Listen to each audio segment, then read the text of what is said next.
Chapter Mel leaned back against the headboards and stretched her legs out in front of her. Searching deep inside, she silently repeated her mantra while looking for inner peace and tranquility. Well, not really, but she thought it sounded better than trying to ignore the hottie beside her. She purposely kept her eyes fixed firmly forward. With studied nonchalance, she sipped her coffee and wiggled her toes, noting she needed to redo the polish. "Hey, I am over here." Ryne waved his hand in front of her face, but she merely tilted her head so that she could see around it. "What are you doing?" Ryne reached over, grasped her chin, and turned her head so she was looking at him. "I am ignoring your presence in my bed." She jerked her chin free and looked away. "Oh." He seemed to consider the fact for a moment, and then frowned. "And why would you want to do that?" "Because just yesterday we decided that this," she slid a glance his way and gestured between the two of them, "isn't a good idea. I am only here for a few more days, provided you cooperate, that is. We need to maintain a professional relationship." Mel crossed her ankles, inhaled deeply through her mouth, and then slowly exhaled through her nose. Or was it supposed to be in through the nose and out through the mouth? Darn, but she could never get those relaxation techniques right. Grimacing, she realized that trying to relax the correct way just made her feel more tense. "Hi." Ryne nodded and looked away, sipping his coffee. "So you're just going to act like I am not even here?" His tone was casual, conversational even, as if it really meant nothing to him at all. "Yep." She nodded emphatically and sipped her coffee again, savoring the taste. Darn, but the man did brew a good cup of caffeinated bliss. "Bet you can't do it." "Bet I can." She sensed him watching her and lifted her chin in determination. "Nope. You can't." His voice was irritatingly smug. "I can so." "Can't." "Can." "Okay." Mel turned her head fractionally and looked at him. Ryne had given up too easily. There was something akin to an impish gleam in his eye, but then he smiled blandly at her and shifted so he was staring at the wall, seeming to be content to just lie there. She slowly turned away and stared at the wall as well. Silence stretched between them, only broken by the faint crackling coming from the fireplace in the other room. Mel amused herself by imagining that she was the heroine in the romance novel she was reading. The front cover showed the woman lying on a fur rug in front of a fire, a devilishly handsome man leaning over her. Their lips were parted, eyes half closed, passion obviously hanging heavily in the air. Of course, both persons were delightfully unclothed, though carefully placed arms and a raised knee hid all the interesting bits. What if that man was Ryne? And what if she was the woman?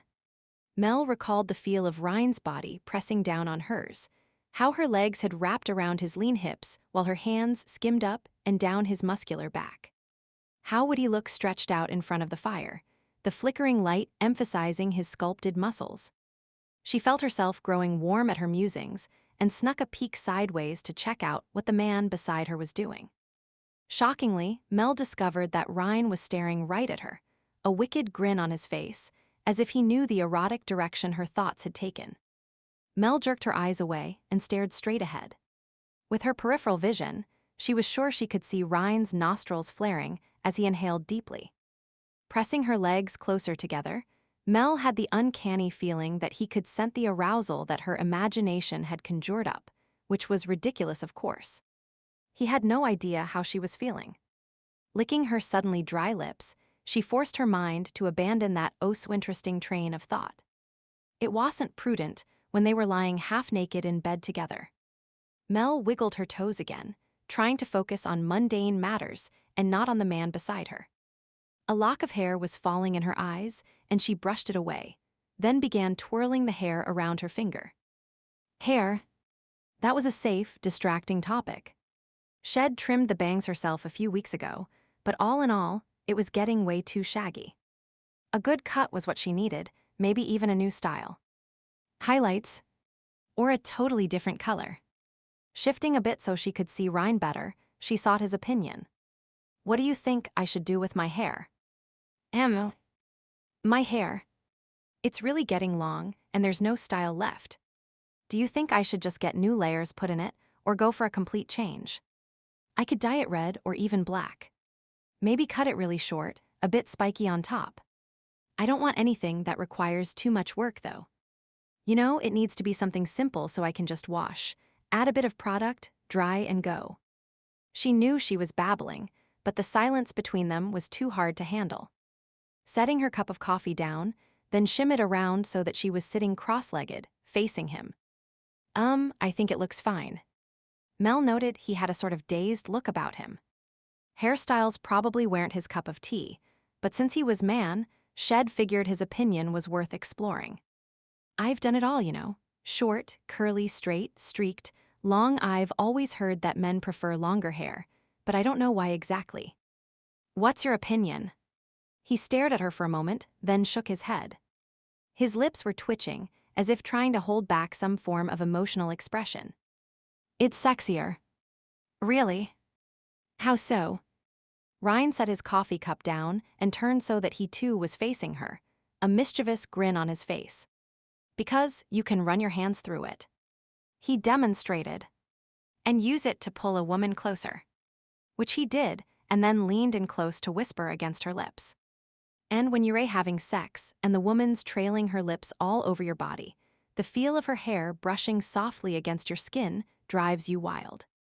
Oh. Mel squeaked out a response as Ryne gently brushed his lips back and forth over hers. He'd buried his fingers in her hair and was now leaning back and using her long tresses to slowly pull her down on top of him. Once he was on his back and she was leaning over him, he deepened the kiss. Vaguely, Mel noted how her hair provided a curtain around them, blocking out the rest of the world. Long hair did have its advantages, she thought, as she slid her hands over Ryne's chest. I won. He whispered against her lips. Won what? She traced his lower lip with the tip of her tongue. The bet. He nuzzled the curve of her neck, inhaling deeply. What bet? Mel guided his face back up. That you could ignore me. Ryne cupped her face and stared into her eyes, the hint of a teasing twinkle apparent. She furrowed her brow briefly. Was it worth arguing over? Not at the moment. The waves of sensations zinging through her were more important. Doesn't matter. This is more fun. I agree. He traced her cheekbones with his thumbs before combing his fingers through her hair to hold her head. Leaning in closer, she flicked her tongue over his, savoring the taste and texture of him. Gently, she bit his lower lip, pulling softly before soothing it with a soft kiss. Ryne growled his approval, and his hands clenched her hair more tightly before releasing it.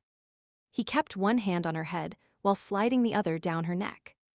Using his fingers, he brushed them delicately over her ear and jaw, before pushing the neck of her robe open so he could tease her collarbone. Mel shivered in delight at the lightness of his touch and how it brought all her nerve endings screaming to life, begging for more. Shifting so that her knees straddled his hips, she leaned closer, rubbing her torso against him while trailing kisses over his face. She raked her teeth along the column of his neck and felt his throat vibrate against her lips as another growl rumbled up from his chest. The sound brought a wave of warmth to her lower body. How he made that sound and why it turned her on was a mystery, but at that moment she didn't really care. Frustrated at the bed sheets and clothing that separated them, she made no protest when Ryne pushed her robe completely off her shoulders. It fell down about her waist, leaving her breasts bare and exposed to his scrutiny.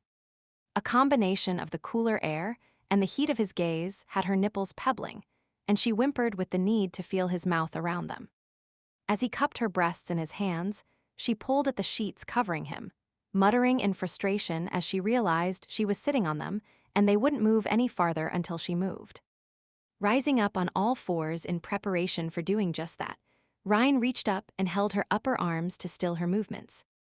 Mel looked down, questioning his actions. He avidly studied her for a moment, and possessively ran his hands down her ribcage to her waist, where the tie of the robe stopped his journey. A half-smile played over his face, and Mel contemplated his expression. There seemed to be something wild and untamed lurking just below the surface. I love how you look, standing over me like that. He moved his hands back up and caressed her breasts, thumbing her nipples. You should see your eyes. They're burning with desire, glowing. You remind me of a she-wolf. Abruptly, he stopped speaking and a frown appeared on his face. His comment touched her sense of humor and Mel chuckled, leaning back on her haunches. Is that a polite way of calling me a bitch? Ryne stared up at her. For a moment he seemed puzzled or disoriented, but then he shook his head. The wild look faded, and if anything, he now appeared regretful. No. A heavy sigh escaped his lips. Grasping her by the hips, he lifted her off and sat her down beside him. Then he swung his legs over the side and sat with his back to her. He rubbed his face roughly with his hands. You're not a bitch. Far from it. But I am a bastard. I just meant to tease you a bit, and things got out of control. There was a pause, and then he seemed to force out one final word, as if he wasn't accustomed to uttering it. Sorry. Mel watched in confusion as he stood and walked towards the door, the sight of his taut rear end and muscular thighs doing unspeakable things to her insides. Where are you going? To see if my clothes are dry. I think I should head home now. And with that, he left the room. Blinking slowly, she processed his message. He was leaving. Right in the middle of everything. Right after getting her all worked up, he was leaving. Giving an exasperated huff, Mel pushed her hair from her face and clambered off the bed. She pulled her robe shut, straightened the covers, and picked up the empty coffee cups. For a moment she stood in the middle of the room, unsure what to do. Half of her was hurt that he'd walked away like that, while the other half was relieved that he'd had the common sense she lacked. Still another half of her, wait a minute. She frowned, that was too many halves. Well, whatever. There was some anger mixed in there too. Anger at herself for wanting him, and at Ryne for being such a jerk. Teasing her. Huh? The joke wasn't funny. He needed to keep his hands, lips, and oh-so-yummy body to himself if he wasn't going to follow through. Intent on informing him of just that, she marched into the living area only to freeze when she saw him, still naked, leaning over her laptop. It was one of her little quirks, but she didn't like people messing with her electronics. What are you doing with my computer? She winced at the accusing tone of voice she had used and was just preparing to apologize when she realized that Ryne ignored her question and countered with one of his own. Where did you get these pictures? He gestured towards the screen. His tone of voice was sharp and angry, with something else thrown into the mix. Puzzled, she could only come up with fear. Well, so much for feeling guilty over her own rude comment. His was even more surly. She walked to the table and peered over his shoulder. It was the file of pictures she accidentally downloaded from the camera and explained as much to him. Did you look at these? No, not really. What are they? Part of the next Ryne Taylor exhibit. Her attempt at lightening the mood fell flat. Ryne just scowled at her and tightened his mouth. Sighing gustily, Mel started to explain. I just opened the file, wondering what it was, skimmed over a few, and when I realized they must be yours, I just left them, end of story. He glared at her for a moment, seeming to search her face for something. Finally, he grunted, appearing satisfied with whatever he saw. Turning back to the computer, he quickly deleted the file.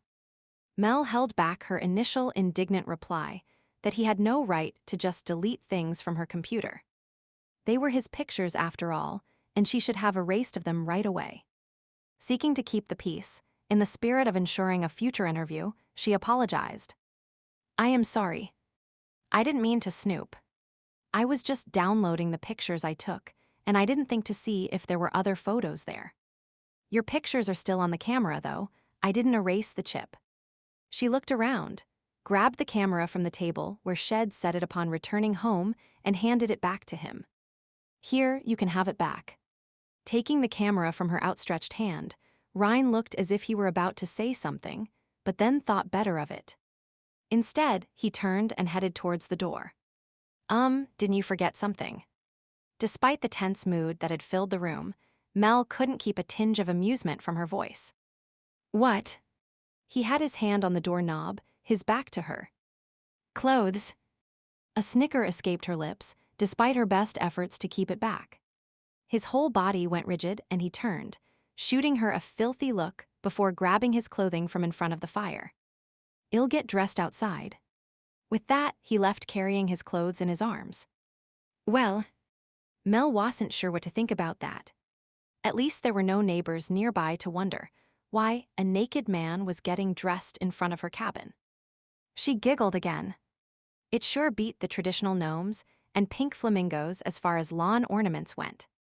Walking over to the computer, she sat down in front of it, her mood sobering again. Staring at the screen, she chewed on her lip. Why hadn't Ryne wanted her to see his pictures? It couldn't be because they were bad shots. He didn't strike her as having a perfectionist streak in him. And besides, the few Shed seen had been perfectly fine. Furrowing her brow, she tried to recall the images on the screen. The one he'd seen, the one Shed left open on the computer, had been of a lake. Before that, there was a house, an older couple, a woman by a lake, a group of people, a butterfly on a flower. That was all she could recall. It seemed pretty innocuous. There was no reason for him to get all bent out of shape like that. Sure, he was heavily into maintaining his privacy, but she hadn't purposely gone snooping, and the pictures didn't really show anything, or did they? Had she missed something significant? Or were there important photos that she hadn't viewed yet? Too bad he'd erased the file. Just for curiosity's sake, Shed loved to have another look. It would certainly make Aldrich happy if she could come up with something specific about the man.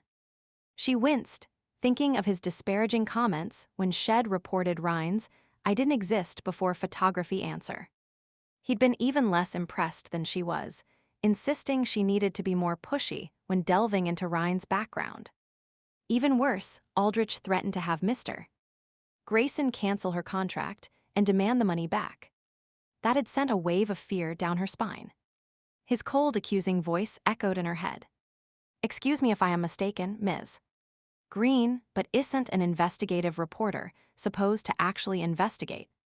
Not just sit around and wait for the subject to hand over the information. From where I sit, all you've done is tiptoe around the man. Hardly earning your keep now, are you? Especially considering how many zeros were on that check. Don't be surprised, if things continue as they are, to find Mr. Grayson initiating legal proceedings with the aim of obtaining a full refund of all monies paid, up to and including this date. Unfortunately, you'll be out of pocket any expenses you've incurred up to now, but that's what happens when you don't deliver what you promise." With that, the man had hung up, leaving Mel madly calculating how Shed cover the rent on the cabin, the cost of the plane tickets, the car rental. Mel's stomach quivered nervously. She didn't have any money beyond what Grayson had given her. She'd been living hand to mouth before getting this job, and used her small savings to pay her apartment rent a month in advance. But what was she supposed to do? If Ryne didn't want to talk, didn't want to share, well then, a thought popped into her head as she stared at the computer screen. An internal battle raged, even as her hand maneuvered the mouse across the screen. Ryne didn't want her to see those pictures, obviously worried they'd reveal some personal information. But she bit her lip as she double-clicked on the recycle bin icon and stared at the deleted, but not yet erased file. Ryne, unabashedly naked, headed across the open space that served as the front lawn for Melody's cabin. His clothes were still damp, and the idea of putting on wet denim was repugnant. Glancing around, he walked over to a bush and shoved the clothes underneath, pulling some leaves up to cover them. Satisfied no one would notice the clothing until he returned to collect it another day, he headed into the woods and, once concealed behind the trees, closed his eyes and brought his wolf forward. Even with his eyes shut, he could sense the air shimmering around him, knew that if he opened his eyes, the images he saw would be momentarily distorted, as if looking through a cascade of glitter in a snow globe. It was only a momentary phenomenon, and then the world righted itself. Giving himself a shake to adjust his fur, he stretched his front quarters and then his hind before picking up the camera in his mouth and heading for home. Luckily, the boys would still be out at the bar and not see him return home naked. Oh, the teasing he'd get over that one if caught. For the most part, it was a source of pride that pure-blooded Lycans could change and magic back whatever they'd been wearing when they shifted. Only the teenagers, during their first few changes, forgot that crucial step. Of course, those who were the products of mixed matings weren't as lucky. Human genes, no matter how many generations back, interfered with the transfer of magical abilities, one of the first to be lost being the ability to shift forms while clothed.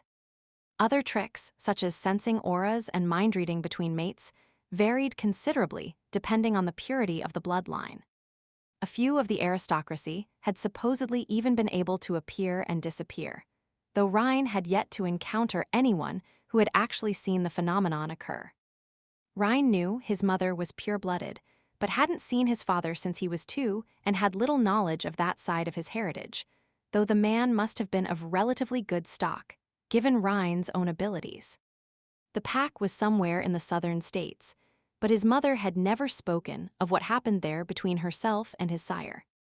Ryne had never inquired. He and his mother didn't have a close relationship.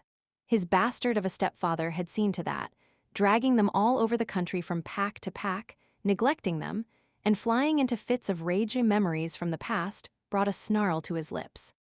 Thankfully, his mother, in a moment of clarity, had finally left Cain and himself with her home pack before heading off with her unstable mate. Ryne never knew what she saw in the man, but she'd given up her children rather than leave him. The only good thing Ryne could say about his stepfather was that he'd sired Cain, his half-brother. Cain damn, Ryne hoped there wasn't a picture of his brother on the camera. How could he have been so careless as to not erase the memory chip before lending it? Of course, he'd never thought Melody would download all the pictures onto her computer, but he should have anticipated the event. At least, Melody said she hadn't really looked at the pictures, and he'd sensed no deception in her aura. The damage had been contained, but who knew what slip-up could happen next?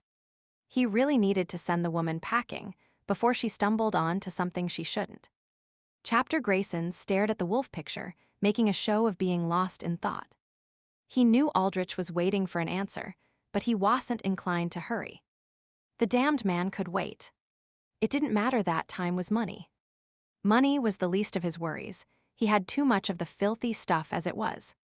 Aldrich would get paid for his time, and if he had other clients waiting back at his stuffy downtown office, that was too bad. He shouldn't have scheduled them in for the same day. The lawyer knew, when he had been hired, that all other clients would have to take a back seat. Grayson Inc.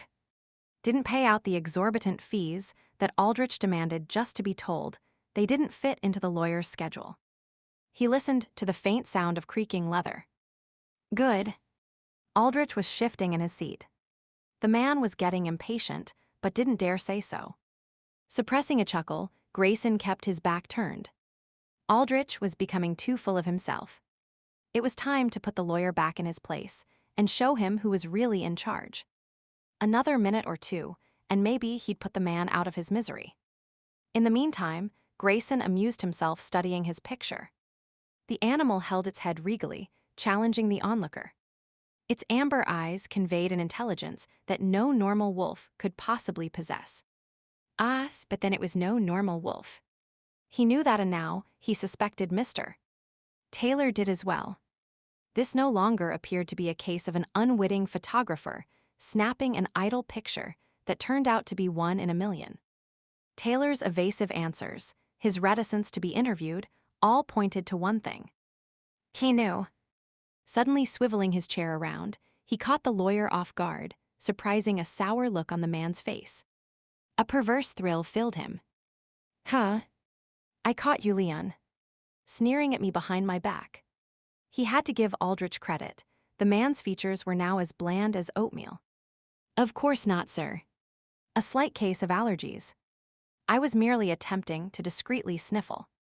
Good try, Aldrich, but I know you think I'm an arrogant bastard, and you're right, I am.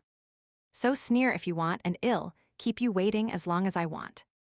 Aldrich had the good sense to not argue back, merely inclining his head. Grayson chuckled, pleased that he had yet again proven he had the upper hand. So, Taylor's giving cock and bull stories to avoid answering questions, is he? Those are the words Ms. Greene employed. Aldrich seemed to shudder slightly at the inelegant phrasing. And Ms. Greene. She still seems to be trying in her own inimitable way, to conduct an interview with the man. Her success rate, however, is deplorable.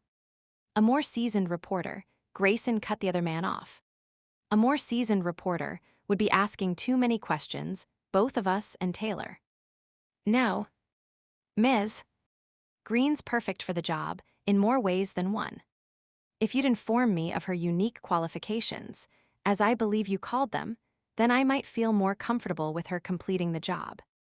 Narrowing his eyes, Grayson slowly rose to his feet. The sound of his chair scraping against the floor was ominous. He leaned over the desk towards Aldrich, the solid oak creaking slightly as he rested his weight on his fingertips. It was a look and a stance that had turned many captains of industry into quivering idiots. Grayson knew the effect and used it indiscriminately. Intimidation was one of his favorite tools. Your comfort is of no concern to me, Leon. I will tell you what I wish to tell you, nothing more. To give the man his due, Aldrich didn't flinch. His fingers tightened slightly on the arms of the chair, and he blinked twice in rapid succession, but that was all. Damn, but the man was good, Grayson acknowledged begrudgingly. Of course, if he hadn't been good, the lawyer would never have made it this close to his inner circle. Curving his lips into the barest semblance of a smile, Aldrich answered, his voice as calm and steady as ever. But of course, sir. Foolish of me to forget that fact. Grayson slowly sank back into his chair and turned to face the picture again. Foolish indeed, Leon. Foolish indeed. Wednesday dawned with Mel's feelings in a distinct muddle. She lay in bed, tired and sexually frustrated after a night of dreaming about a certain nude photographer prancing about her yard, taking pictures of pink flamingos that were being chased by gnomes riding on black wolves.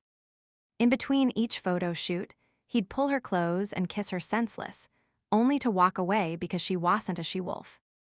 When she wasn't having weird dreams, Mel had been awake wondering what to do about the pictures on her computer. Having waffled back and forth last night, in the end she hadn't looked at them, but still wasn't sure that she eventually wouldn't give in to temptation.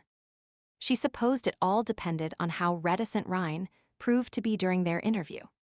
Mel knew she had to have something to report, and the photos might be her only source of information, if Ryne continued to avoid talking to her. Maybe she should be more forceful and demand he sit down and answer a few simple questions. Yet, even as she considered the idea, her gut told her Ryne didn't respond to demands. He'd do whatever he wanted, and if she pushed too much, he'd push back even harder. He'd only agreed to a very restricted interview because, well, she wasn't exactly sure why. Possibly he'd been feeling benevolent towards her at the time. If that was the case, the status of today's interview would be up in the air. Ryne had been in a bit of a snit when he left last night. Would it carry over to today? Would he renege on their dinner altogether, or just the subsequent question and answer session? Mel wasn't sure and had no way of contacting him to find out. She supposed she'd just show up at the Broken Antler and see what happened. Crawling out of bed, she turned on the coffee maker and took a shower, washing herself with more vigor than necessary as her thoughts went back to Ryne. Damn, but the man confused her. One minute he was sarcastic, and the next he was all sex appeal and kisses. Then sort of broody, it made her angry and frustrated since she never knew what to expect. She was also angry at herself for responding to him as she did. It wasn't like she was some sex-starved nymphomaniac. Well, okay. She had been a bit sex-starved, but really, where was her self-control? And besides that, she had a job to do which she wasn't doing very well, as Aldrich had so kindly pointed out. But it was only because Ryne was being so difficult. Grabbing a towel, she exited the shower and dried off. Running her hands through her hair, Mel wished she was the calm, logical sort. Surely then she'd be able to figure this out. Inhaling deeply, she tried to push Ryne, Aldrich, and the interview from her mind. There was nothing she could do about it right now, so she should spend her time more profitably. Focusing on her reflection in the mirror, she studied herself. There were shadows under her eyes, and she used a bit of concealer to hide the effects of her sleepless night before dabbing on a touch of blush. Well, at least she wasn't so pale now. Her hair, still damp from the shower, was a tangled mess. Grabbing a comb and hairdryer, trying to tame it into some semblance of order, with little success. As Shed told Ryne, it really was too long. Finally, she gave up trying to create a style and twisted it into a messy bun on top of her head, secured in place with a clip.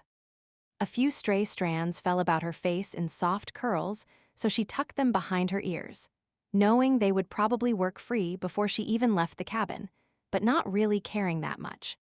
Who was she trying to impress anyway? Dressing in jeans and her favorite red top, Mel grabbed her laptop and purse, filled her travel mug with coffee, and headed out the door. The bell tinkled softly as she pushed open the door of the Stump River Gazette. Bate looked up and smiled with considerably more enthusiasm than she usually did. She got to her feet and hurried across the room. "Mel, I'm so glad you're here. Can you do me a favor? Josh broke a tooth last night and had to go into Timmins to get it taken care of, and it's Wednesday. The weekly paper has to be delivered, and I was hoping you could man the office while I do the rounds." She paused for breath and looked at Mel with hopeful expectation. Only momentarily taken aback by the rush of information, Mel agreed. "Sure, I'd be happy to help out. You've been letting me hook up to your internet every day for free. This is the least I can do." "Oh, thank you. I was thinking I'd have to lock up the office. It's not like we get a ton of business, but I still hate not to be open, just in case." Bate beamed and looked like the weight of the world had been lifted from her shoulders. "Just tell me what I have to do." Mel placed her things on a table at the back that the Kennedys had set up as her temporary office. Rubbing her hands together, she walked back to the front counter, pleased to be able to pay them back in some small way for the hospitality they'd shown her. "Well, it's pretty simple. A few people might come in to buy a copy of the paper, it's $1, and possibly a few advertisers might stop in. If they feel there was a problem with the layout of their ads, or if they want to buy more space, just get their name, make a note of what the issue is, and say I'll get back to them."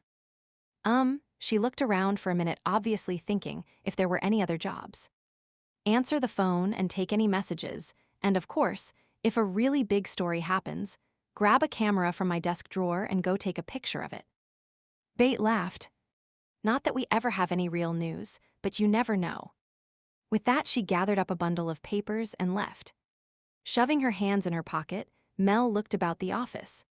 So she was in charge. For a moment, she surveyed her domain, rocking back and forth on her heels and wondering what to do.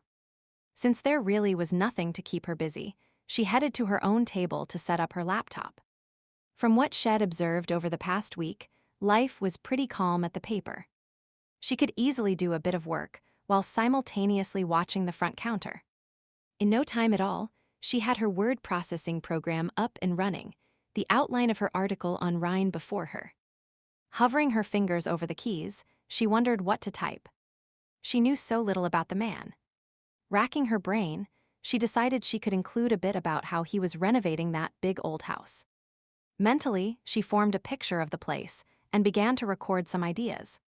By mid-morning, Mel had answered the phone 4 times and sold about a dozen papers, as well as writing down a concern about a misspelled name in one of the articles.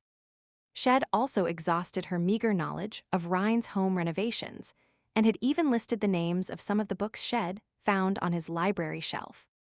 That information was probably of no value, she told herself, but you never know. Saving the file, she connected to the internet, thinking Shed passed some time there learning more about lycanthropy, having recalled that Ryne had a book on the subject. Soon she was immersed in the subject, still finding it hard to believe anyone would spend so much free time creating a mythical world inhabited by people who turned into animals. It was utterly ridiculous, but still fascinating fiction. There were even sites that you had to apply to, complete with proof you were a werewolf, before they'd allow you access to the data in certain sections. Mel shook her head as she examined the application form. They wanted your family tree so they could prove your bloodline, as if.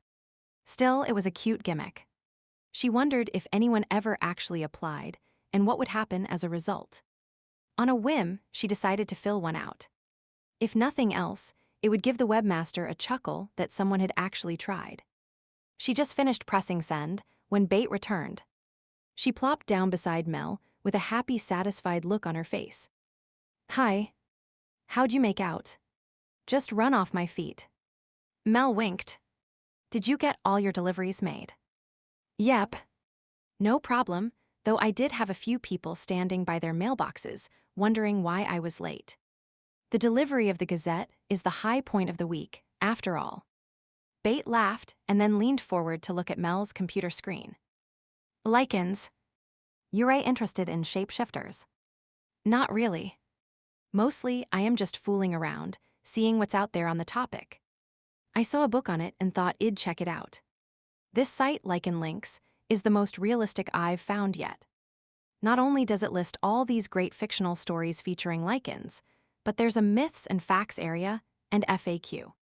She snorted as she pointed out the next bit. Look here. This is where you go to help Lycans find jobs, immigration assistance, find physicians, you name it. Of course, I can't access most of these areas because my application hasn't been approved yet. Bate examined the page and frowned. You didn't really tell them all about yourself, did you? Mel snorted. No. They just wanted to know my family tree. I had to prove I was a werewolf, but since I don't know my father, it was pretty sparse. When Bate raised her eyebrows, she hastened to reassure her. And no, I don't think I'm a werewolf. I was just curious about what would happen. You know, does anyone ever respond to this type of thing? What would the response be? It's harmless fictional stuff. Nodding, Bate still looked a bit concerned. I suppose there's no harm in that, Bate, don't worry. They have my name, my mother's name, when and where I was born, and my email address, that's it. No phone number, no street address, or anything else. I haven't opened myself up to an attack by ravaging wolves or a cyber weirdo. Besides, I bet nothing will even come of it.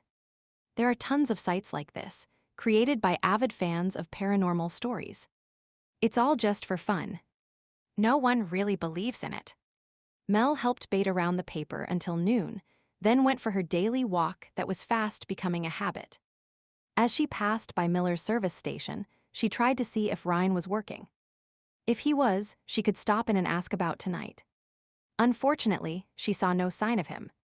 Instead, Harley came out to greet her, and she crouched down, spending some time telling him what a good boy he was, even if he did scare her the other day. Yes, Harley. You scared me, yes you did. You scared me down by the river yesterday. She baby-talked to him while scratching his silky ears. He half closed his eyes, his tongue lolling out to one side, showing how pleased he was with all the attention. What's that about Harley down by the river? A deep male voice spoke beside her, and Mel looked up to see Ben Miller watching her.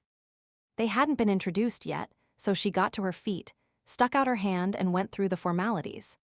Once that was taken care of, she explained her comments to the dog. So you see, when I looked up and saw Harley, I thought he was a wolf. It scared me, and I slipped into the water. She bent over and rubbed the dog's chin. But you didn't mean to surprise me, so I forgive you, Harley. Harley thumped his tail, as if he understood what she was saying. Mel stood up and smiled at Ben. I am just glad he made it back home by himself. That's quite a distance for him to travel. Ben rubbed his neck and looked puzzled. I don't know exactly what you saw, Ms. Greene, but it wasn't Harley. He was with me all day yesterday. I took him to the clinic for his rabies shot and then kept him inside afterwards. You did. Mel felt her jaw slacken. You mean that might have been a real wolf? Could be, or a large stray dog. All I know for sure is that it wasn't Harley. But Ryne said, she let her voice trail off and furrowed her brow. Had Ryne really said it was Harley? Yes, she was pretty sure he had. But why would Ryne lie? And what animal had she seen? Knowing she wouldn't be satisfied until she had some answers, she decided to query the man's whereabouts. Ryne said what? Ben looked at her curiously, obviously wondering about her half-finished statement. Nothing. Is he working today? I need to talk to him about something. No. He called in early this morning and asked to switch his day to Thursday, said there were some things he had to take care of today. Mel nodded. All right. Thanks for the information. With a final pat on Harley's head and a nod to Ben, she slowly crossed the street, heading towards the diner. This definitely deserved some thinking, and a very large, very strong cup of coffee. Chapter Mel sat in the diner, only providing absent-minded answers when Ruth and Al spoke to her. Thankfully, the two were in a heated debate about possible changes to the diner's menu, and only looked to her for an occasional grunt or nod that she was still listening.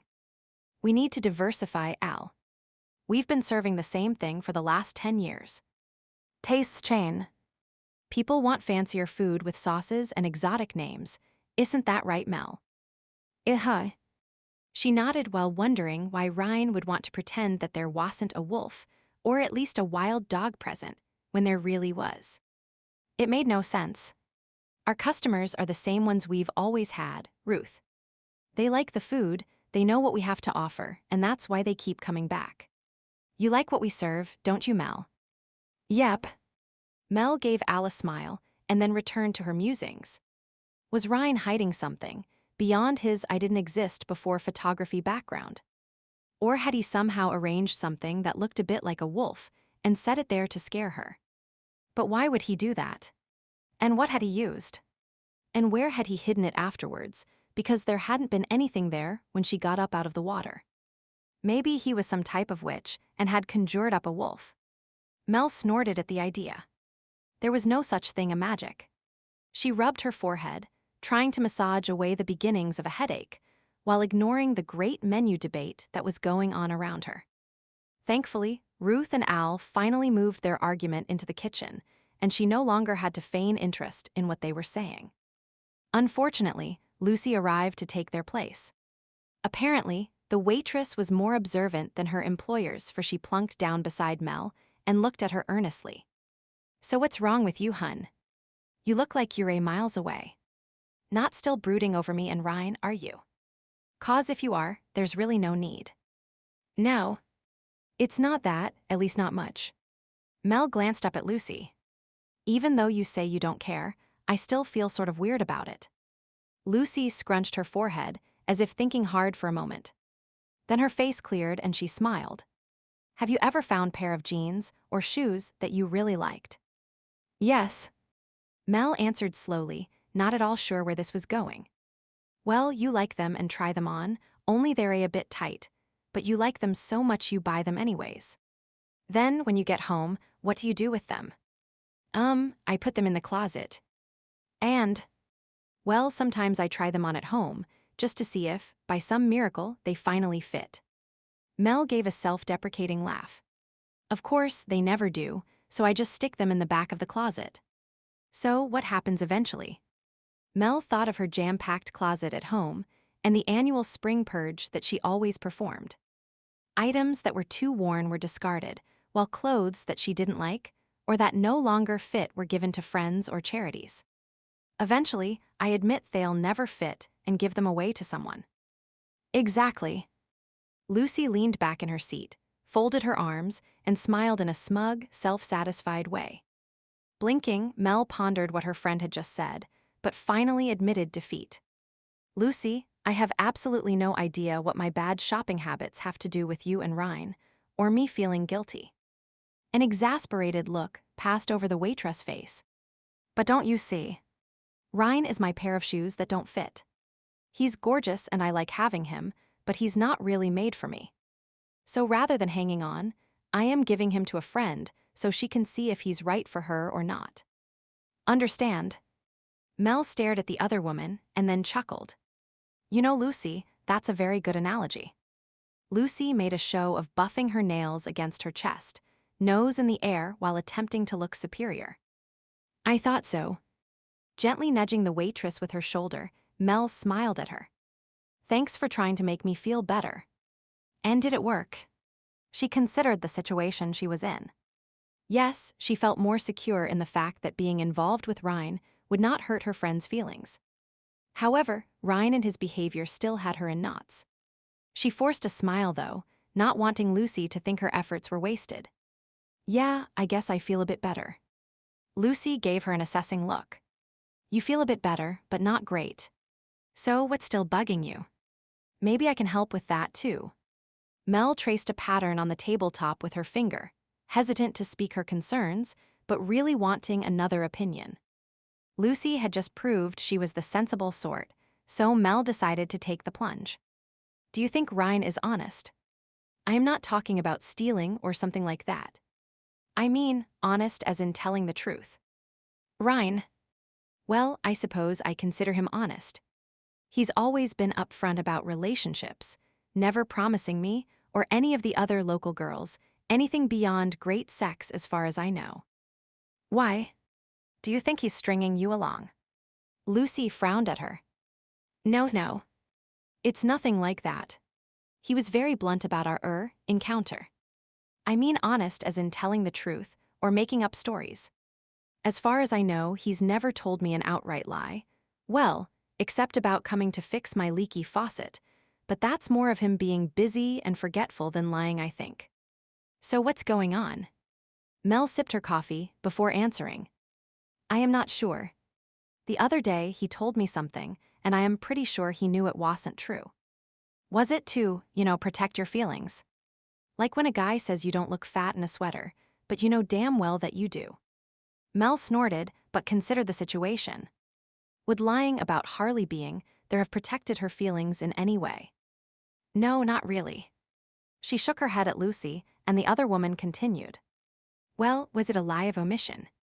Like he didn't say anything, or he left something out. I know Ryne's real private, and he's great at avoiding questions and changing the topic when he doesn't want to answer you. Maybe. I don't know. It wasn't really that kind of a situation. Mel let her voice trail off, for some reason reluctant to actually explain the whole incident. I think it's just something I'll have to work through in my head. Slowly, Lucy got to her feet.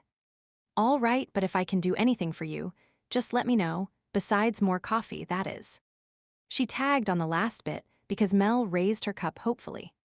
While pouring her a refill, Lucy added one last point. I don't know what's going on between you two, but I do know that my gut tells me Ryne's a good man and I'd trust him with almost anything. Thanks. I'll keep that in mind. Mel took a sip of the warm brew and nodded appreciatively at her friend. Good as always, even if it isn't a cafe mocha, whipped cream, with shaved chocolate curls and a cinnamon stick. Lucy cut in and finished Mel's thought, looking rather pleased with herself. Mel knew her face must reflect her surprise, and the waitress giggled. I've been reading up on all those fancy coffees you keep talking about. With that, she walked away to see to the other customers. Once she was left to her own devices, Mel tossed the Harley Wolf incident round and round in her mind. The only possible reason she could think of him lying about the wolf was that Ryne hadn't wanted to frighten her. Yet that didn't make total sense. When Shed first met him, after nearly being attacked by wolves on his property, he'd seemed to relish telling her about the vicious beasts and the damage they could have inflicted. That was another strange point.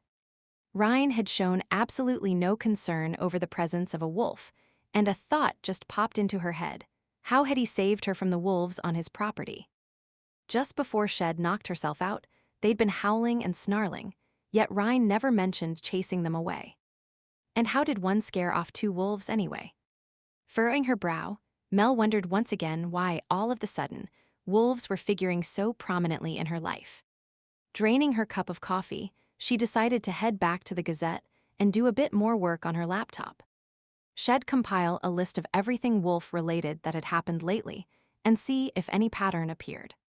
There probably wouldn't be one, but it was a way to spend some time before heading over to the Broken Antler. Ryne hadn't left a message canceling their meeting, so maybe he'd show up. And if he did, well, She'd have some very pointed questions for him. Ryne sat in the small donut shop and studied the man across the table from him. The fellow's story was solid, and there was no scent of deception. Just the usual amount of nervousness and fear that any wolf would feel when meeting an alpha for the first time. His gaze shifted to the far side of the seating area, where, at another table, 2 young women and an infant sat awaiting his decision. Both females kept their eyes downcast, one quietly humming to the child cradled in her arms while the other, possibly 16 or 17 years of age, nervously tore a napkin into pieces. So tell your story again. Ryne shifted his attention back to the male before him. The man replied quietly and respectfully. As I said, there was a change in leadership. The alpha and I did not agree on the mating of my younger sister. He saw her and desired her, but such a union was not pleasing to her, and she was too young anyway. As a result, we had a falling out. Ryne nodded. It was commendable that the fellow wasn't bad-mouthing his old alpha, even if the leader had been a bastard from the sound of it. So you moved to Canada from Spain. That's quite a distance. Was there no pack in another part of Europe? He sipped his coffee and observed the man over the rim of his cup. My previous alpha has much influence with the European packs. We thought it best to make a completely new start. And you chose my pack how? The registry, of course. We thought that, as a developing pack, you might be more willing to accept us. We wouldn't represent a drain on your resources or space. Ryne nodded in understanding. The more established packs were often reluctant to accept outsiders, especially when there was little opportunity to expand the territory on which they lived. Wolves might be social animals, but they also needed room to roam. His pack, all three of them, he inwardly chuckled, didn't face such problems. Stats would show there was considerable space around Stump River, and he'd listed as being open to accepting new members. Many packs were harder to join than the most exclusive human country club, birth or bonding being the only possible avenues in. What was your position in your old pack? I was a scout. The man lifted his chin slightly, obviously proud of his job, which entailed constantly patrolling the territory, keeping tabs on neighboring packs and warning the rest if there were intruders. Good. We can use help in that area. Ryne smiled at the man for the first time. How are you at construction work? Ever done any carpentry? A little. Does this mean you accept us? His tone was cautious, but Ryne noted a slight flush of excitement showing under the man's swarthy skin. Yes. Welcome to my pack, Marco Labero. They shook hands across the table and Ryne stood, gesturing towards Marco's family. Come and introduce me to your mate and sister. It was 5 o'clock. Mel sat at the bar in the Broken Antler, morosely sipping her beer. She didn't like beer and wasn't sure why Shed ordered it except when Armand approached her. Shed been too in awe of the giant man to think. Bear. It was the first word that had popped into her mind and out of her mouth, upon looking at the man. Trying to cover up her faux pas, Shed quickly coughed and then said, I mean beer. Armand had smirked, and Mel had a sneaking suspicion that the man had known exactly what Shed said and found it highly amusing. Still, he hadn't commented, merely placing a glass in front of her. Nervous at being alone in a bar, Mel drank the first glass much faster than intended. It had given her something to do and kept her hands occupied, as she continuously scanned the room for any sign of Ryne. When the first glass was gone, another had miraculously appeared in front of her. At first Shed been going to protest, but the firm look Armand gave her had her quietly accepting the offering. That had been 2 beers ago. Ryne still wasn't here, and Shed given up looking expectantly at the door every time it opened. Sighing, she knew she should just leave, but some small part of her held on to the hope that he would still come, that he'd just been delayed. What kind of a masochistic person did that, she wondered. Here she sat, alone in a bar, waiting for a man who didn't have the decency to tell her he'd be late or unable to come at all. Not only that, but he'd lied to her about the wolf by the stream, and she strongly suspected there was something fishy about the wolf attack on her first day in Stump River. On top of those sins, there was the fact that he had given a ridiculous answer to a very basic and harmless question about his background. Didn't exist before photography indeed. He'd been mocking her, just as he'd done so many times before. Why did he have to be so difficult? And why had he been all in a snit about those stupid pictures Shed accidentally downloaded? Why had he suddenly walked away, just when things were getting interesting between them? He'd had sex with her, then brushed her off, then teased her by getting into her bed, all naked and hunky. Mel felt herself getting aroused, just at the thought of the man being between her sheets. She shifted on the bar stool, trying to ignore the excitement building low in her belly. You okay, little lady? The bear was back, leaning against the bar and staring down at her from his incredible height. Sure, I've never been better. Mel tried to put on a happy face and lifted her glass to take another sip, only to find it empty. She set it down and pouted.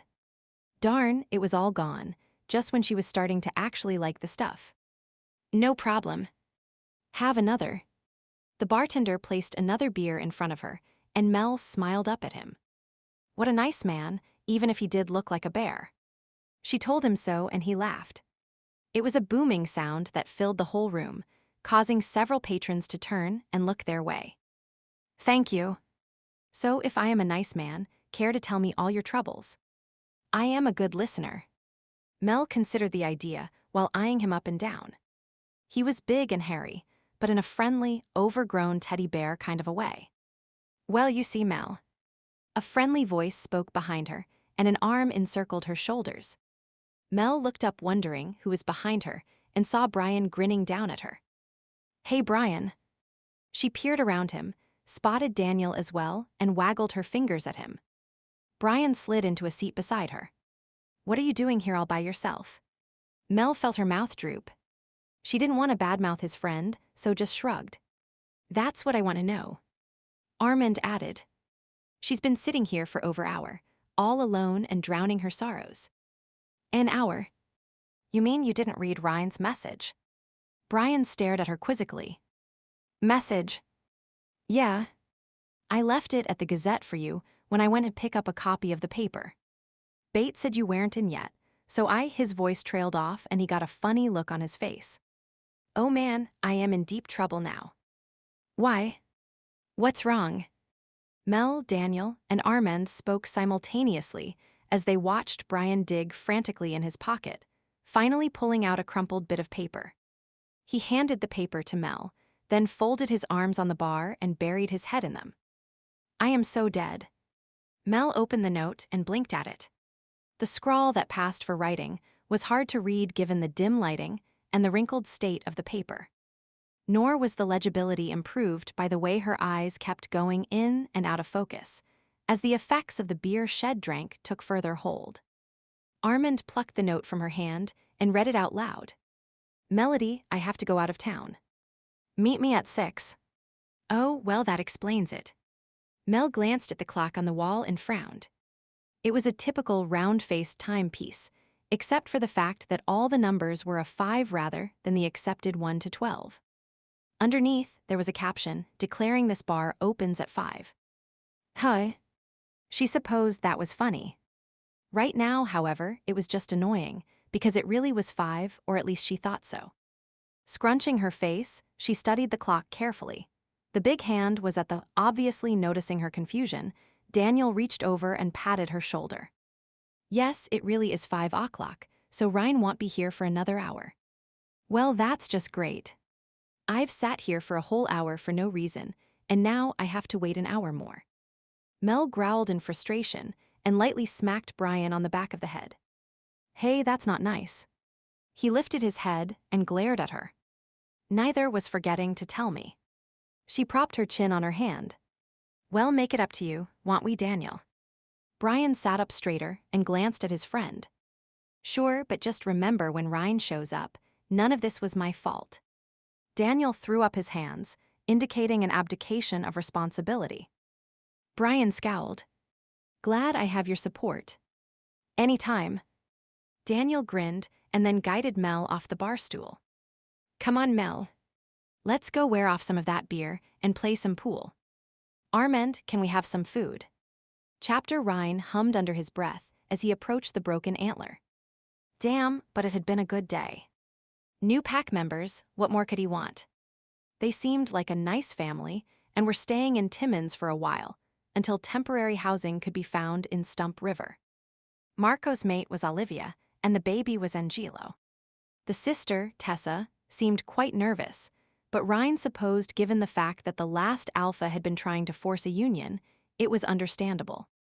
At first, Marco had wanted to come back with Ryne, but there weren't enough rooms prepared at the house just yet. Also, in order to keep people from wondering too much about the new arrivals, Ryne had decided that they should appear to not really know each other at first, and then gradually develop a friendship. Otherwise, the townsfolk might become suspicious as to why I am suddenly importing families to Stump River and housing them at my place. He'd explained. After checking that the family had all they needed, he'd given Marco the job of contacting the registry.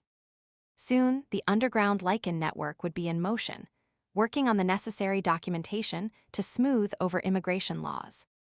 No one would ever be able to question the family's sudden appearance in a new country. Ryne spotted a familiar pickup truck parked nearby. The boys were in town. Brian and Daniel would be pleased with his news. He hadn't told them why he was going to Timmins, though he suspected Brian had a good idea. The boy might enjoy a good time, but he was no dummy, able to read his alpha's mood with a high degree of accuracy. Ryne appreciated that quality.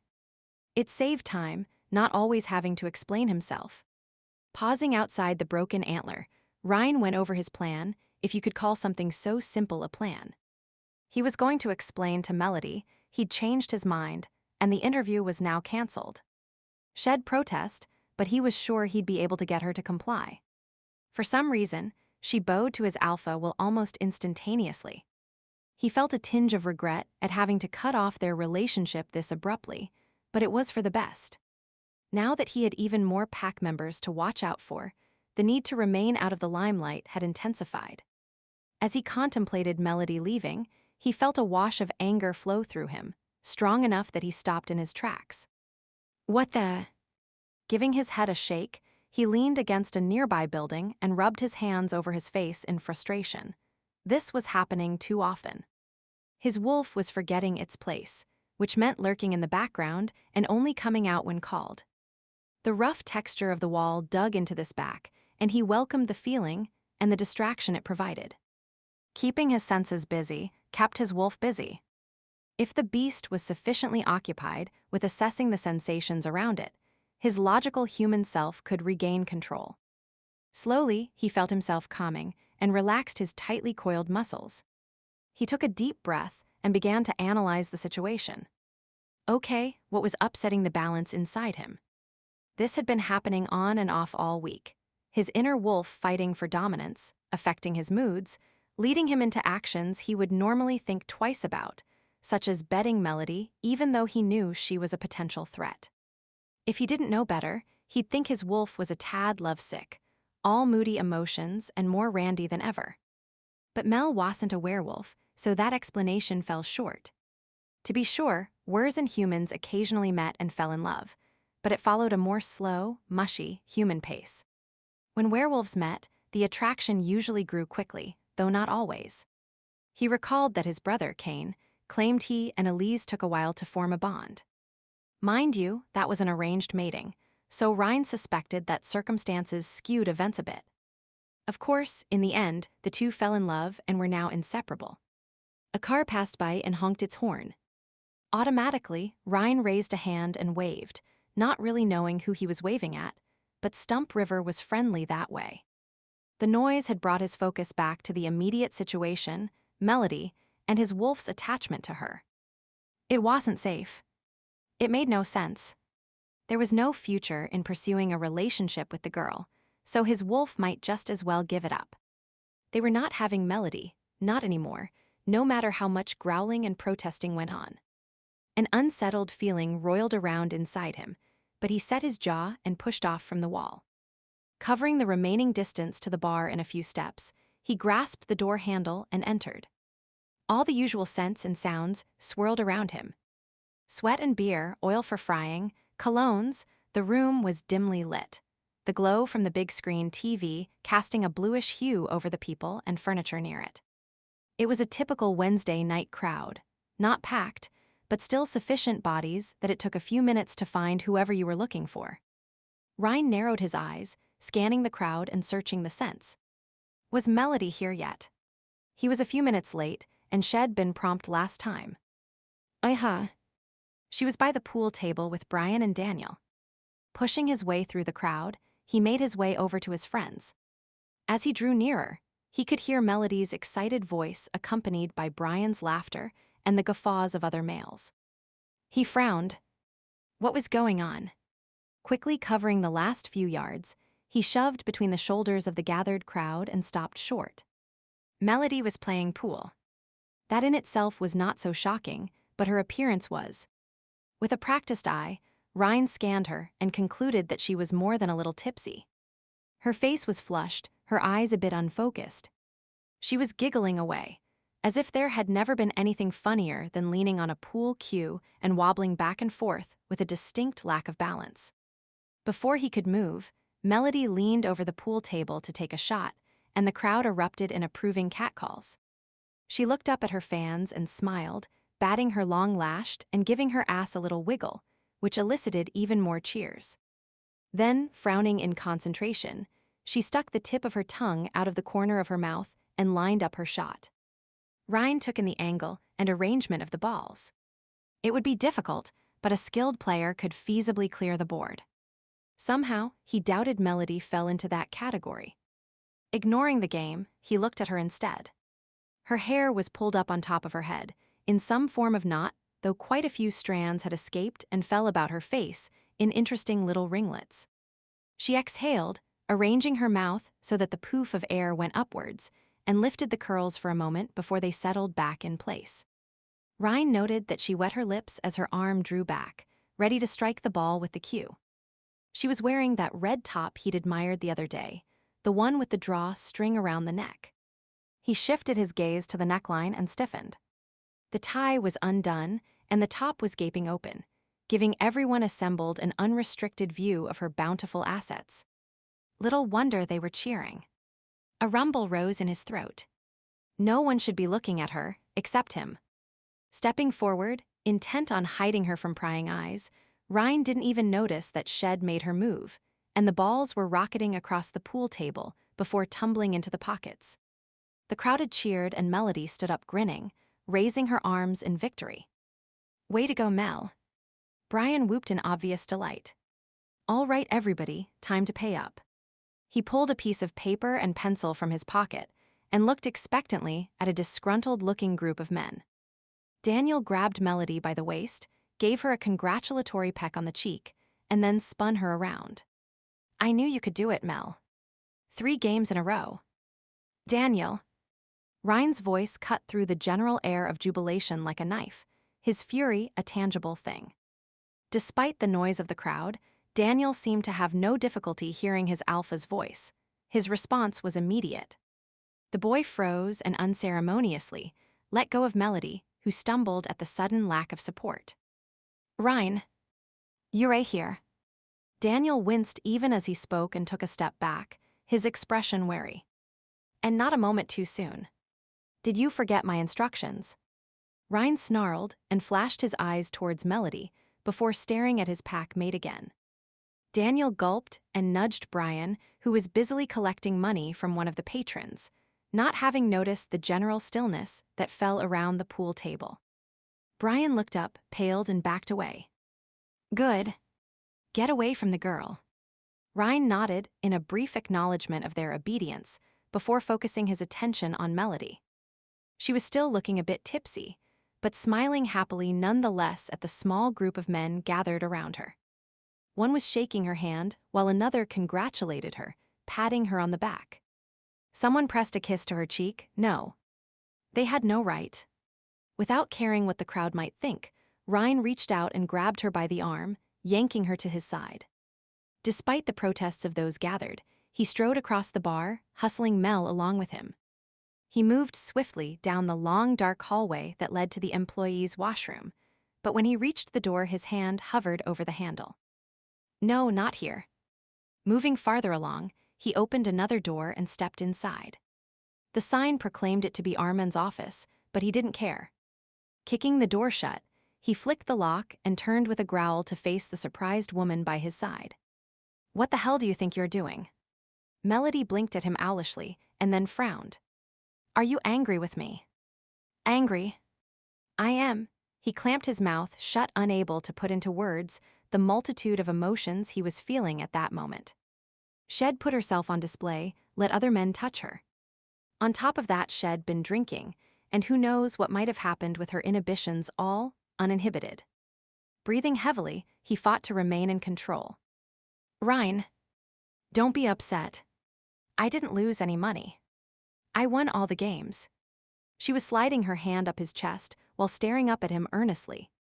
He closed his eyes as delicious little freesaws of electricity erupted along the pathway her hand had traveled. What's wrong? I was just waiting for you. A hiccup escaped her lips and she giggled. Ryne wrinkled his nose at the smell of beer on her breath. You've been drinking. Armand gave me beer. Lots and lots of beer, because you didn't come at 4 like you said, and I was waiting and waiting and waiting. She shook her head disapprovingly and made tusking noises before ruining the whole effect by giggling again. Letting go of her arm, he ran his hands through his hair while trying to remember that he was angry with her. Melody was adorable when she was a bit drunk. Ringlets swished back and forth as she shook her head, and he longed to wrap them around his finger. He forced himself to remain stern. I left you a note saying it'd be late. It's your own fault if you arrived too early. Her lips formed into a pout. No, it's not. Brian never gave me the note. Oops.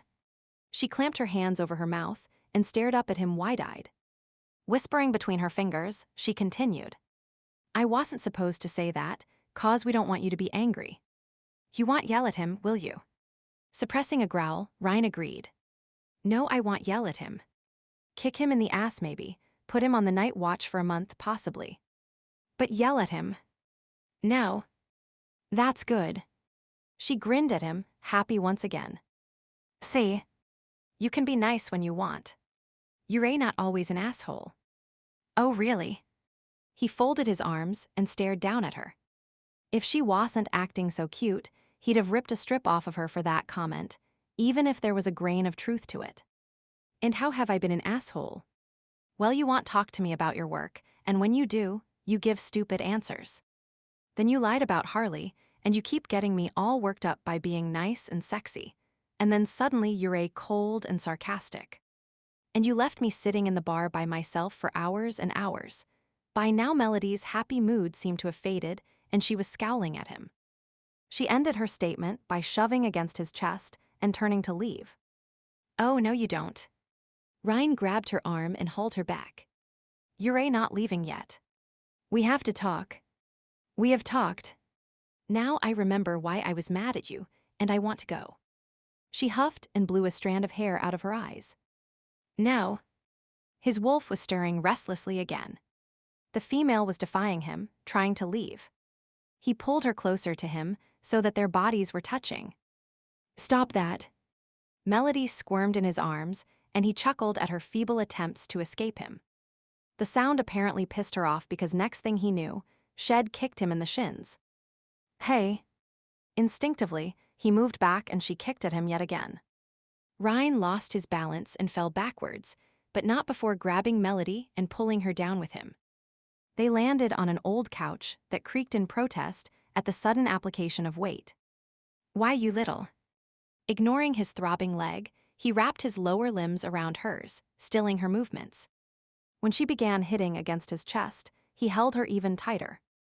Melody opened her mouth, and realizing she was about to scream, he silenced her by clamping his mouth over hers.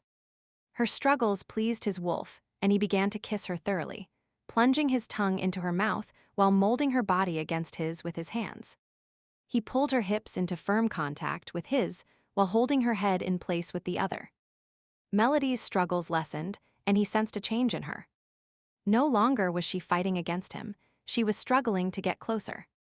Ryne relaxed his grip and shifted so that she was on her back and he was partially on top.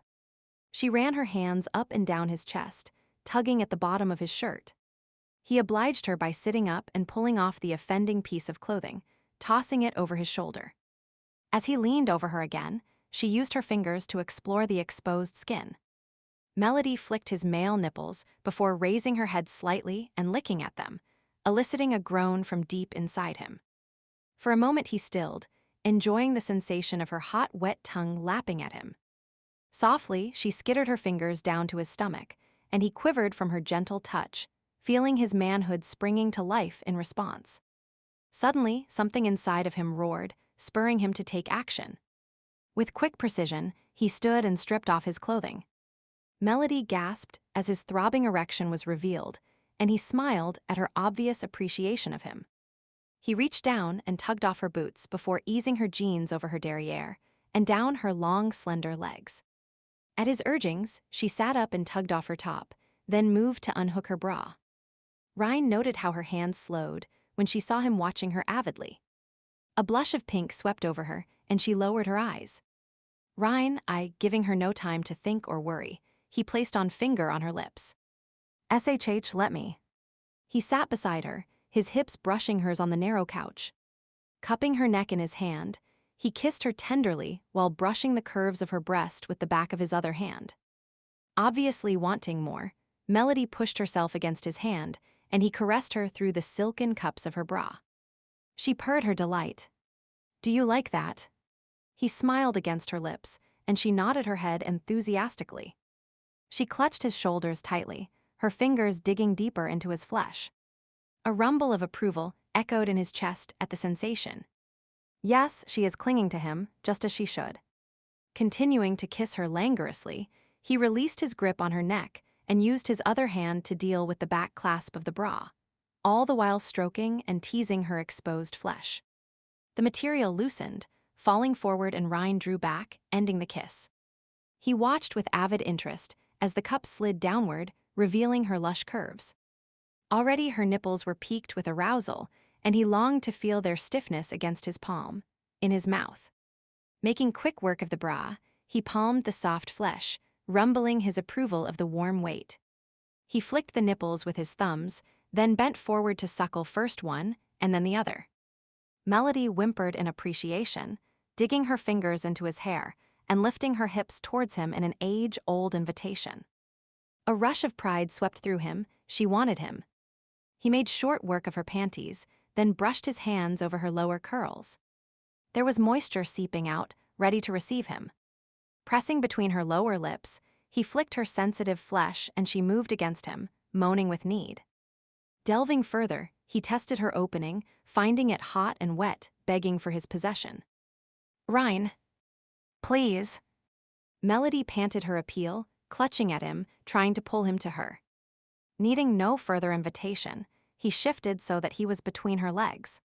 He slid his hands under her shoulders and rested his weight on his forearms. His arousal brushed against her temptingly moist flesh. She whimpered in response. "Do you want me?" He growled against her throat as he raked his teeth over her soft skin. "Yes, I want you. I need you now." Melody whimpered and squirmed under him. Her desire pleased him, but his wolf wanted more. "Then show me. Show me how much you want my possession. Take me and guide me inside your body." He half closed his eyes and watched as she slid her hands down his body and hesitantly touched his throbbing erection. A shudder passed through him as she caressed him, her thumbs sliding over the head and then down the vein underneath. It was exquisite torture, the feel of her hand, the sight of her holding him. She spread her legs wider, bending her knees and tilting her hips before guiding him to her opening. Ryne pressed forward until the head was buried in her. Melody's eyes closed and her lips curved. He paused and her brow furrowed. She looked up at him. "Don't stop. You want more." He teased her with the slightest movement forward before stopping again. "Then what do you need to say?" A needy sound arose from her throat. She slid her hands to his buttocks and tried to pull him closer. "More. Please, Ryne. I need more." He nipped at her ear and whispered darkly. "Do you want me to take you? To fill you? To be so deep inside you that you can't tell where you end and I start?" "Yes." Her head moved restlessly, her nails digging into his back. His wolf relished the erotica pain and finally gave in to the overwhelming need to possess her. He gathered himself and then thrust into her until he was buried to the hilt. Heat and tightness surrounded him, and he shuddered in pleasure. Melody felt so good, the walls of her tunnel pressing against his sensitive flesh, caressing him, holding him, as if she'd been made just for him. For a moment he stayed still, appreciating the sensation. He looked at her and saw that her lids were heavy, her lips slightly parted as she sighed in contentment. Shifting his weight to one arm, he brushed his hand across her cheek and down her neck to where a vein throbbed. Fascinated, he stared at the pulse point. With each beat, a feeling grew and thrummed inside of him. He could feel his canines lengthening, and a voice in his head urged him to mark the woman he now possessed. Closing his eyes, he inhaled deeply, drawing her scent into his lungs, feeling her heat surrounding his body. Licking his lips, he bent forward and nuzzled her throat. Yes, yes, that's it. Bite her, mark her. He opened his mouth to comply with the instinctive demand, then hesitated, some last remnant of reason making itself known. She didn't know, she might not be willing, damn, she was possibly the enemy. Ryne drew his head back, feeling his ardor fade, but then she opened her eyes and smiled up at him, gently rocking her hips. His body responded, and he pushed his concerns to the back of his mind. He'd deal with them later. Right now, there was a more urgent need. Slowly, he set the rhythm, watching her face and moving accordingly. She rewarded him with soft cries and smiles, little frowns of concentration and clutches of her fingers. Slowly, he picked up the pace, and Melody met him stroke for stroke. He went harder and deeper, his balls hitting against her bottom, her panting cries urging him onward. Sensation built within him, a tightening in the base of his shaft, a growing tingle. Knowing he couldn't last much longer, he moved with even greater determination, the couch creaking with every thrust. Oh, oh. Melody stiffened, her limbs began to tremble, and then her back arched as her body clenched around him. As her orgasm ripped through her, he allowed himself his own release. Grunting in pleasure, he twitched inside her, spilling his seed before collapsing on top of her. Chapter for a moment they both lay still, appreciating the aftermath of great sex. Heavy limbs, a pleasantly relaxed feeling, a sheen of sweat helping to cool overheated bodies. Ryne reluctantly shifted his weight, pulling himself away from the sated woman beneath him. Resting on his side, pressed against the back of the sofa, he stared down at his companion. Melody had her eyes closed, a happy smile curving her lips. He felt his own mouth forming a similar expression. Contentment filled him and his wolf. Good. This is how it will be from now on, the animal inside murmured. No more talk of sending her away. No sooner had the thought passed through his mind than he swore. Damn. He had no business smiling at the likes of Melody Greene. Whether innocent or not, he'd come here with the express intention of severing all connections with the woman. Instead, he'd ended up having sex. What the hell was wrong with him? Was he ruled by his brain or his instincts? Melody stirred, and of its own volition, his hand reached out to gently brush damp curls from her forehead. Slowly she opened her eyes and stared up at him. He bit back a gasp at the tender emotions evident in her eyes. She smiled up at him, then mimicked his movement, brushing his hair from his forehead before curving her hand to cup his cheek. He leaned into her caress for but a moment before hardening his resolve and pulling away with a frown. Melody opened her mouth as if to speak, then froze. The happiness drained from her expression, and her hand fell to her side. Ryne knew he was the cause of her abrupt mood change, yet couldn't bring himself to remove the scowl from his face. This was all wrong, himself and Melody, his wolf, the keeping, new pack members. He shook his head. There was no equation that could make them work together, and so he scowled both in anger and frustration at the hand fate had dealt. Oh crap. You're doing it again. With surprising speed, she slid away from him, half falling onto the floor before catching herself and stumbling to her feet. She looked around and snatched up her clothes, turning her back to him while she quickly dressed, all the while hurling accusations over her shoulder. What is wrong with you? What kind of a man glares at someone he's just had sex with? And don't tell me that it wasn't any good, because I know you got off. Ryne stood as well, saying nothing to defend himself, nor offering a kind word to relieve her emotions. He reached for his pants, slowly pulling them on. Idly he noted that his nudity didn't bother him as much as her own obviously did. As her body disappeared from sight under layers of clothing, he wanted to protest, but didn't. It was better this way. He wouldn't concentrate properly if her delectable body was before him. Once she was dressed, she turned to face him, arms crossed in a defensive gesture. "What are you? Some kind of Jekyll and Hyde?" She gave a brief, dark laugh.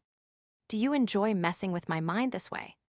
One minute you're so nice, and the next you're scowling like I am a mass murderer or something. Which is it, Ryne?" When he didn't answer, her eyes started to cloud with tears. "Do you even care a bit about me, or am I just conveniently available when you want sex?" A wave of guilt washed over him as he saw the hurt in her eyes. He didn't enjoy treating women this way. Hell, he never treated them this way. He loved women, the way they looked and talked, the quirky way their brains worked, the scent and feel of them. Sure, he wasn't always a roses and pretty words kind of guy, but he had his own code of chivalry towards the fairer sex, and it didn't include blowing hot and cold like this. Melody, he stopped, not sure what to say. Could he tell her that his inner wolf lusted after her, but because she might be the catalyst that brought about the destruction of his pack, he had to push her away? Not likely. Thankfully, she didn't notice his hesitation. "Never mind. Whatever you have to say, I wouldn't believe anyway. After all, you can't even give me an honest answer about a dog." "What?" Her comment about dogs caught his attention. It made no sense to him whatsoever. "It doesn't matter. I am leaving. I'll talk to you later about the damn interview."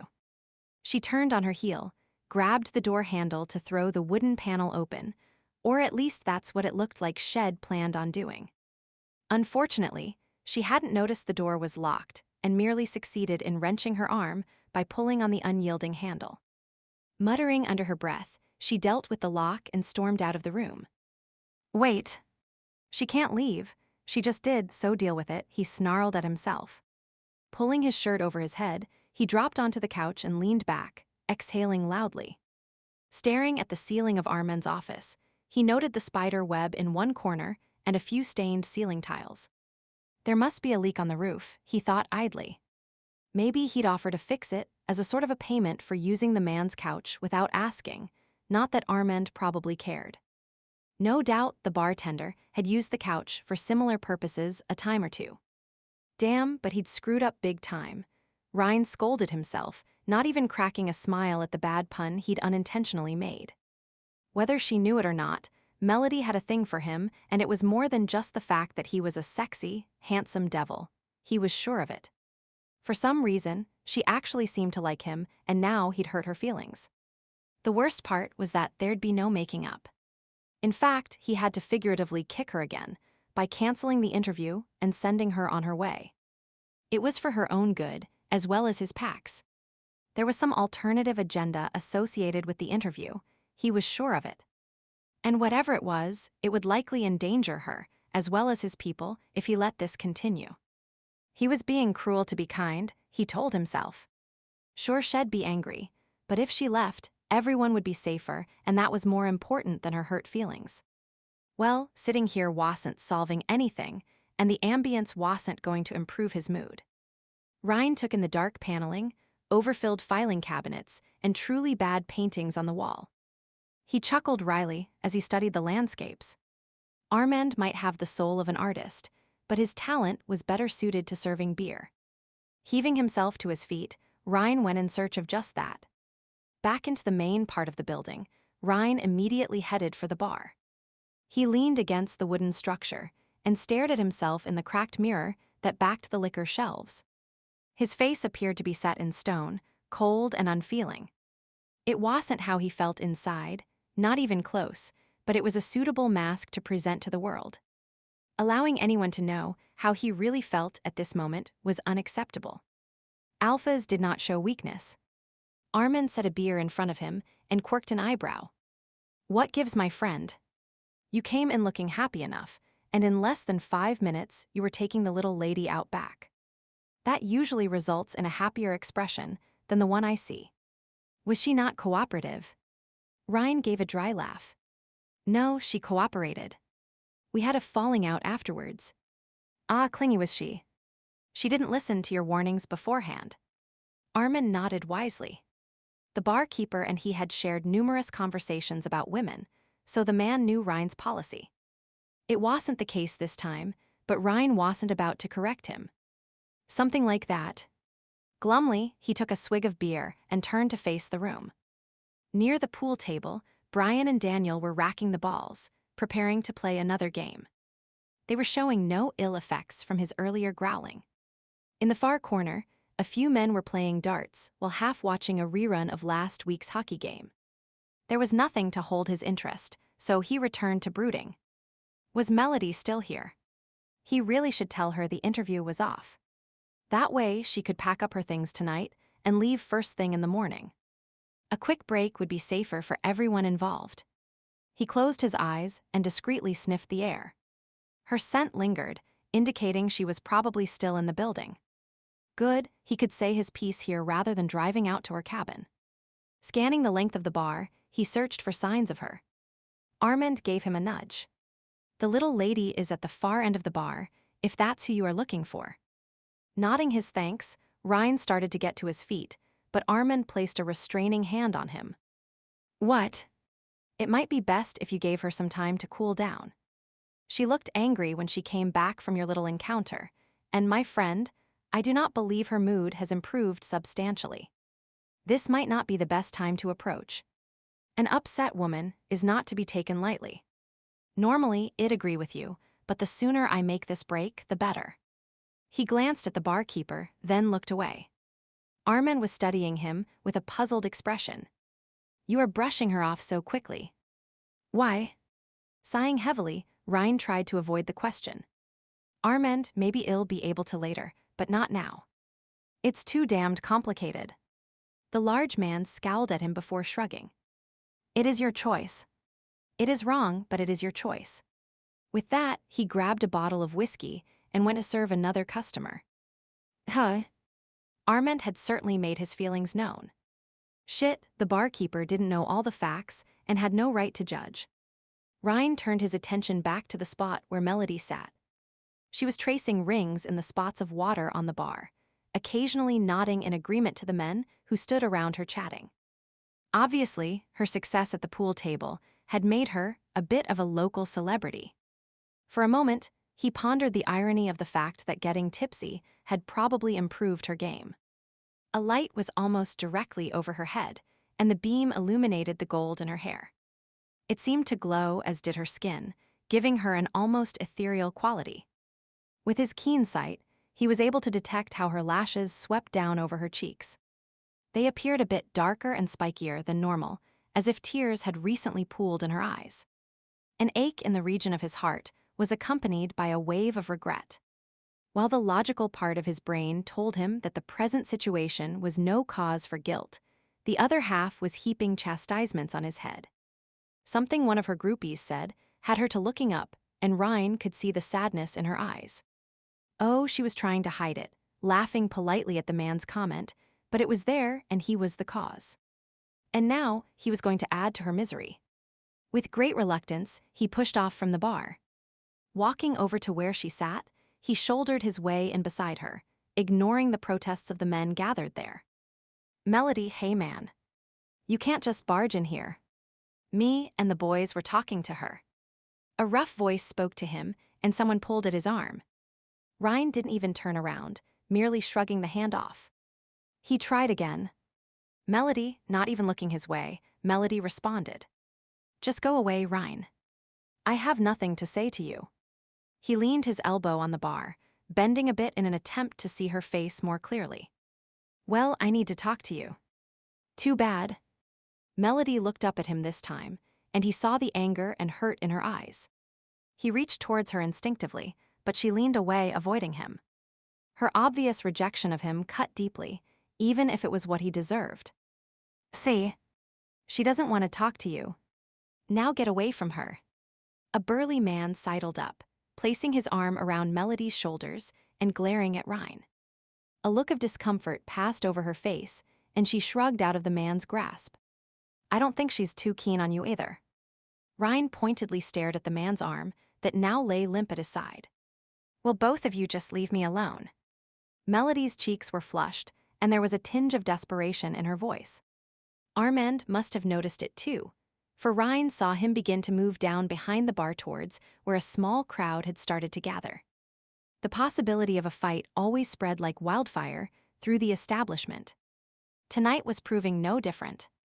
Seeking to avoid a confrontation, Ryne merely curled his lip at the man, biting back a growl, before shifting his focus back towards Melody. He'd just quickly say his piece to her, and then leave before things got out of hand. Unfortunately, the man wasn't following the same script. "Don't turn your back on me. I am not through with you yet." Irritated, Ryne faced the fellow. The events of the night had shortened his temper considerably. How dare this person interfere? "Listen, buddy," he barely had the words out of his mouth when the man swung his meaty fist. Only years of practice enabled Ryne to instinctively shift enough so the punch hit his shoulder and not his face. Unfortunately, he didn't even have time to brace himself, and as a result spun around from the force of the blow. The momentum propelled him towards Melody. Some instinct must have warned her of impending danger, for she raised her arms defensively in front of her face. As his body impacted with hers, they both fell to the ground, the bar stool collapsing under the sudden force. Ryne landed on top of her, her elbow shoved up into his face. A sickening scrunching sound filled his ears, accompanied by a wave of pain as his nose broke. Blood gushed, running into his mouth and down his throat. Melody gave a cry. Shouts erupted around them. Chairs scraped across the floor, and soon several people were reaching down, grabbing at the two of them. Giving his head a shake, Ryne pushed the helping hands away and surged to his feet. His mouth tasted of copper, and he spat the bloody liquid onto the floor. Using his arm, he wiped the blood from his face, then searched the crowd for his attacker. He'd only seen the man for a few moments, but it was enough. The image and scent were embedded in his mind. In moments, Ryne located his target. A rage such as he hadn't experienced in years came over him. With a roar, he swung at his attacker, sending the fellow spiraling across the room. Without even thinking of his audience, Ryne rushed after the man. Who did this person think he was, to not only strike an alpha, but touch his female as well? The punishment must be swift and heavy. His wolf growled menacingly. "I will be satisfied with nothing less." Yet even as he grabbed the man's throat, he was attacked from behind. Turning to face his latest adversary, he met a set of glowing eyes. Strong hands held his shoulders while another, equally powerful pair grabbed at his arms, trying to drag him away. His rage grew, his muscles bunched. Who were these that sought to keep him from his rightful revenge? He snarled a warning and prepared to strike, then a noise caught his attention. A cry, his female. A glance in the direction reassured him that she was being helped up, not hurt. There was blood on her arm, her face was pale. "Ryne. Come on, man. Snap out of it." An urgent voice penetrated the wildness that consumed his brain, and he jerked his eyes towards the speaker, Brian. "That's it. Look at me. Get control of yourself." Ryne blinked and shook his head. He felt the rage subsiding. A quick glance showed him that the man who had attacked him was unconscious. Across the room, Lucy appeared from somewhere and was guiding Melody to safety, cradling her arm in a towel while expertly weaving a path through the various brawls that seemed to have erupted around the room. "We need to go. If anyone sees you up close right now, your eyes will give you away. And if they don't, your teeth will. Your fangs are showing." Brian began tugging at Ryne's arm. "I'll stay here and take care of things. Daniel, take our Wildman home before he does any more damage." Daniel answered in the affirmative, and Ryne suddenly found himself outside the bar, heading towards the pickup. He dug in his heels and stood still. "No. I need to go back and make sure Melody is all right." Daniel, in his usual calm manner, gently tugged at Ryne's arm. "She's fine, Ryne. Lucy is taking care of her. You can talk to her in the morning. It's more important that we get you home." Shrugging off the boy's hand, Ryne rubbed his hands through his hair in frustration, not wanting to listen to the logic of Daniel's argument, but knowing he must. Daniel was right. He'd been in fights before, but he'd never lost control like that in public. The sooner he was out of sight, the sooner people would begin to forget. Brian would stay behind, fulfilling his beta role by helping Armand break up the brawl. Knowing Brian, he'd probably use a liberal application of free liquor and some carefully worded suggestions to lead the bar patrons into doubting what they had seen. With any luck, by morning, the story would just be that of a usual fight over a woman. No one would recall the ultra-human speed at which he'd crossed the room, nor the distance he'd thrown the man. And his broken nose, well, it would heal by morning and everyone would assume it had just been a bleed. Finally nodding agreement, he followed his pack mate to the truck and headed home. Chapter Melody winced as she dressed the next morning, her injured arm stiffly responding to her commands. Her back wasn't happy either, telling her in no uncertain terms that it didn't appreciate how Shed landed on the floor last night with a large man on top of her. Neither was her rear end overly pleased with its part in acting as the initial point of impact. She had a headache from too much beer, her eyes were gritty and her mouth tasted like, well, she didn't even want to think about that. A hot shower, several cups of coffee, and the liberal use of both mouthwash and toothpaste helped alleviate some of her woes. But the gash on her arm wasn't being as cooperative as the rest of her anatomy. Her arm throbbed from the cut Shed received the previous night. When Ryne had crashed into her, they'd both fallen to the floor and the bar stool Shed been sitting on had shattered. Somehow, a sharp piece of wood must have cut her arm, though she didn't recall exactly how it had happened. At first, Shed thought the blood had all been Ryne's. Her elbow had ended up in his face, and she was sure Shed broken his nose, given the amount of blood that had been present. Initially, Shed been stunned, lying on the floor, not sure what was going on around her. Dimly, Shed been aware of a roaring noise and a rush of movement. When Shed managed to sit up and look around, Ryne had already been across the room, seeming intent on giving payback for the punch he'd received.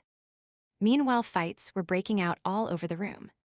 Having never been in the middle of a brawl, it had held a sort of macabre fascination.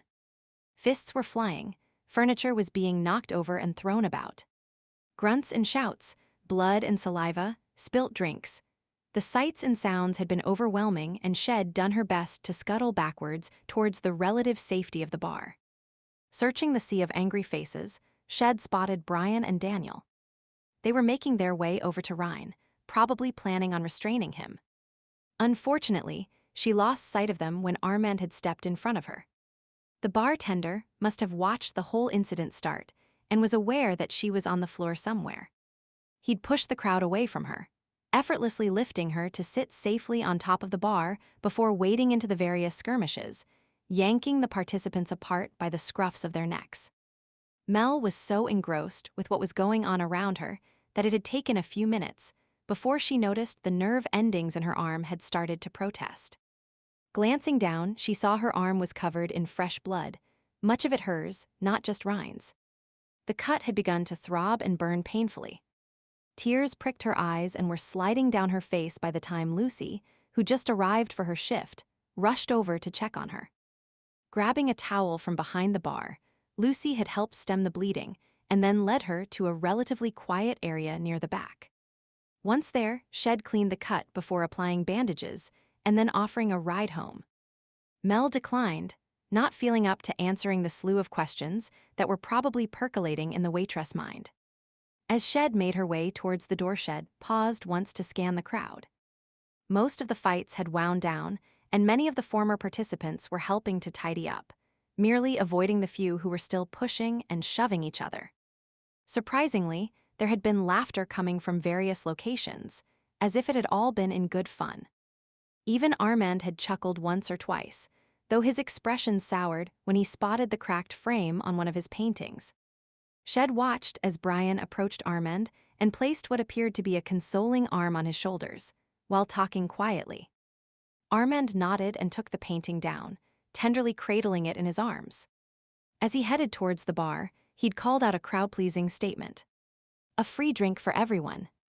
Brian is buying." The patrons had cheered and gathered around the young man, thumping him on the back. Brian smiled in return, giving high fives and looking thoroughly at home being in the thick of things. Mel searched the crowd again for signs of Ryne or Daniel, but neither appeared to be there. A faint wave of concern swept over her, but she ignored it. They must be all right or Brian wouldn't be buying drinks. Besides, she was disgusted with Ryne, and he didn't deserve her interest. Over the heads of those gathered, Brian suddenly looked up and made eye contact with Mel. Even from a distance, she could sense his concern for her, so Shed nodded and given him a half-smile as a means of reassurance. Slowly, he'd nodded back, and she was sure he was trying to convey that the other two men were fine. Someone jostled him, and he'd turned away, switching his attention to those crowded around him. Mel chose to leave then. She wondered why Brian was buying everyone a drink, but decided it was all part of some strange male, bonding ritual and really none of her business. When Shed finished reminiscing about the previous night's escapade, Mel rinsed out her coffee cup before gathering her supplies for the day. She checked that she had her list of questions for Ryne, then shouldered her purse and headed towards the car with a determined stride. Thankfully, Shed left her laptop at the Gazette overnight. It made for one less thing to carry when she only had one fully functioning arm. As she drove into town, she gave herself a mental pep talk. Today was the day. No more delays. No more distractions. Ryne Taylor was going to answer her questions, whether he liked it or not. She was sick and tired of his little games. It didn't matter how charming and sexy he was, there was no way she was putting up with his avoidance tactics any longer. Obviously, he was only interested in her for sex. Last night had proved that. Oh, he'd warned her. Lucy had warned her.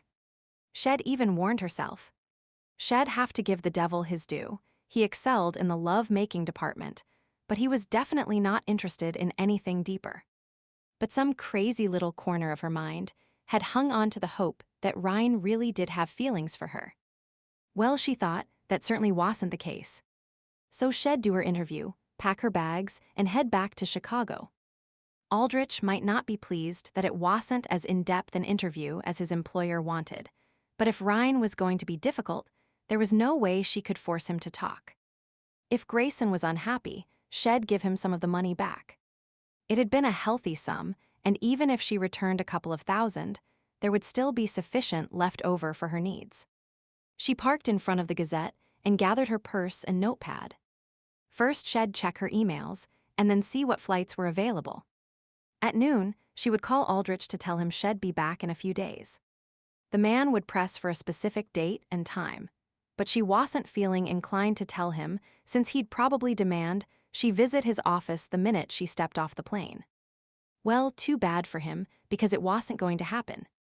Mel grinned, pleased with the no-nonsense attitude she was developing.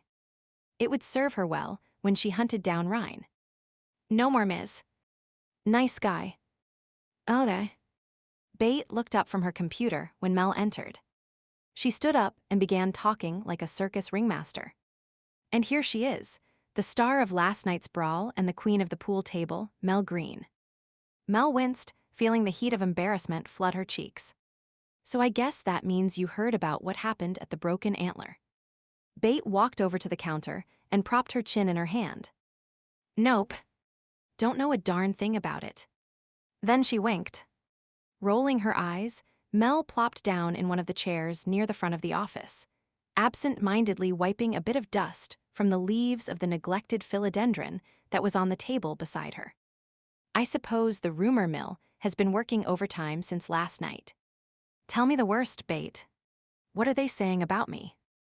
Only that you were roaring drunk, turned into some form of hot, sexy pool shark, and won a wad of cash by beating some of the best pool players that Stump River has to offer. What? She sat up straighter, abandoning the plant and focusing her attention on Bate. I was not roaring drunk. Maybe a bit tipsy, but I still had complete control over my faculties. And I am not a pool shark, it was just luck. And the wad of cash was loose change, for heaven's sake. Darn, I was afraid of that. Bate affected a pout, but then brightened. You didn't deny the hot and sexy part, though. A vague memory of wiggling her tush before taking a shot during the impromptu pool tournament flashed through Mel's mind. Damn, but Shed forgotten that part. And there was something about being too warm and loosening the tie on the front of her shirt. She clapped a hand to her cleavage, wondering how much Shed been showing off. Feeling a wave of heat rising to her face, she fought for composure while secretly dying inside. Of course, then there was what happened with Ryne afterward. It certainly eclipsed a little hip wiggling and cleavage display. I might have been a little less inhibited last night, but I did nothing inappropriate in public. That was, strictly speaking, the truth. No one needed to know about Armand's office. Being screwed and then scorned by Ryne was her own personal humiliation and heartache. So I suppose the story about Ryne and Billy Watson fighting over you and wrecking one of Armand's paintings is false, too. Mel nodded emphatically. I don't know if the fellow was named Billy or not, but he and Ryne weren't fighting over me, I am sure. They probably have some sort of history, or it was one of those guy things. Ryne doesn't care enough to fight over me, and Id never met the other man before. As for Armand's picture, that might be the grain of truth in the whole story. He was looking at a broken picture frame when I left. But what about your arm? Bate gestured towards the large bandage on Mel's forearm. Something must have happened for you to end up with an injury. I think I cut it on the bar stool. Some of the wood probably splintered when it broke. She rubbed the area around the wound. It still stings, but it's not serious. It should be healed in a few days. The other woman sighed in obvious disappointment. Well, I guess that means I have to delete most of what I wrote this morning. It's too bad. You could have been front-page news. Narrowing her eyes, Mel studied the other woman, wondering if she was joking or not. Given that this was Stump River, where nothing ever happened, there was a strong possibility she wasn't. Just to be sure, Mel clarified the matter. Well, I am sure something else exciting will happen before next week's edition. Bate shrugged and then straightened from where she'd been leaning on the counter. You never know, wandering over to the coffee maker, she filled 2 mugs with the freshly brewed beverage and handed one to Mel, who had moved to join her at the back of the office. So, what are your plans for today? The usual web surfing, walk about town and then coffee at Ruth's. Mel accepted the mug before sitting down at her workstation and powering up her computer. Not exactly. I've made up my mind that Ryne's giving me a full interview today whether he likes it or not. He's been stringing me along ever since I arrived here, and now I'm putting my foot down. No more delays. Maybe he's been dragging his feet so you'd stick around longer. Bate gave her a speculative look over the rim of her cup. No, Mel let her shoulders slump as she admitted the truth. I sort of wondered and half hoped that was the case, but last night, well, let's just say I found out otherwise. Are you sure? I don't know Ryne well, but he seems to be paying you a lot of attention. You've had dinner together, been out to his house, people have seen you sitting together at the cenotaph. Bate numbered off the interactions on her fingers. What is this? Am I under 24-hour surveillance or something? Mel looked at her aghast. No, just staying in a small town. Bate chuckled and pulled out a box of cookies from her bottom desk drawer, taking one before politely sharing. Mel took one as well and nibbled on it thoughtfully. She didn't like the idea that people had paid such close attention to what she'd been doing. It was sort of like being under a microscope. Perhaps that was yet another reason to head back to Chicago. There, no one noticed anything. You were completely alone despite being surrounded by hundreds of people. A slight grimace passed over her face. Somehow the thought wasn't as comforting as it was supposed to be. Turning her attention back to Bate, she addressed the issue of the town's gossip. Well, despite what everyone thinks they've seen, there's really nothing between Ryne and myself. As a matter of fact, once I am done with him today, he'll probably be leaving. Really? Gee, that's too bad. I've enjoyed your company. Bate looked disappointed for a moment, but after a second or two smiled and started cajoling her. If you'd stay longer, I'd be able to talk Josh into getting a new sofa with the extra rent money. Well, with a request like that, how could I not? Mel laughed, just as Bate had probably intended her to. Don't worry, you might not be rid of me as fast as you think. I still have to see what flights are available back to Chicago. Mel set down her coffee and pulled her chair into place in front of her computer. Where's Josh today? She asked idly while waiting for the internet to hook up. He's home, still complaining about his tooth, the big baby. Bate shook her head. I told him to stay away, because I didn't want to hear him whining all day after listening to him all last night.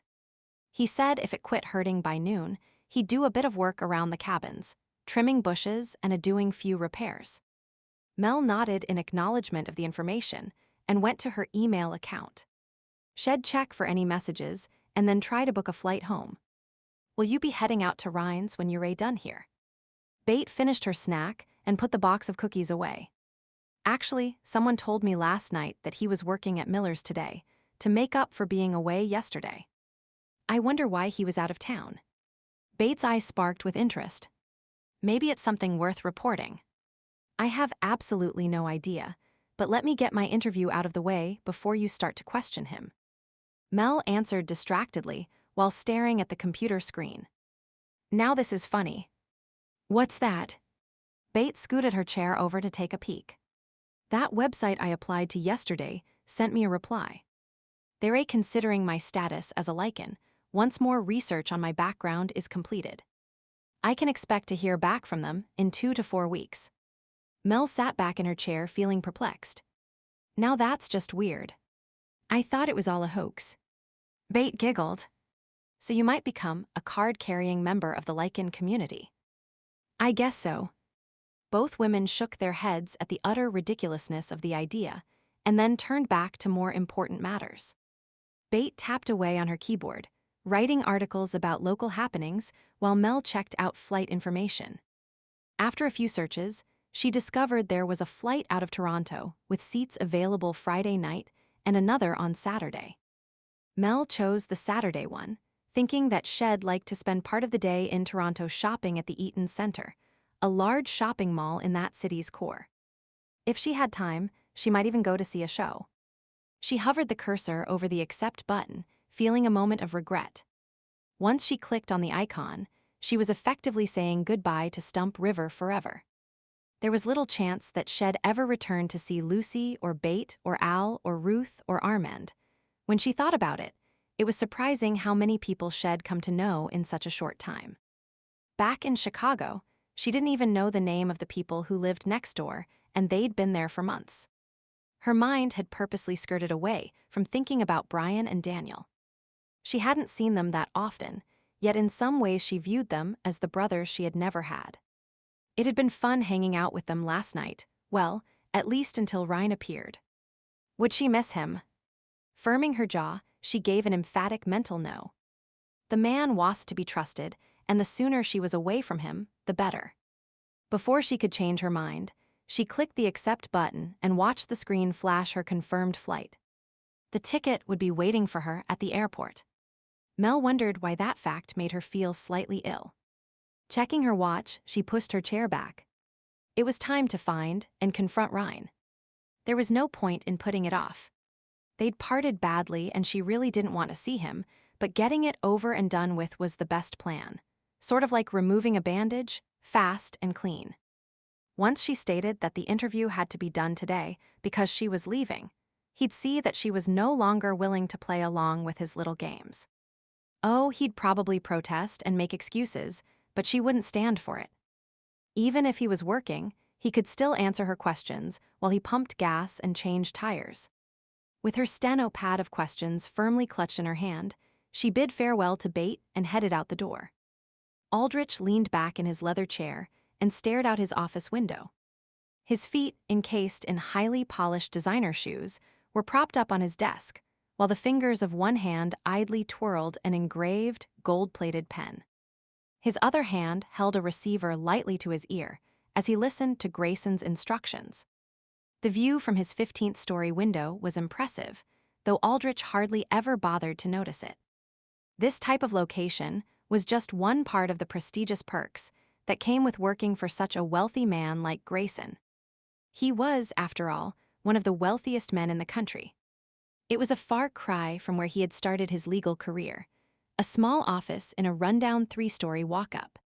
He'd been fresh out of school, in debt up to his ears and eager to make his mark on the world. Note the absence of the word idealistic. Aldrich smirked. He'd never been idealistic. A realistic view of how the world worked was his main advantage. Know where to be, who to talk to, and when to look the other way. That was his motto, and so far it had served him well.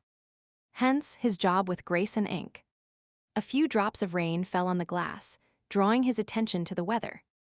The sky was gray and overcast, matching his mood perfectly. Grayson was being more difficult than ever, and Aldrich was stretching his patience to the limit, as he attempted to remain calm and unflappable. While he'd never openly admit it, he found the tycoon a tad difficult to handle. He'd been working for the man for 5 years now, and still never knew what to make of him. The man was rich, powerful, moody, and more than a little eccentric. Today it was one of his eccentricities that were giving Aldrich a headache. Honestly, how the man had ever managed to amass a fortune was a mystery. He had no sense of the value of a dollar, squandering money on foolish projects, ignoring the safety of priceless art objects. "Are you listening, Aldrich?" The voice barked down the line at him, and Aldrich momentarily removed the receiver from his ear. "Yes, sir. You were explaining that y'all be incommunicado for 5 days." He didn't add that it was a monthly ritual, and there was no need for the phone call. Humoring clients was all part of the job.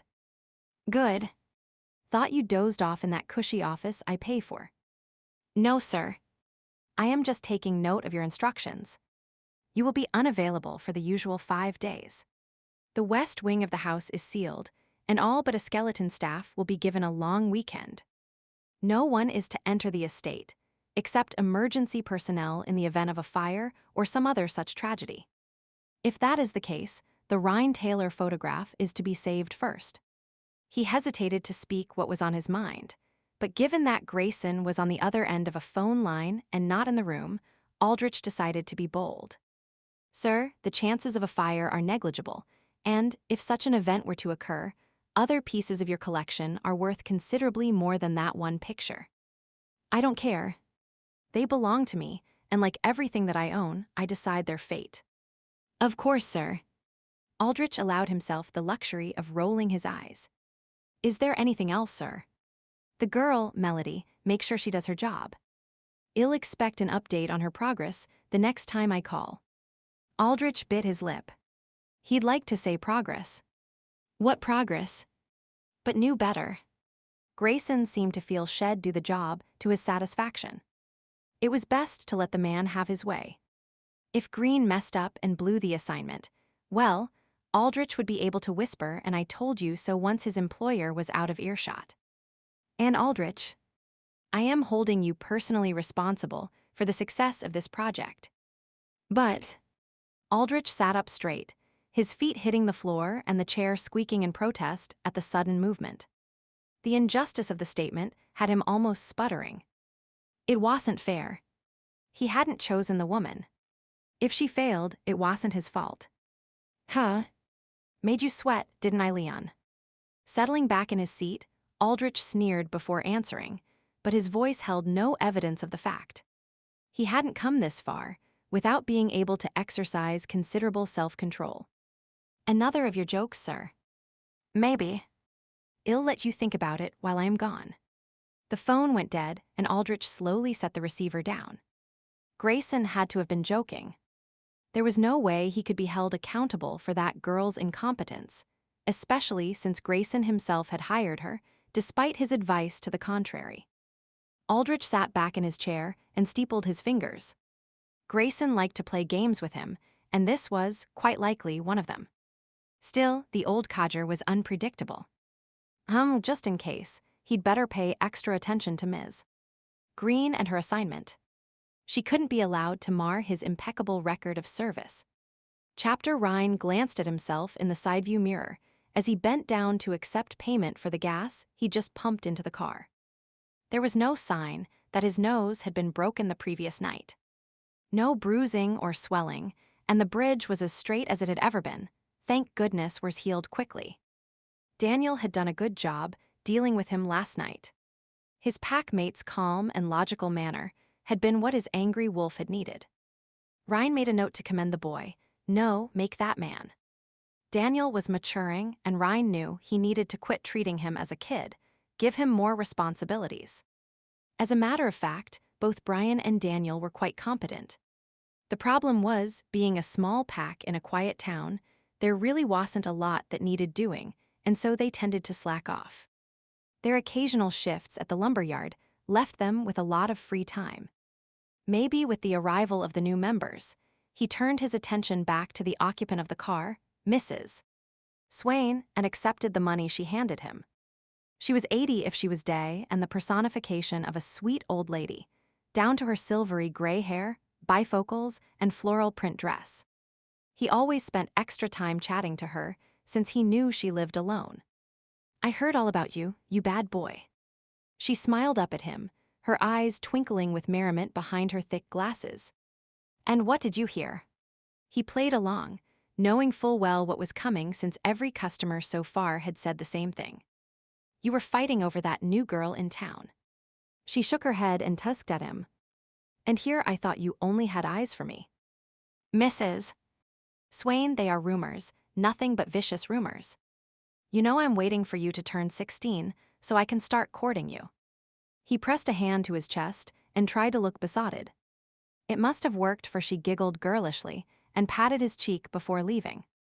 He watched her drive away, noting how she carefully looked both ways at the traffic light before sneaking through on the red with a slight squeal of her tires.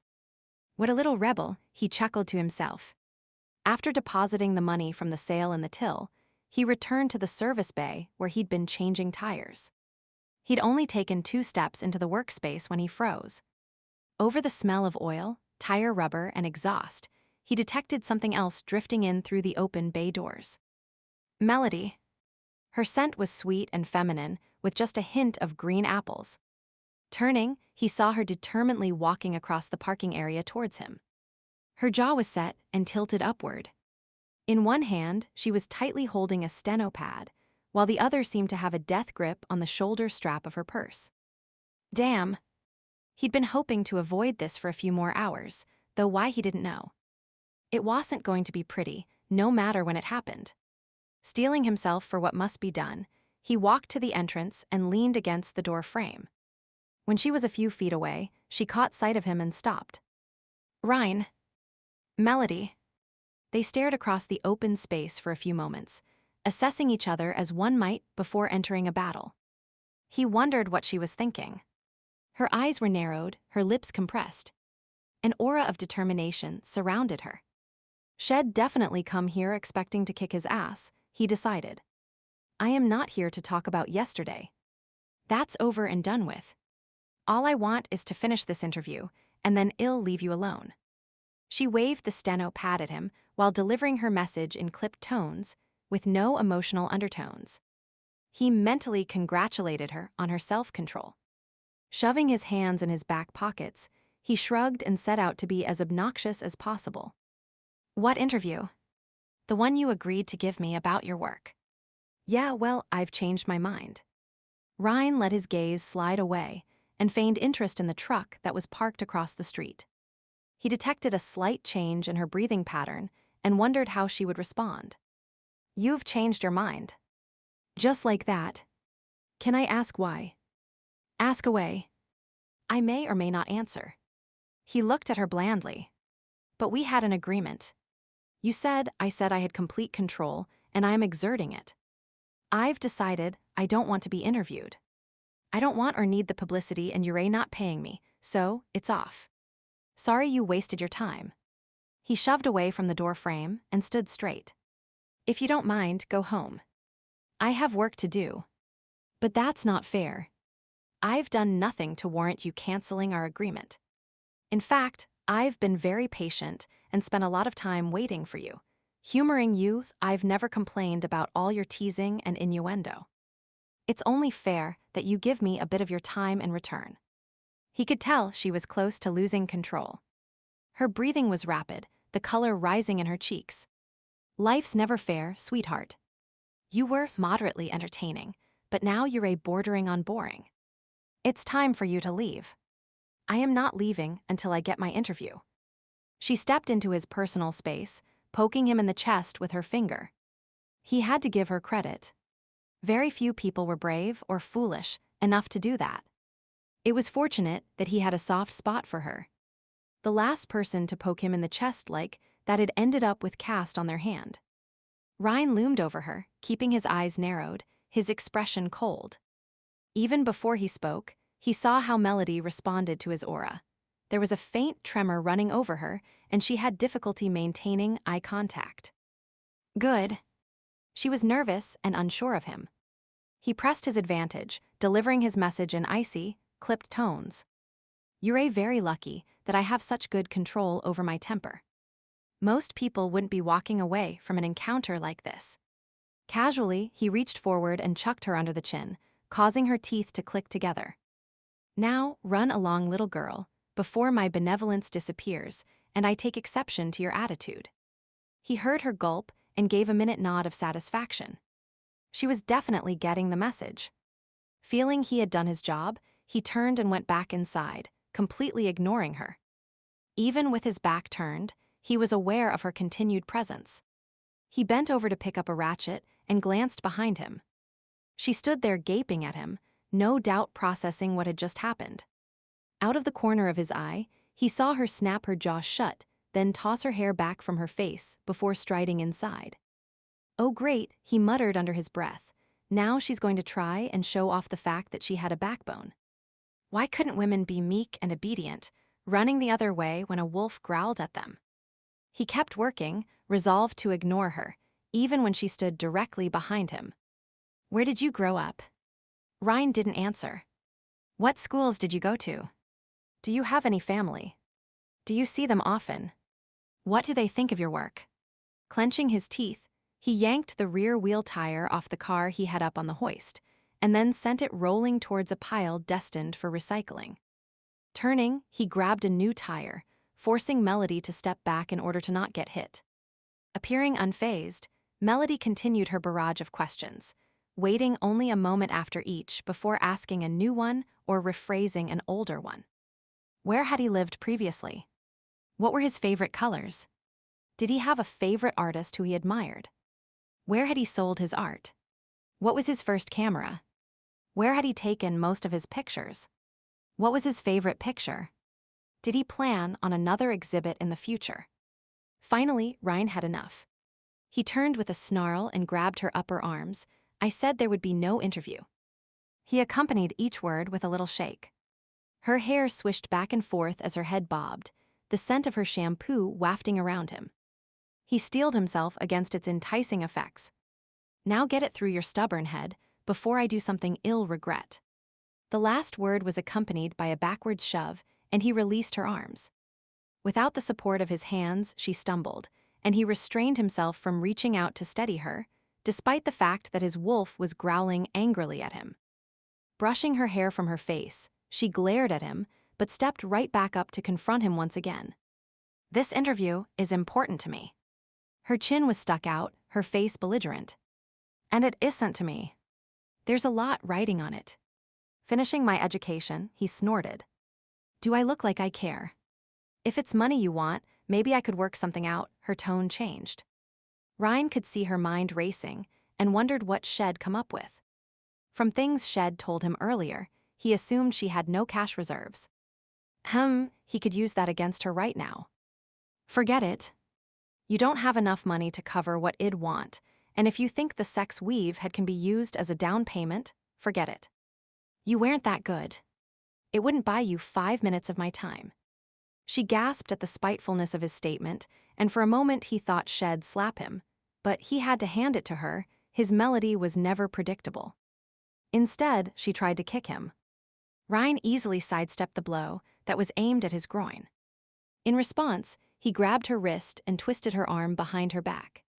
Using it to keep her under control, he dragged her close so their bodies were pressed together.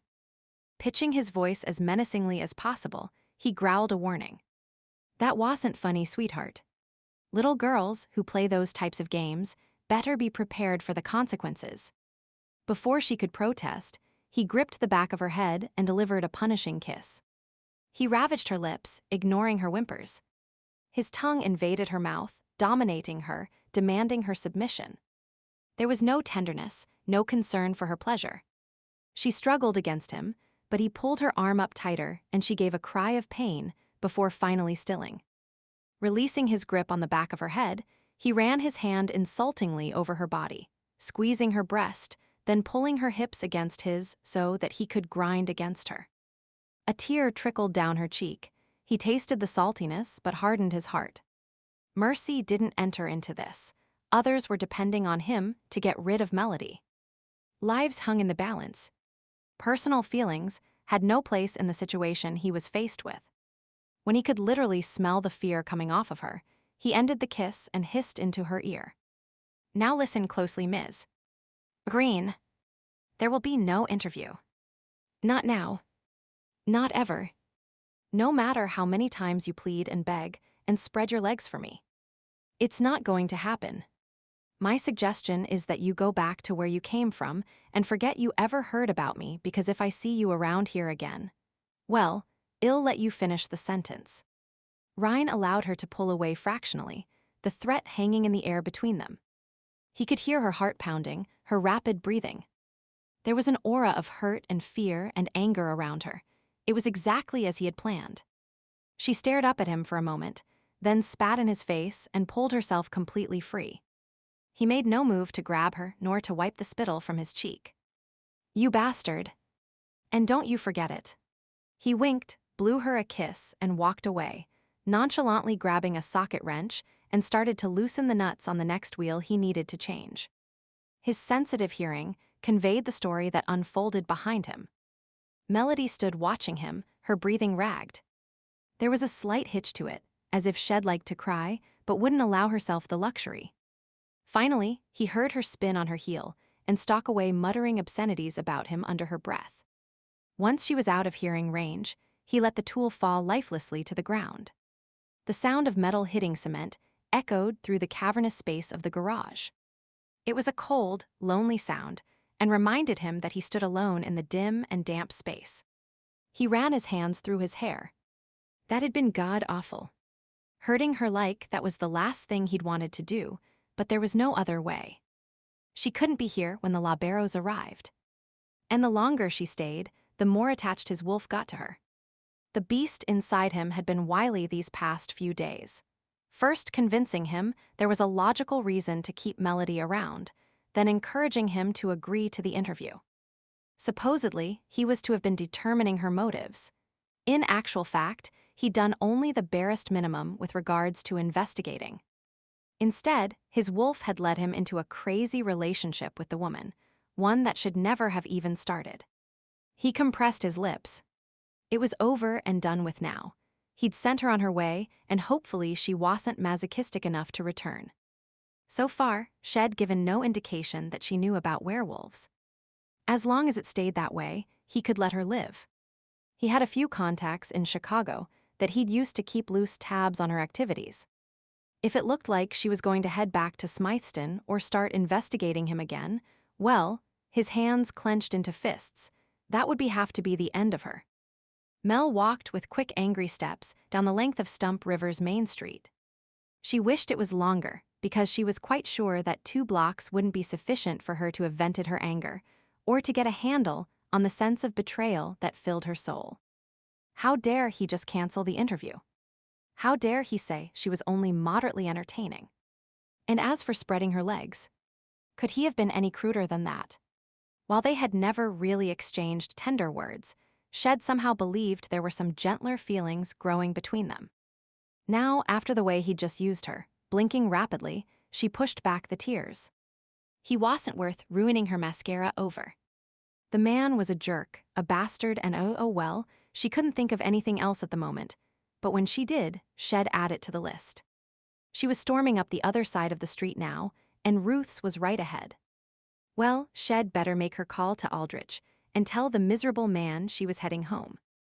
At least she was angry enough that there was nothing he could say that would upset her any more than she already was.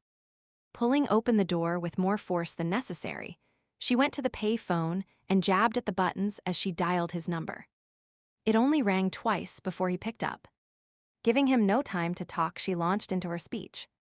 "Mr. Aldrich, it's Mel Greene. I am leaving Stump River, and I'll be back in Chicago in a few days. I'll contact you then. Can I assume that your trip has been successful and you've met your objective?" that you've discovered the necessary information regarding Mr. Taylor. She gave a short, ironic chuckle. Oh yeah, I've discovered lots about Ryne Taylor. Good. I am both surprised and pleased to hear that. I'll see you in a few days. She didn't bother to correct his assumption that what Shed discovered about Ryne was relevant to her assignment. Right. Bye, Mr. Aldrich. She hung up and then wondered why she always felt the need to say bye when she didn't even like the man. Damn her mother for instilling manners into her subconscious. Turning abruptly, she walked right into Lucy. The woman appeared to just be arriving for her shift. Fancy seeing you here this early, Mel. You're going to throw my whole day off schedule. Sorry. My plans for the day took an unexpected turn, and I had to make my phone call earlier than planned. Mel wandered over to her usual seat and plopped down, crossing her arms in front of her. Lucy automatically set a cup in front of her, and then headed towards the back to hang up her coat. She called a question over her shoulder. I've been meaning to ask you, who is it that you call every day? Not that it's any of my business, I'm just wondering. It's this guy named Aldrich. He's sort of like my supervisor, and I hate calling him. He's always super critical and never happy about anything I tell him. Mel shouted her response at Lucy's back. Ruth poked her head out of the kitchen at that moment, spied Mel, and started wringing her hands. Mel, what are you doing here? You're never early. Oh, this just messes up everything. She seemed agitated and kept peering into the kitchen behind her. Taken aback, Mel apologized. I am sorry. Do you want me to leave? No need to do that.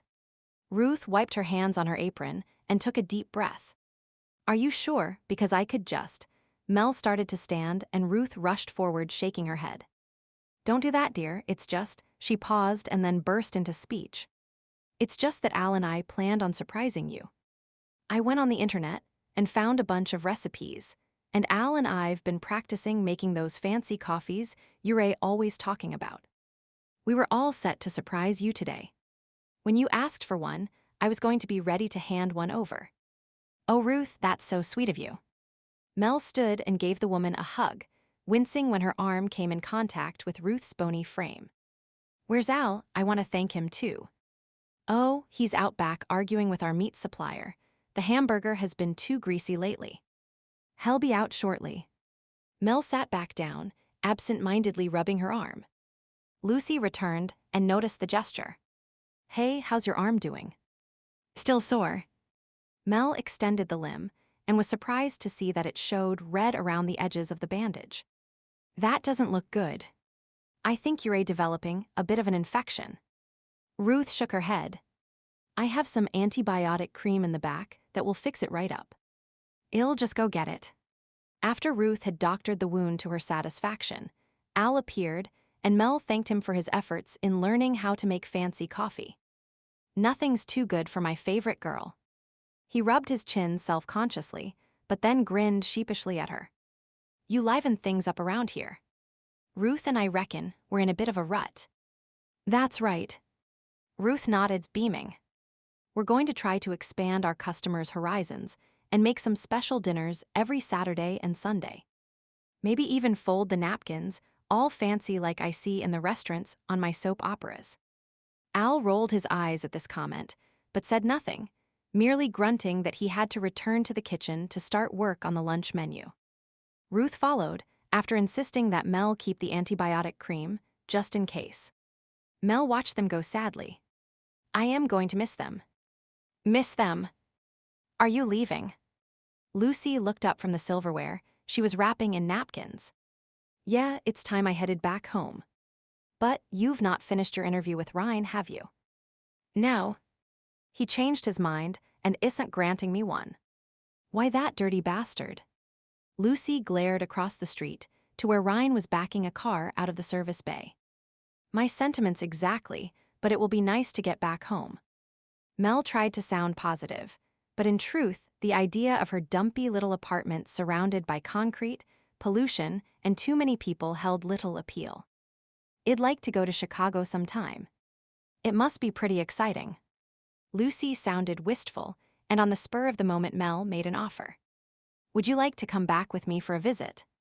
You can stay with me, and I can show you the sights. Lucy's whole face lit up. Do you mean that? Sure, why not? The more Mel thought about the idea, the better it seemed. She didn't really want to go back to Chicago, but if Lucy was with her, it wouldn't be so bad. Can you get some time off? Maybe a week. It shouldn't be a problem. I haven't taken a vacation in years. Let me just go check with Ruth and Al, and then I'll call Armand. Oh, I am so excited. Lucy hurried out back, grinning ear to ear. With Lucy gone, Mel allowed herself a few minutes of doubt and self-pity. She was really in a pickle now. Once she was home in Chicago, Aldrich would want to know what Shed found out and when the article might be ready. He wouldn't be pleased to learn that there was no article because Ryne had backed out. And then there was the whole issue of the cash advance. Last time the subject came up, Aldrich had basically said that if she didn't produce, Shed have to return everything. All expenses would have to come out of her own pocket. Unfortunately, said pocket had nothing in it. She caught herself chewing on her thumbnail, but was too worried to feel guilty about falling back into old habits. Staring across the street, she wondered if she dared ask Ryne one more time.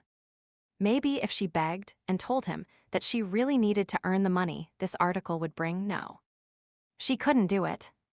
Not only would it be pointless, but her pride wouldn't allow her to grovel like that, not after the way he had treated her. There had to be another solution, but what? Chapter Lucy was ecstatic about being able to get some time off work, and with amazing ease. Mel obtained another ticket to Chicago, even though it did mean rebooking for Friday rather than Saturday. It was almost a 10-hour drive to Toronto, but by taking turns behind the wheel, they'd get there in plenty of time to catch their flight if they left by mid-afternoon. While Lucy packed, Mel headed back to the Gazette to say her goodbyes to Bate. She offered to pay rent for the rest of the week, but Bate had refused, saying it wasn't fair for her to pay when she wouldn't be using the cabin. Mel didn't argue the point, since she was in serious doubt as to her finances. If Grayson started legal proceedings in an attempt to retrieve the entire advance, she didn't know how she was going to survive. Hopefully, she could get her waitressing jobs back, but all thoughts of finishing her education in the near future would have to be put on hold. On top of that, the rent on her apartment was only paid until the end of the month, after which she'd be searching for friends who had couches she could crash on. Mel drove back to the cabin to do her own packing, spending much of the drive mulling over various scenarios for her future. None of them were very appealing. She'd known she was taking a gamble when she accepted this job, but it had seemed like such a perfect opportunity. After years of scraping by, she thought her life was finally turning around. Instead, she was in a worse mess than ever. A depressed feeling settled over her as she parked the car in front of the cabin and climbed out. She stood for a moment looking around, knowing she'd missed the place. Surprisingly, she had come to enjoy the peace and solitude the location offered.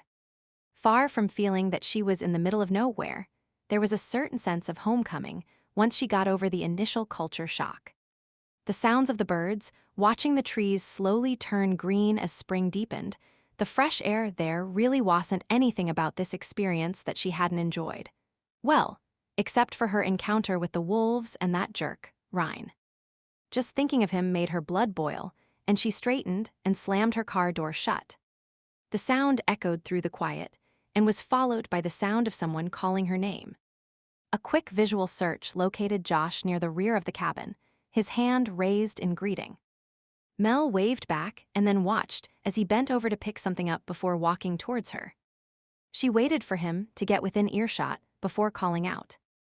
Hi, Josh. Bate said you might be doing some work outside the cabins. I see she was right. Yep, too nice a day to be stuck inside, so I thought just do a bit of tidying up and start to get ready for the summer visitors. He coughed and looked a bit embarrassed. I found something under the bushes back there that you might want to take care of. Really? What would that be? Mel couldn't think of anything outside that would concern her, but took a step towards where Josh had been working. Oh, you don't have to go get it. I have it here. He finished crossing the distance between them and handed her a rumpled bundle. It appeared to be a set of men's clothing. Hesitantly, Mel accepted the offering, not sure why Josh thought she needed to take care of them. Thanks. She examined the clothing. It looked vaguely familiar. Josh nodded and cleared his throat. I recognize the shirt, it's Ryne's. Apparently, you two must have been, well, you know, and he forgot to collect his stuff afterwards. He rubbed his neck and looked everywhere, but at Mel. I didn't think it was warm enough outside yet for that sort of thing, but you young folks are made of sterner stuff, I guess. He shuffled his feet and coughed again. Anyway, I'll let you give those back to him. I'll just, go finish up around the other cabins with that. He headed on his way, leaving Mel staring at the clothes she was holding. She scrunched up her face, trying to figure out how Ryne's clothes ended up under the bushes. Last time she'd seen that shirt on him, Mel paused and felt her jaw drop. He'd been wearing it on Tuesday, when the whole wolf by the river fiasco had happened.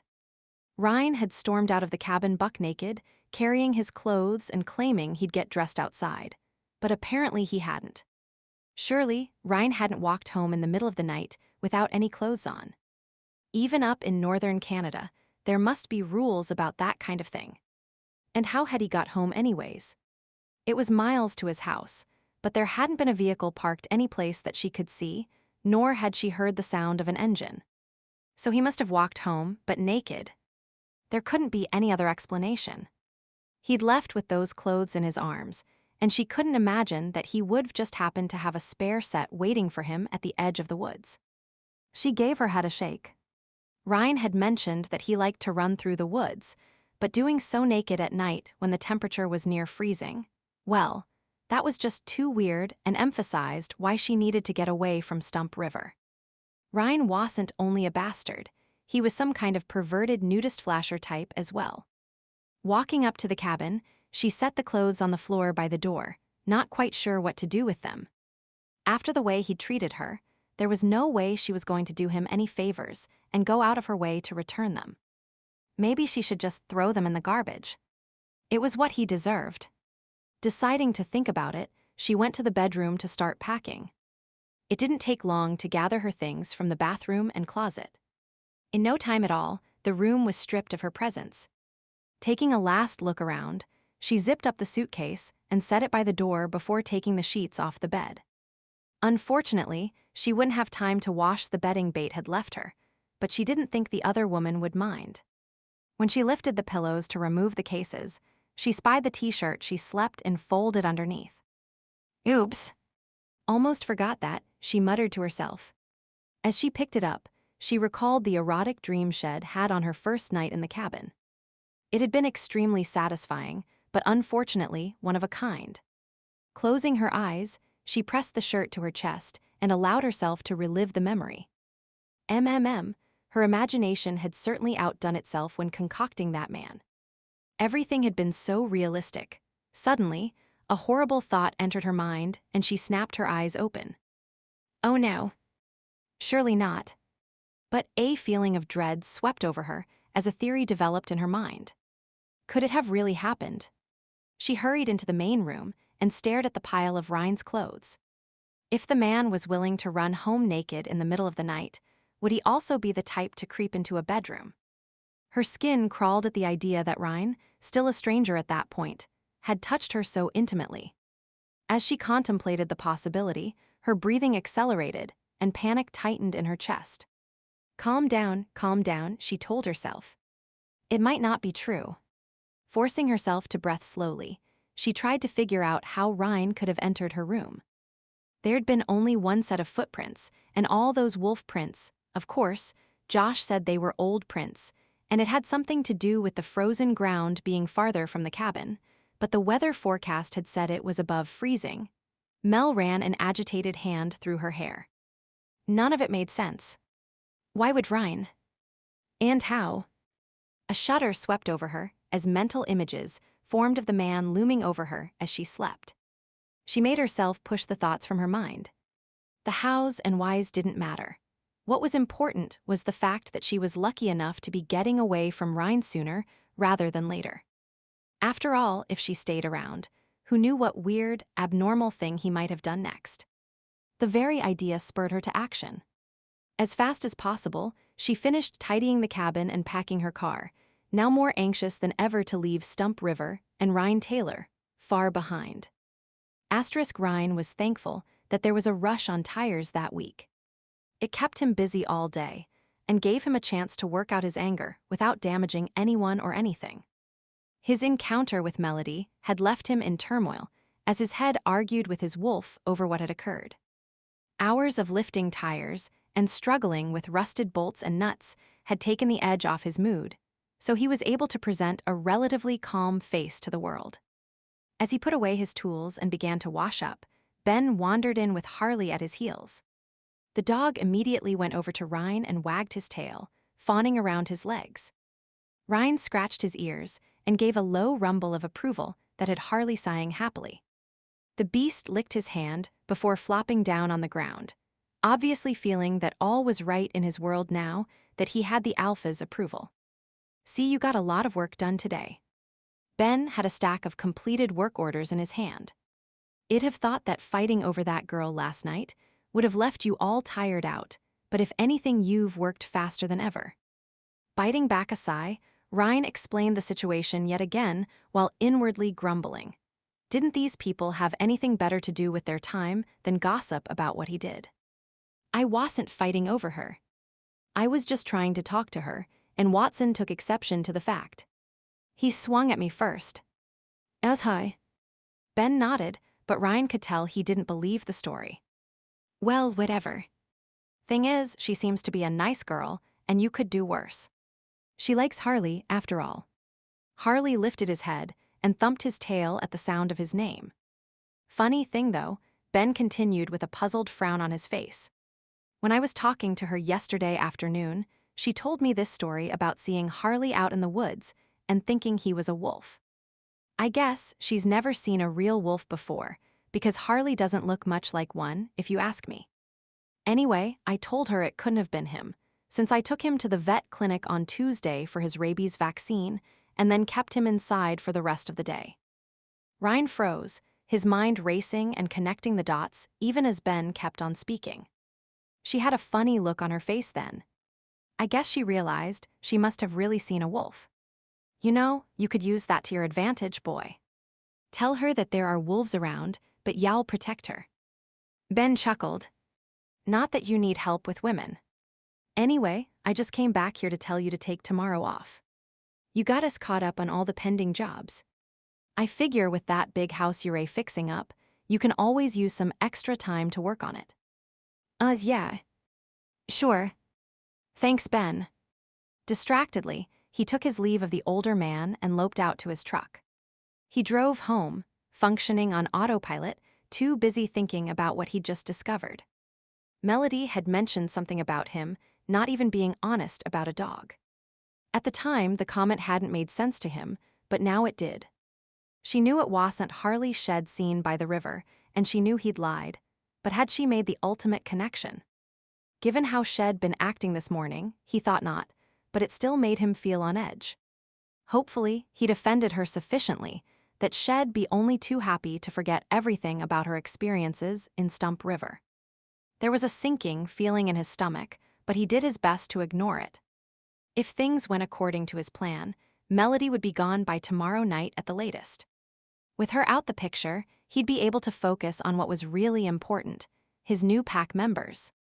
He'd have to inform Brian and Daniel about their arrival, look for suitable lodgings for the family, and find Marco a job. Ryne forced a smile to form even as his fingers clenched around the steering wheel. This should be a joyous time, yet he was filled with a sense of foreboding. Realizing that he was now in front of his house, he shut off the engine and went inside. The television was blaring as per usual, making it easy for him to locate his packmates.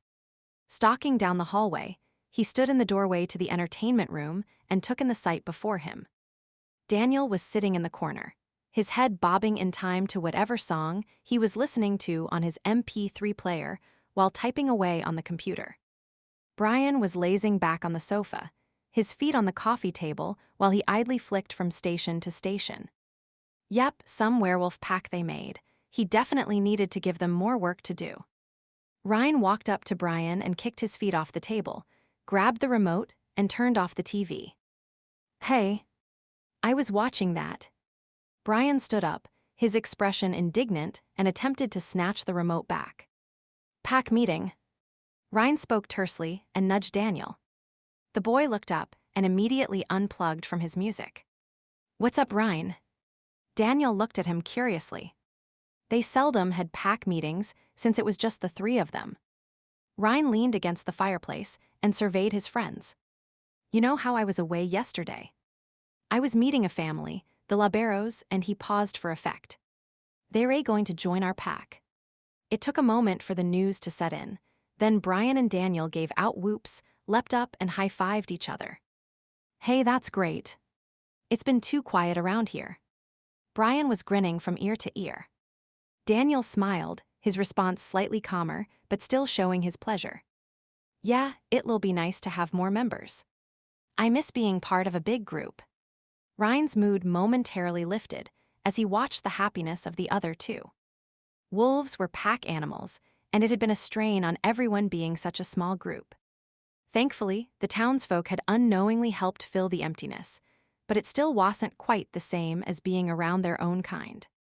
He gave them a few minutes to enjoy the news, all the while knowing he'd have to put a damper on things. So, how many are coming? Daniel sat back down, but kept his eyes fixed on his alpha, obviously eager for more information. 4 in total. Marco, his mate Olivia, and their son Angelo, as well as Marco's sister Tessa. Ages. Jobs. Brian actually looked the part of a beta at that moment, already trying to figure out how the new members would be assimilated into the pack. Ryne was pleased to see a serious side in Brian. When he'd taken the young man on as his beta, it had been a question of necessity rather than a belief in Brian's innate abilities, but he was showing signs of growing into the role. Just look at how he'd handled the little incident at the bar, smoothing things over so no one was any the wiser. Realizing that he hadn't yet answered Brian's question, Ryne shared what he knew and ended with a half-mocking warning. And Brian, give Tessa a break. She's had a hard time and doesn't need you sniffing around her the minute she arrives. Brian actually looked offended. Hey, I wouldn't do that to a pack member. She's family now. Nodding, Ryne pushed away from the wall and began to pace the length of the room. There's something else I have to tell you. It's about Melody, Ms. Greene. He shoved his hands in his back pockets and lifted his chin. I've severed ties with her. What? You're kidding. After last night, neither Brian nor Daniel looked like they could quite believe what they'd just heard. Yeah, especially after last night. Ryne rubbed his neck and sighed. Thanks for helping out last night. You both did good, real good. But it just re-emphasized to me that my wolf is getting too attached to her, and it's too dangerous to have her around. She's here to ask questions about me, and I can't take the chance that someday she might fit the pieces together. The keeping. There was no smile on Brian's face as he uttered the words. Yeah. We have new pack members joining us, and I have a responsibility to them. Mel seems harmless enough, Daniel added quietly. That she does. Ryne stared out the window, a vision of Melody's big brown eyes and soft golden hair forming before him. He turned away from it and tightened his jaw. But looks can be deceiving. A while back, I was talking to Kane, and he said a reporter had been looking for me in Smythston, specifically mentioning the wolf photo. It was Mel. The other two looked solemn, knowing the story behind the picture. Brian spoke first. Why didn't you say something when she first came? All you said was to stay away. We figured it was just a territorial jealousy thing your wolf had going. Ryne felt a bit sheepish. In part it was, but mostly it was caution. I wasn't sure if she knew anything about Lycans, or if she was just a reporter with a bee in her bonnet about me. Either way, I decided to wait and watch for a bit, to see what she did, and then make my decision. He shrugged and tried to hide the regret he was feeling. I am pretty sure she has no suspicions, but as I said before, I am done taking chances. This morning, I sent her packing. Ryne. Daniel looked worried. There was an email today from the registry. Really? About the Liberos. It was the only reason Ryne could think of at the moment. No. Someone from this area was going through the Lycans site and made an application for membership. They wanted to know if we were aware of anyone in the area who was a shifter. Brian frowned. How would the registry know it was from here? Daniel rolled his eyes. He was the computer geek out of the three of them. The IP address. When someone gets an email, you can usually get a general idea of where it came from by right-clicking on the sender. You go to View Message Source, find what IP address it's from, and then do a search where it's located. There isn't a specific home address, but a general area appears. I didn't think much about it. When I read the email this morning, I figured it was probably a hoax. You know, some kid playing around, but now, from what you've said about Mel, I am not so sure. Ryne felt a chill wash over him. Had Mel been searching for information about werewolves? Was it because of the slip-up he'd made over Harley? Or was it just a coincidence, as Daniel had said, some kid fooling around? Slowly, Brian frowned and walked over to the bookshelves. That reminds me. I didn't think much of it at the time, but that night Mel slept over, she might have been looking at the heritage books. When I was straightening up in here the next day, I saw they were just shoved back on the shelves. He pulled the books out and looked at Ryne. I thought maybe you'd been looking at them and wondered why they weren't put back properly, since you're usually so careful with them. Ryne shook his head. I haven't had time to look at them in weeks. He strode across the room and plucked a book from Brian's hand, checking the title. It was Lycanthropy. Raising the book to his nose, he took a sniff. A faint trace of Melody's scent remained. Grimly, he clenched the book in his hand. I think we have a problem. Chapter Ryne pulled into the parking area in front of Melody's cabin and forced his jaws to relax. The drive over had been accomplished at record speed, but the pressing urgency he felt inside left no time for the niceties of traffic laws. He had to find Melody as quickly as possible, ascertain what she did, or didn't know, and deal with it swiftly. Curses had tumbled from his lips the entire length of the drive. His complacency, his arrogance, his lust, all three had combined and conspired against him, causing him to ignore his duties as alpha. And now, because of him, the lives of his pack and Canes could very well be at stake. But no more. Firming his resolve, he climbed out of the truck and slammed the door. Long, determined strides carried him to the door. He forced himself to control his knocking.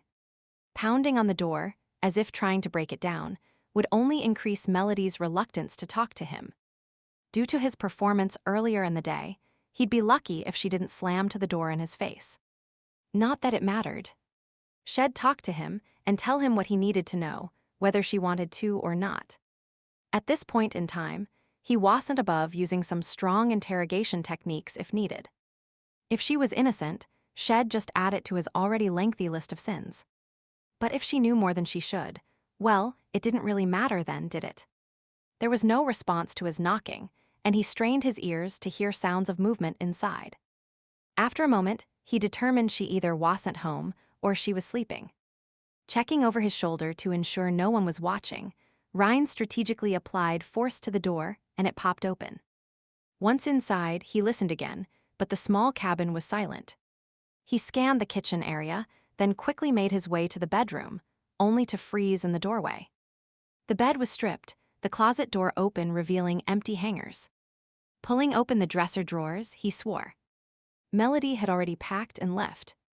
A frustrated growl rose in his throat, and he ran his hand through his hair, agitatedly contemplating his next move. Her scent was still strong, so she hadn't been gone too long. Would she stop in Stump River before she left? Possibly. Melody had made friends with several of the residents, and he couldn't see her just leaving without saying goodbye. Maybe he could catch up to her in town. He ran to his truck and hopped in.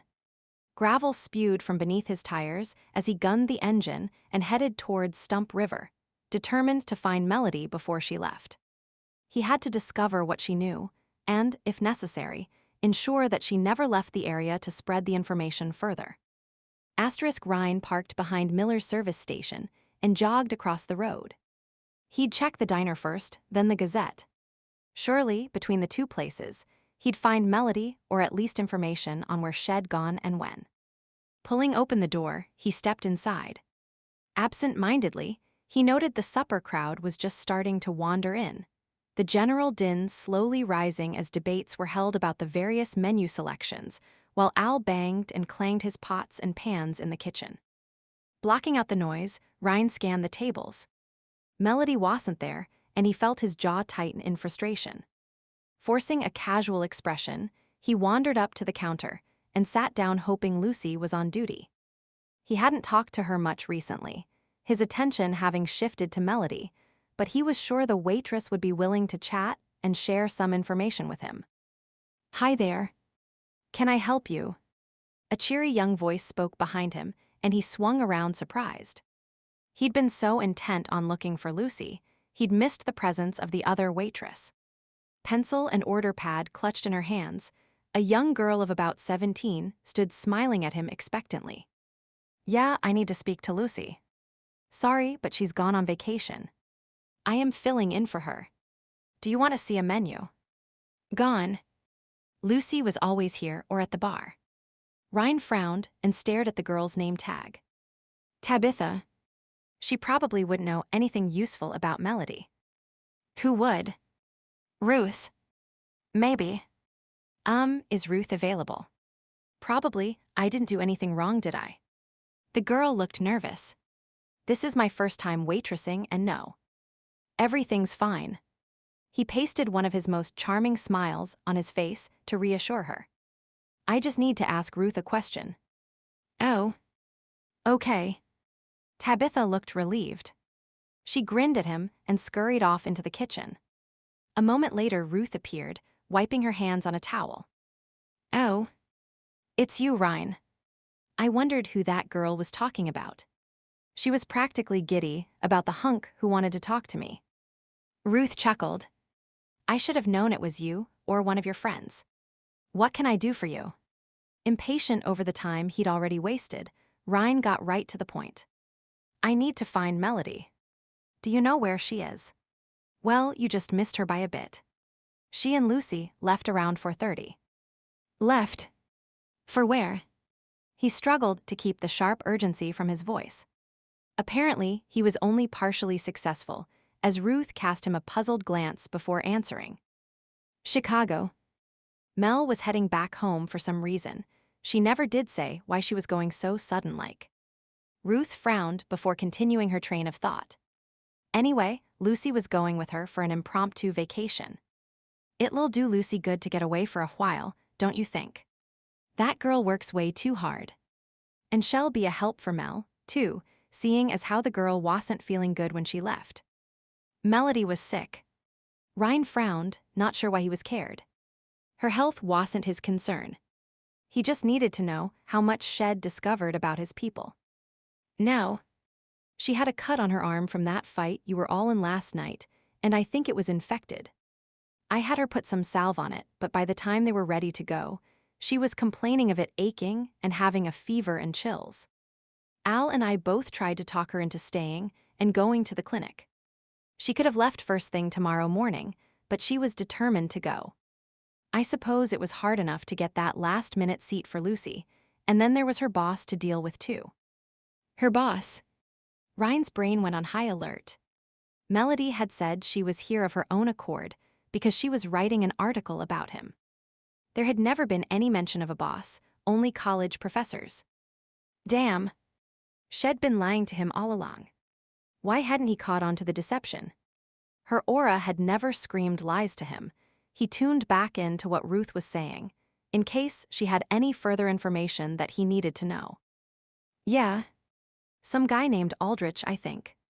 I overheard her telling Lucy that the man was really hard to please, and I don't think she was exaggerating. You know, she reported into him every day that she was here. Just like clockwork, Shed come in, place a call, it was always short, and then Shed sit down for some coffee and a chat. Ruth sighed. We're going to miss her. She was nice young thing, wasn't she? Too bad she had to leave so suddenly. Yeah. Too bad. Ryne stood up and distractedly thanked the older woman before heading towards the door. Thanks for the information. I'll talk to you later. Kane gripped the phone more tightly and vaguely acknowledged the cracking sound as the plastic casing began to break under the strength of his grasp. He'd had a sense of foreboding the minute he'd heard Ryne's voice. The longer they talked, the worse it became, and he felt the need to confirm the dreaded message. "You're sure she knows about werewolves?" The sound of heavy sighing met his ear before Ryne spoke. "I am almost certain. Everything points that way. The fact that she was checking out the books was bad enough, but if she's actually trying to get into the website, well, she must have strong suspicions. And then I messed up by letting her see me as a wolf and then trying to pawn it off as a dog. Damn. I knew better, gritting his teeth. Kane knew social protocols would have him uttering platitudes, but right now he had none. His brother had effectively been playing Russian roulette with all their lives, and if the man had been in the room with him, right now, he'd probably be ripping his throat out. Instead, he had to be satisfied with firing accusing words at his brother. "Yeah, you should have known better. You were supposed to deal with her, make sure things never got this far." What the hell happened? In his mind, Kane could see Ryne running his hand through his hair in frustration. "I don't know. When I am around Melody, my wolf starts to take over, and I find myself doing things I know I shouldn't." "Your wolf? Is it looking on her as a mate?" Kane frowned at this possible complication. "Damned if I know. I am not into this lifelong mate thing. That's your area of expertise. And right now, quite frankly, it doesn't even matter. The keeping outlines my course of action. One I seriously doubt you'll be able to uphold if your wolf is intent on claiming her. I'd better take over." The snarl that echoed down the phone lines left Kane in no doubt as to Ryne's feelings on the matter. "You'll stay the hell away from her. This is my problem right now. Besides, it isn't safe. So far, she doesn't know who you are. She doesn't know it's you in that damned picture. All she has is the knowledge that werewolves exist. And does she suspect that you're a one?" There was a pause. Possibly, she might be suspicious. "So what do you propose to do if she's already on her way back to Chicago?" "I am following her there. I'll find out what she knows and take the necessary steps. If your wolf lets you." "It will. I am in control." If that were the case, things wouldn't have gotten this far. Kane knew he was pushing, but he had to be sure Ryne was capable of carrying out his duty. "That's a low blow. But the truth." Silence followed, then quiet words. "Yeah, I fucked up. And it's not an issue anymore. The needs of the pack are more important." Kane detected a certain steel-like tone in his brother's voice, but this was too important to leave to chance. "A blunt warning never hurt. Just remember that, or I will take care of it myself." A low growl was his response. "I need some information from you." "Such as?" "Can Elise check the books at the Grey Goose and see how Melody signed in? I want her address in Chicago, her phone number, her credit card, anything Elise can find. You never know what might prove helpful if Melody turns into a runner. I'll call you with the information as soon as we have it. Make sure you call me on my cell phone. I am leaving for the airport in less than an hour. If I am lucky, I'll be able to get a standby seat to Chicago." "All right." He hung up, not bothering to say goodbye, his anger and frustration roiling about in his gut.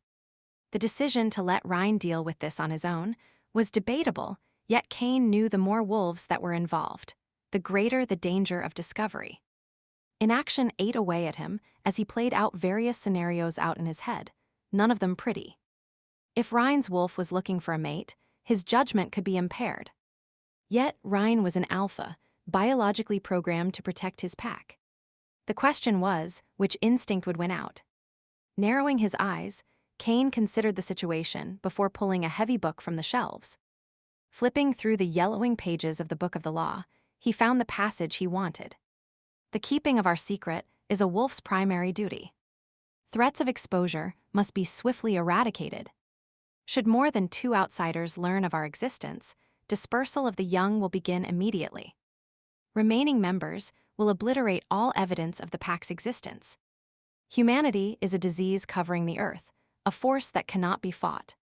Better that a few should die to stop the scourge than to risk the perishment of all. Chapter. The young woman hummed to herself as she sat feeding documents into the paper shredder in an upscale law office. She was just a temp, and as usual, no one left her any real or important work to do. Filing, shredding, a bit of typing, and answering the phone. It was pretty easy, and that's the way she liked it. Working full-time wasn't on her agenda. Nope. She planned on finding a rich lawyer and settling down as soon as possible. Too bad this particular job didn't hold any matrimonial prospects. The lawyer she was temping for was a grumpy old man, 50 if he was a day. Still, age and looks wouldn't matter if he was rich enough. She gave the office an assessing perusal, adding up the cost of the decor and factoring in the location. He might be a possibility. Unfortunately, he was in court and not scheduled back for several hours. Oh well, that left her plenty of time to do her work, as well as wander the halls looking for eligible professionals. It was always a good policy to keep her options open. She took a moment to check her appearance as it reflected in the window.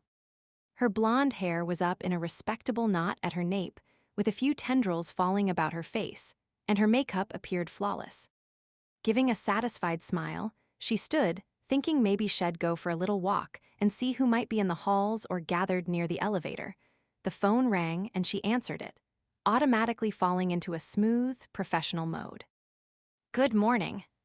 You've reached the law office of Leon Aldrich. Ms. Matthews speaking.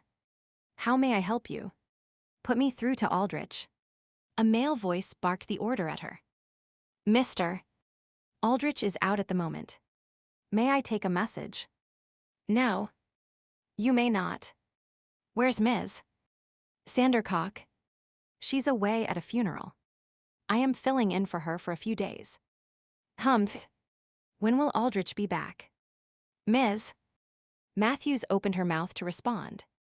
The caller cut her off. And don't give me any of those annoying answers they teach you at business college. I hate it when people tell me they can't really say. Of course you can say. You know damned well when he's coming back. It's written in his day planner on his damn desk. Now get up, walk into his office and check. I am sorry, Sir MS. Matthews quivered at the vitriol in the man's voice, but did her best to withstand it. No, you're not sorry. But you will be once I tell Aldrich that you didn't follow my orders. Do you know who I am, girl? My name is Grayson. Anthony Grayson. I own the building you're sitting in. Hell, I probably own the apartment you live in, too. And I know I own Leon Aldrich. Now if you expect to ever work in this city again, y'all do as you're told. Now. Ms. Matthews jumped as if the man was actually in the room barking orders at her. Some instinct told her that every word he had spoken was true. She scurried into Mr. Aldrich's office and checked the planner on his desk, then relayed the information to Mr. Grayson. The man's tone of voice changed, becoming calmer, almost pleasant. Good. I like the way you follow orders, girl. Now, is there anything else written in his book from yesterday or for the next 4 days? Mr. Grayson, I am not sure I should tell you. Are you defying me, girl? Gripping the phone tighter, Ms. Matthews swallowed hard. That mean, dangerous edge was back in the man's voice. She looked around nervously, sure he was nearby, which of course he wasn't. It just seemed that way. No, sir. Of course not. Just let me look, okay? He has only one message on yesterday's date. It says Greene called. Returning. Next few days. Report. Ah, that is good news. Unexpected, but good. All right. Now you may take a message for me. Tell Aldrich that I will want Ms. Greene's complete report delivered to me in 4 days' time. Got that. Ms. Matthews scribbled the message down. Yes, sir. You want Mr. Aldrich to deliver Ms. Greene's report. Excellent. Now what else does he have written down? She flipped through the next few pages of the planner. It was blank. There's nothing there, sir. I believe I heard him mention something about going away for the weekend. While the cat's away, thanks you, MS. What was your name? Matthews, sir. Mary Matthews. Right. Thank you, Ms. Matthews. You've been most helpful. I like to keep close tabs on my employees. Tell me, which agency did Aldrich get you from? Richardson's. She answered hesitantly, not sure where the conversation was going. I'll keep that in mind and recommend you to some of my other employees when they need a temp. I think, Ms. Matthews, you and I might work well together. Together, sir. I'll be in touch. Make sure Aldrich gets that message. The man hung up without even saying goodbye and Ms. Matthews slowly put the phone down, frowning. She wasn't sure, but something was telling her that Mr. Grayson might want her to do a bit of snooping for him. It didn't sound exactly on the up and up, but Grayson probably had lots of wealthy people working for him. Lots of wealthy, young, eligible people. A smile curved her lips as she considered the possibilities. Aldrich walked into his office and flicked on the lights. It was 6:30 and he was tired. The damned judge hadn't wanted to call a recess for the weekend, making them stay until all evidence was presented and arguments given. Well, the man could spend his weekend deliberating legal points if it made him happy. All Aldrich wanted was a quiet weekend away at his cottage by the lake. Walking to his desk, he scanned the messages the temp had taken. Nothing important there, thank goodness, except he paused over the very bottom slip of paper. Grayson had called and wanted the complete Greene report in 4 days. What? He frowned. Why would Grayson think there was a complete report? As far as the man knew, Greene was still in Stump River attempting to get information out of Taylor. His gaze fell on his day planner. It showed yesterday's date, and he knew it had been turned to today's date when he'd left that morning. That could only mean that someone had been in here checking it. Aldrich tightened his jaw.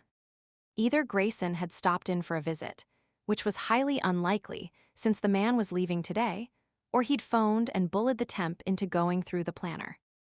It wouldn't be the first time it had happened. Pacing the room, he wondered what to do.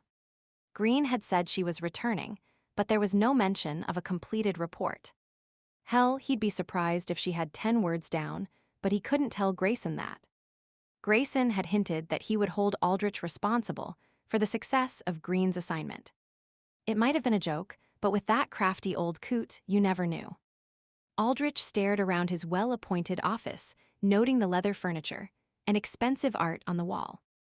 Then he considered his European sports car and the penthouse suite he'd inherited when Grayson's last lawyer no longer needed it. He shuddered slightly, recalling how the former lawyer suddenly closed his practice and left town, leaving no forwarding address. At least that was the official story Grayson Inc. told anyone who asked. Aldrich had helped construct the tale, ensuring everything was nice and tidy. Everyone involved in the little misunderstanding had an alibi, and there were no inquiries from the former lawyer's family or friends.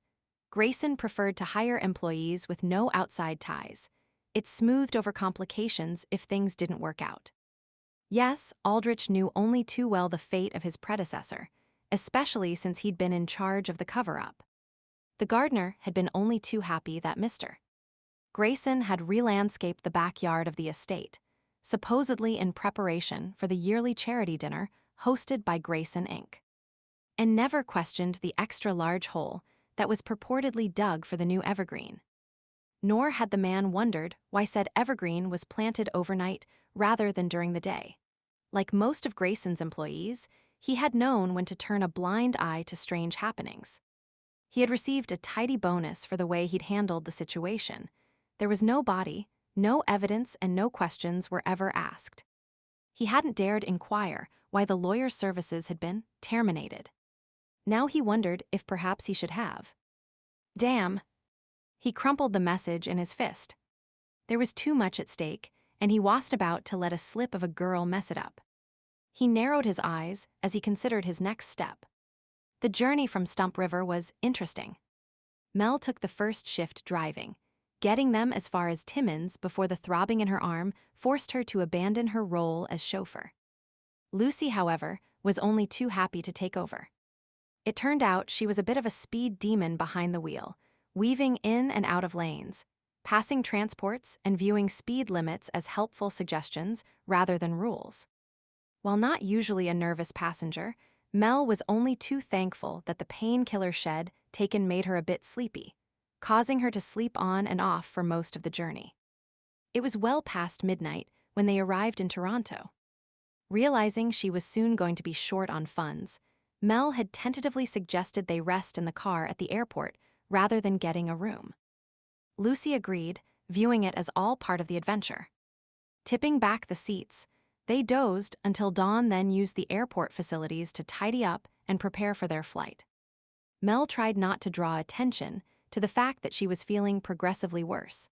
She wasn't even sure if the airline would let her on the plane if they suspected she was really ill, in case whatever was wrong with her turned out to be contagious. Of course, the problem was just the cut on her arm. What else could it be? But would the airline listen to her explanation? No, it was best to keep things quiet. While Lucy browsed for magazines, Mel snuck another peek at the cut. It was still hot to the touch, and the redness was spreading, but the wound didn't seem to be weeping at all. In fact, the cut was nearly healed, which was more than a little puzzling. To be truthful, her whole body felt different, tingling as if each individual cell was up to something. A dull headache had been her constant companion for the past 2 days as well, and she had the strangest feeling of paranoia, as if there was someone else was in her head and privy to her thoughts. She popped another painkiller and loosened her collar as a wave of heat came over her again. Wiping her brow with a trembling hand, she pasted a smile on her face when Lucy reappeared with 2 coffees and several magazines. "Here, this will make you feel better. It's one of those special blends you always talk about." Lucy sat down beside her, pressing a cup into Mel's hands. Mel thanked her and took a sip, waiting for the familiar rush that only a good cup of coffee could bring. The rush, unfortunately, was more of fizzle, and she sighed heavily. Just her luck, the first cup of coffee back in civilization, and it was a dud. Resignedly, she continued to drink the beverage, wondering if it was the fever that was making the coffee taste different, or if the upscale coffee chain had managed to mess up one of her favorite drinks. After what seemed like an interminable time, their flight was called. Mel stood, pleased that Shed had to change from her original Saturday flight to the one on Friday. Saturdays hadn't been able to accommodate Lucy. The thought of being home in familiar surroundings seemed immensely comforting, and the sooner she was back in Chicago, the better. Boarding went smoothly, thank goodness, no one even giving her more than a cursory glance as she settled into her seat. As the flight took off, Mel closed her eyes and idly listened to Lucy chattering away. The painkillers had taken effect, and she was pleasantly fuzzy-headed. It actually took her a few moments to realize that Lucy had finally grown quiet. Opening her eyes and turning her head, she noticed the other woman was frowning and nibbling on her lip. "What's the matter?" "Oh, nothing."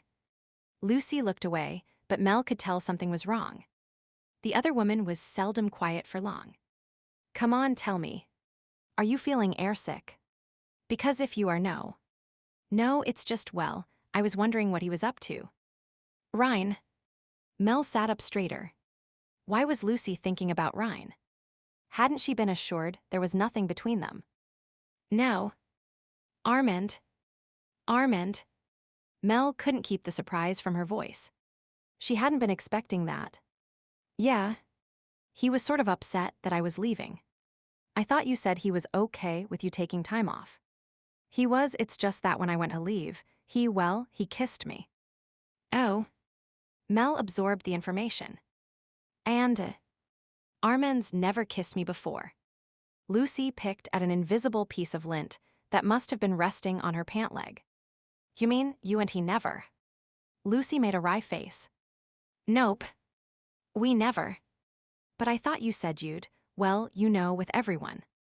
"Well, almost everyone, but not Armand.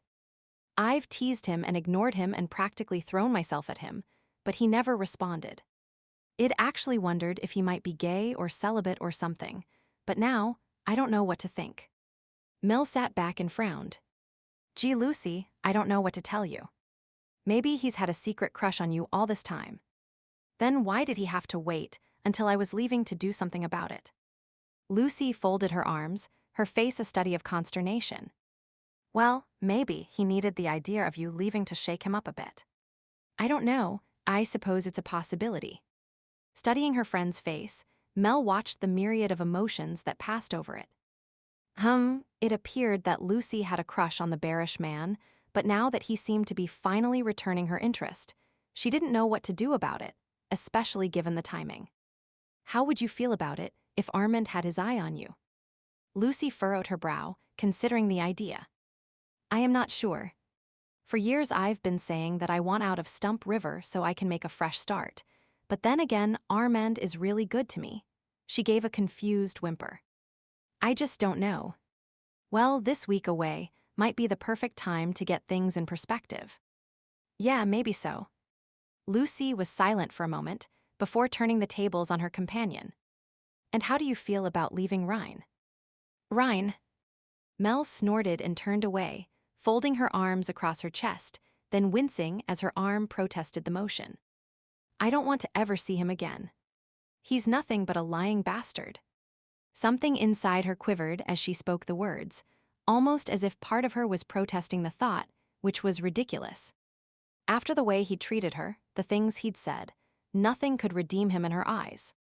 Ouch. Is all that anger just over him backing out of the interview? Yes, no, some of it is, and some of it is because of stuff he said. Mel took a quivering breath as the hurt she felt bubbled to the surface. He said I was only moderately entertaining and that, well, I wasn't worth very much in bed. Ryne said that. Lucy looked aghast. I don't believe it. It's not the sort of thing I'd imagine. No, of course not, but there must have been a reason. Ryne's not usually quite that rude.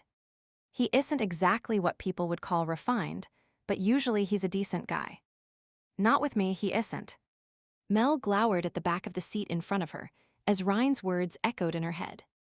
Well, I wasn't there, so I don't know exactly what happened, but I bet there's something else going on. Something we don't know about that made him act that way. Mel shook her head, unwilling to hear anything that might exonerate the man. Lucy sighed and turned away, probably realizing that her companion wasn't in a receptive mood. A silence fell between them, and Mel became lost in thought over recent events. It kept her occupied for the remainder of the flight, but by the time they landed in Chicago, she had no clear answers as to what demon had made Ryne act as he did. From the look on Lucy's face, the other woman hadn't been successful in her musings, either. Suppressing a derisive snort, Mel stiffly rose from her seat and prepared to depart the plane. Wasn't this just fine and dandy? Here she and Lucy were ready for an exciting week together exploring Chicago, and instead of planning girlfriend fun, they'd spent the last few hours dwelling on the men they'd left several hundred miles away. They survived the wait at immigration and even found their luggage with minimal difficulty. Luck continued to be with them as they easily got a taxicab and headed towards their destination, her apartment. Lucy enjoyed the ride, exclaiming over the large buildings, multi-laned highways, and throngs of people. By time the trip came to an end, even the taciturn driver was smiling over her enthusiasm. As they climbed out of the cab, Mel was uncomfortably aware that her neighborhood was going to be a letdown for her friend. The rundown buildings, weedy, cracked sidewalks, and the constant rumble from the nearby public transit was quite a change from Stump River. However, Lucy either didn't care or notice, instead chattering about what she hoped to do during her visit. After climbing the stairs, the elevator was out of order again. Mel unlocked her apartment door and pushed it open. Stale air wafted into their faces, only slightly more pleasant than the scent in the hallway, where the smell of boiled cabbage was predominant. Here we are, home sweet home. Mel ushered Lucy inside and shut the door, automatically chaining it and turning the various locks. I don't think I've ever seen that many locks on a door. Do you use them all the time? Lucy stared in apparent amazement. Mel nodded. Yep, this isn't the safest of neighborhoods. The crime rate is high. Theft, drugs, assaults, you can't be too careful. But what about the people next door? What if they want to pop in for a visit? All that locking and unlocking must get tiring. Lucy, quite frankly, I don't even know the names of the people next door. She paused and then qualified her answer. Well, I do know one person's name, but that's only because I hear the woman calling it out when they're having sex. You can hear that. You. Lucy wrinkled her nose, and Mel laughed at her obvious distaste. Yeah, I agree. The walls are pretty thin, but the rent's cheap. Mel flopped down on the sofa and closed her eyes. Traveling was tiring at the best of times, and this infection, or whatever was wrong with her, seemed to be draining all her energy. If she didn't feel better by morning, she'd have to go to a clinic. There went more money she didn't have. You look all done in, Mel. Why don't you go to bed? I can take care of myself. Forcing her eyes open, she tried to sound perky for the sake of her guest. No. I invited you to come with me. Just let me rest for a few minutes, and then I'll head to the corner store and get some groceries. Lucy folded her arms and raised her brows. Nonsense. You rest. I can go out. It'll be my first adventure in Chicago. It was a short-lived argument, and soon Mel was lying in bed while Lucy left to purchase food. The cool sheets felt good against her hot skin, and she began to relax, enjoying the first bit of peace and quiet she'd experienced in several days.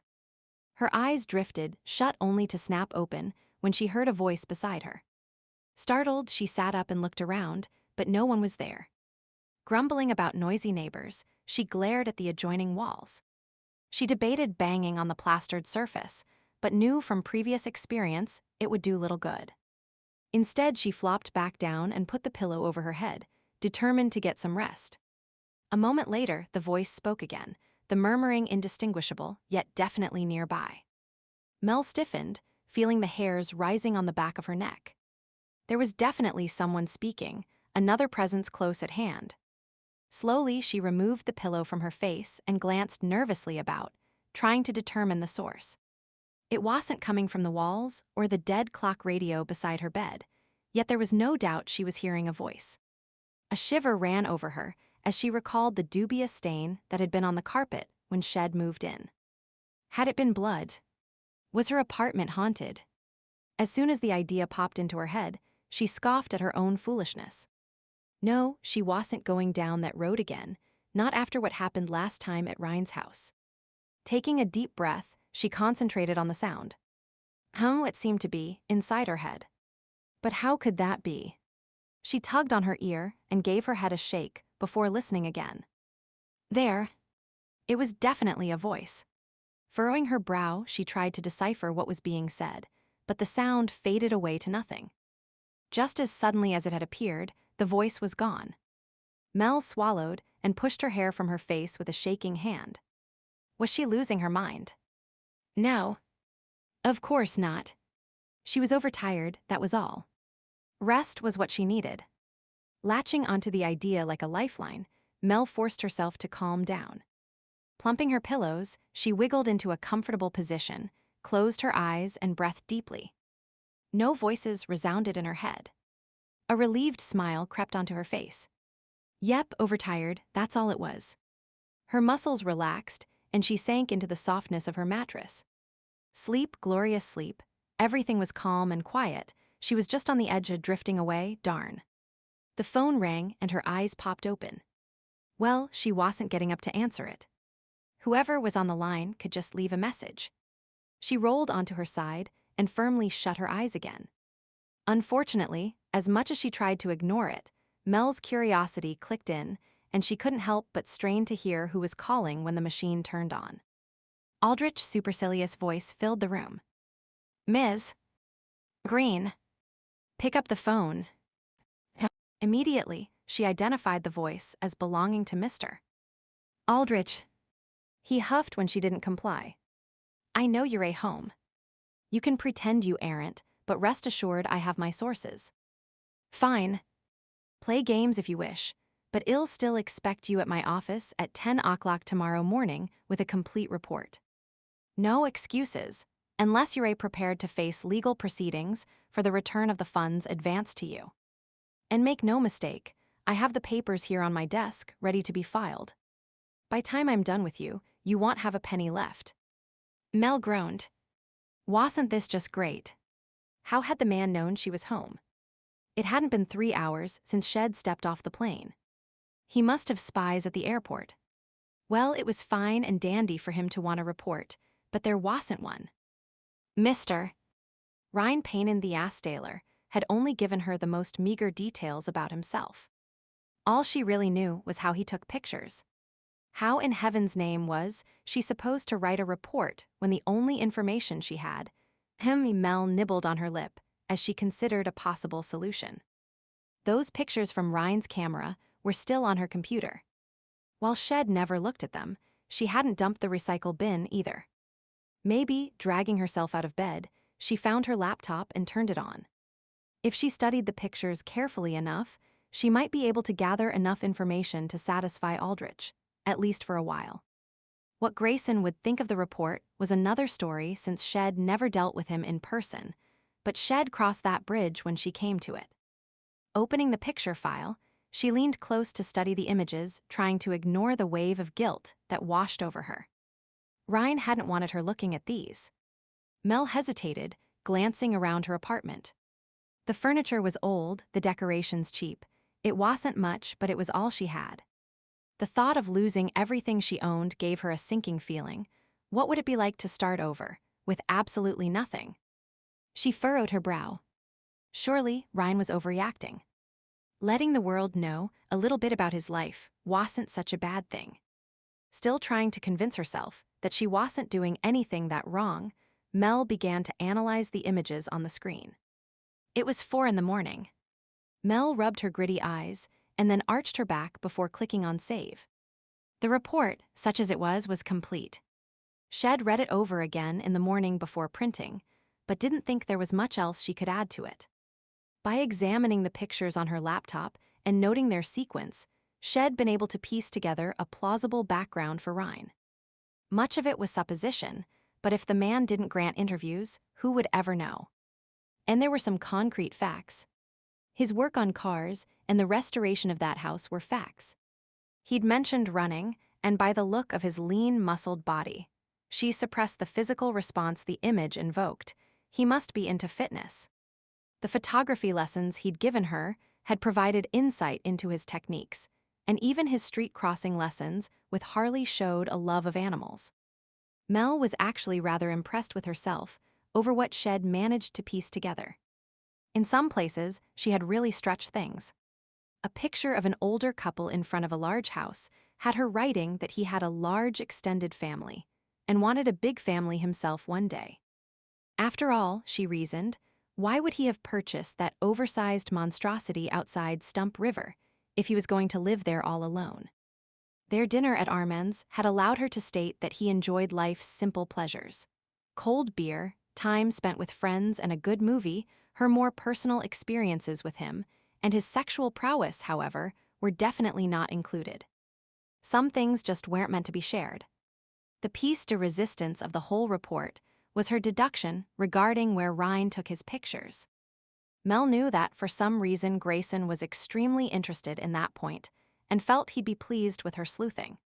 The background, clothing, numbering of the pictures, and even the weather led her to believe all were taken on the same day somewhere near Smythston, Oregon. Even more exciting was the fact that in one picture, she was sure she saw wolves in the distance. The image was fuzzy, but unmistakably some form of canine. If Grayson was looking for where a certain wolf picture had originated, she was sure Shed found his answer. Just to cover herself, Shed generalized that while Ryne worked mostly in the Oregon area, he never revealed exact locations. This, she said, was because of his great commitment to the environment and his desire to prevent people from disturbing the delicate balance of nature in the places he worked. It was a bit sappy, but any person who claimed they didn't exist before photography could very well say something like her final statement. Mel stared at the picture that had wolves in the distance. Something niggled in her brain when she looked at it, as if there was something she should know or remember. Unfortunately, the harder she tried to bring the thought into focus, the more it faded away. With a sigh, she gave up and shut down the computer. She was too tired to think. Maybe in the morning, she'd be able to figure out what it was about that picture that called to her. Yawning, Mel stood up, hoping the sketchy report would satisfy Aldrich and get him to leave her alone for a while. Heading towards the couch, Shed told Lucy to sleep in her room.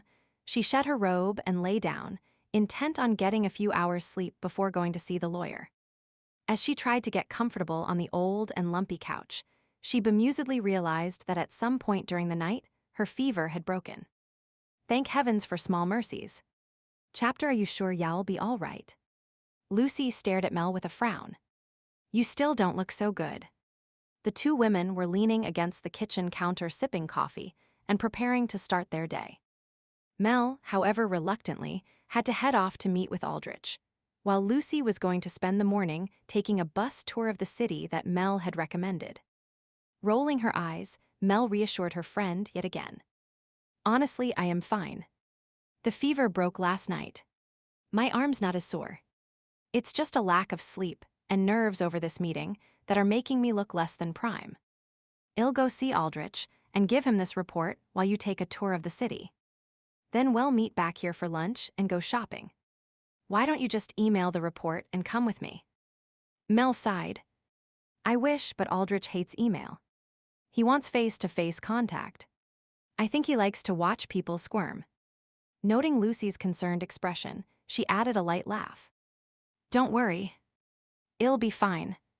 Well, if you're sure. Go. Mel made shooing motions with her hands. You know you want to take the Chicago gangster tour and see where Al Capone hung out. If you don't leave now, y'all miss the bus. It took some doing, but Mel finally had Lucy out of the apartment and on her way. Gathering her purse, the report on Ryne and a jacket, Mel left as well, though with considerably less excitement than Lucy had. She really didn't want to see Aldrich, and she really didn't want to give him the report. It just seemed so wrong. Even if Ryne was a jerk, she couldn't shake the feeling that she was betraying his trust. Her mental debate lasted all the way to Aldrich's office and continued as she sat in the intimidating reception area, waiting to see him. At least, being a Saturday and outside usual business hours, the secretary was absent. Mel could still recall the feeling of disapproval that had emanated from Ms. Sandercock, Aldrich's personal assistant. Sitting in her presence had been distinctly uncomfortable. A young paralegal breezed through and cast a friendly smile her way, before grabbing some files and leaving again. Idly, Mel wondered if the young woman would end up as nasty as her employer after a few years under his tutelage. Shifting in her seat, Mel fiddled with the report, curling the corners with her fingers, then trying to press them flat. An incredibly ugly clock ticked away on the wall, its sound accompanying the bland music that was piped in from hidden speakers. It was a far cry from sitting and waiting in the Broken Antler. At least there, Armand would be giving her beer to drink. Maybe that's what she needed right now. Some alcohol-induced bravado to get her through her encounter. An inelegant snort escaped her as she contemplated Aldrich's response should she stumble into his office tipsy and wiggling her ass. She doubted he'd be as amused as the patrons had been at the bar the other night. She stifled a sigh and smoothed the wrinkled papers in her hand. The longer she waited, the worse she felt about giving her findings to Aldrich. Something about the man made her uncomfortable. She crossed her legs and inhaled deeply before staring at the neatly typed pages for what seemed like the 100th time. She owed no loyalty to Ryne, not after the way he'd treated her. Yet they had a verbal agreement giving him final veto. A sound from Aldrich's office caught her attention. He must have finished whatever it was he'd been doing. Mel straightened in her chair and bit her lip before impulsively folding the report and shoving it into the inside pocket of her jacket. The pages crinkled slightly as she leaned back in the chair, trying to appear casual. She'd play it cool, feel Aldrich out as to his client's intentions with regards to Ryne, and then she'd hand over the information, maybe. The door to Aldrich's office swung open. Mel rose to her feet and gave the lawyer a tentative smile. "Good morning, Mr. Aldrich. I got your message and came over as you requested." What might have been a smile passed over the man's lips as he greeted her with his usual arrogance and lack of manners. "Of course you came. What other option did you have?" Feeling it was a rhetorical question, Mel didn't answer, instead entering the lawyer's inner sanctum and sitting down in a low, slung chair in front of his desk. It forced her to look up at him, somehow increasing his intimidation factor. She remembered the room from last time when Shed interviewed for the job. Leather, wood, what was probably a beautiful view if one wasn't so overpowered by the occupant of the office. She was sweating again. Had the fever returned, or did the lawyer just make her that nervous? Surreptitiously, she wiped her hands on her pant legs and waited for Aldrich to speak. Unfortunately, he didn't. The annoying man just sat there, casually leaning back in his leather chair, fingers steepled, staring at her blandly. His eyebrows raised in the faintest hint of inquiry. Mel licked her lips and wondered what he was waiting for. She shifted nervously and refolded her hands, met his gaze, then looked away. Why didn't he say something? Finally, unable to stand it any longer, she broke the silence between them. "Well, I'm back." She winced. What an idiotic comment. He could see she was back. She was sitting right in front of him. "So you are." "A stellar comment, Ms. Greene. I can only hope that your observations on Mr. Taylor are equally profound." Well, about that, Aldrich sat up straighter. "You do, of course, have a report for me." She could feel the pages poking her in the ribs, each jab like a prod to her conscience, reminding her that their existence was her fault.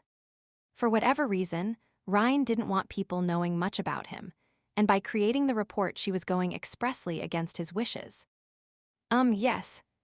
I was wondering what exactly Mr. Grayson was going to do with the report." The lawyer's eyebrows shot up. He was obviously unused to being questioned. "That is really none of your business. Mr. Grayson did not hire you to delve into his personal motivation. It's just that Mr. Taylor was reluctant to share much about himself. He likes his privacy. Artists, authors, movie stars, a certain amount of celebrity is part of their job description. Some degree of privacy must be sacrificed if they wish the public to buy into their product. I am sure Mr. Taylor knew this when he began his career. Now he must suck it up, as I believe you young people are fond of saying. I know celebrities have to, Ms. Greene. I do not have the time or the inclination to debate the issue. Kindly hand over the report and let's be done with it. I have other appointments today." No. I want to think about this some more. You do have a report, don't you? Yes. Of course. It's just, if you've been paid to write a report, Ms. Greene, then you have a legal obligation to hand over said report. If you chose not to, you may not like the steps I will be forced to take in order to gain ownership for my client. Aldrich stood up and rounded the desk. His tone was no longer that of a bland and boring lawyer, nor was his face impassive. A nastiness had crept into it, making Mel feel nervous and bringing with it a wave of nausea. Her head started to spin, and her skin prickled all over. Swallowing hard, she stood and backed around behind the chair Shed been sitting in, gripping its back to keep her balance. The papers in her pocket seemed to crinkle with betraying loudness as she moved, and she instinctively clutched her hand over them. Aldrich seemed to zero in on the gesture and stalked closer, his eyes narrowed and his tone threatening. You will hand over those papers or live to regret it, Ms. Greene. The power wielded by Grayson Inc. is not something you should take lightly. An unexpected flash of anger sparked inside her. Mel was surprised to feel the sickness being pushed aside. It was almost as if some beast was within her, ready to snarl at this person who dared threaten her. Speaking with much greater conviction than she felt, or at least than she thought she felt, she threw back her shoulders and raised her chin. Back off. I'll give it to you when I am good and ready, and not a minute sooner. With that, she whirled around and stalked out of the office, catching a vague impression of Aldrich's shocked face before slamming the door shut. The noise of the terminal washed over him as Ryne strode across the concourse, his long legs covering the distance to the exit in considerably less time than his fellow passengers. Of course, the fact that his face was set in a deadly scowl also helped matters along, as the swirling mass of humanity took one look at him and quickly stepped out of his way. The small tote slung over his shoulder held the few essentials he'd tossed in it before making a hasty departure from Stump River. After speaking with Kane, he'd had Daniel searching the airlines for a last-minute flight to Chicago, then drove like a maniac to Toronto only to arrive too late for the Friday flight. Thankfully, there had been a seat available on Saturday, and he was now where he needed to be, which was in Chicago on Melody's trail. As much as he hated abandoning his new pack members, he needed to deal with this situation quickly, or there could very well be no pack to worry about. Brian and Daniel were capable of carrying out their duty in his absence. His instructions had been specific for each of the possible scenarios that might evolve. At best, he'd be home in 48 hours, happily helping the Laberos get settled. If the worst-case scenario came to pass, well, the evening news would tell that tale. Sensational stories of murder and mass suicide always made the headlines. The bright sun made him squint as he stepped outside and settled into the long line of people waiting to catch a taxicab. He could push his way to the front. A warning growl and a hard stare would keep anyone from protesting, but he was trying to keep as low a profile as possible. And so he joined the line with barely suppressed impatience and spent the time reviewing his plans while arguing with his inner wolf over their wisdom. Despite what he'd told Kane, he had doubts about his ability to deal with Melody dispassionately. Inexplicably, his wolf had started to bond with her, ignoring all reason. Melody was human. There was no reason for his wolf to respond to her. It never had to any of the other human females he'd bedded. Why did it have to become difficult now, when he needed to be at his most ruthless? "Hey, do you want that cab or not? We don't have all day here." A disgruntled voice broke into his reverie, and Ryne realized he was finally at the front of the line. Climbing in the back of the waiting vehicle, he gave the driver the address Kane had texted to him and then sat brooding over what he might have to do. He didn't know Chicago all that well, and it would make things much more difficult. There were people everywhere, and he imagined most were just waiting to be witnesses and report any strange goings-on, hoping for a few minutes of fame on the local news. Somehow he'd have to lure Melody out of her apartment to a remote location. If he questioned her in her home, she might become suspicious. Actually, given how they'd parted, she might not want to talk to him at all. He grimaced, thinking of that last unpleasant conversation. Had he known he would still need her cooperation, he might not have been so harsh. The cab pulled up in front of an apartment building, and Ryne stepped out onto the sidewalk. He paid the driver, then surveyed Melody's home. To say it was rundown was being too generous, and the neighborhood, a grimace of distaste, passed over his face as the smell of exhaust and garbage bins wafted past. How could she stand to live in such a seedy environment? He walked up the steps and entered the building. Of course, there was no security at the entrance. A quick glance toward the yellowing out-of-order sign on the elevator told him it hadn't been working for quite some time. Taking the stairs, he easily climbed the 5 flights, not feeling in the least winded when he reached his destination. With studied casualness, he strolled down the hallway, scanning the numbers on the doors until he came to Melody's. Sounds drifted around him, blaring televisions mixed with arguing voices and crying children. Her apartment, however, was silent. Ryne tested the doorknob, only to find it locked. He considered his options, then decided to just force his way in. At this stage, subtlety wasn't a consideration anymore. A glance up and down the hall revealed no prying eyes, so he grabbed the knob and rammed the door jamb with his shoulder. Not surprisingly, the wood quickly gave way and he entered her home. Melody's scent surrounded him the minute he stepped inside. He paused and closed his eyes, inhaling deeply. A low rumble emitted from his chest as the delicious smell filled his nostrils and nourished his spirit. His wolf stirred with excitement. "The female. Where is she?" "I don't know where she is," he answered himself. "Just be quiet." He peeked in the bedroom and bathroom, noting that Lucy had obviously been there at one point, her scattered clothing, as well as her scent betraying her presence. A few papers were scattered on the kitchen counter, and he flipped through them. Mostly junk mail, a few bills, nothing of importance, but aha. On a nearby table, her laptop was open and still on. He sat down in front of the machine and checked the start menu for recent activity. His name leapt off the screen, as did a certain picture file, which he knew he'd deleted. Why that little bitch? Shed somehow managed to get more copies of his pictures. Anger flared as he moved the mouse to open the file with his name on it. Quickly, he scanned the document, amazed at how much Shed managed to piece together. The more he read, the more he scowled, and by time he reached the final paragraphs, he was ready to hurl the machine across the room. There it was in black and white. She knew he'd taken the pictures in Oregon. Ryne felt the color drain from his face. How many connections and assumptions had her agile brain come up with? If she knew about Oregon, did she know about Kane? Did she know that the wolf in the picture was actually a werewolf? And was she, at this moment, off telling her boss, Aldrich, that not only was Ryne Taylor a werewolf, but that a whole pack resided in Smythston? His mind filled with images, hordes of scientists and TV crews, men with tranquilizers and guns, gawkers and protesters, all descending on Kane's pack.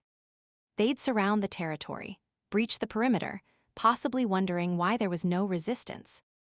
The invaders would approach the deathly quiet houses, cautiously entering, only to find bodies. Dead bodies, strewn about the house. In the bedrooms. In the kitchen.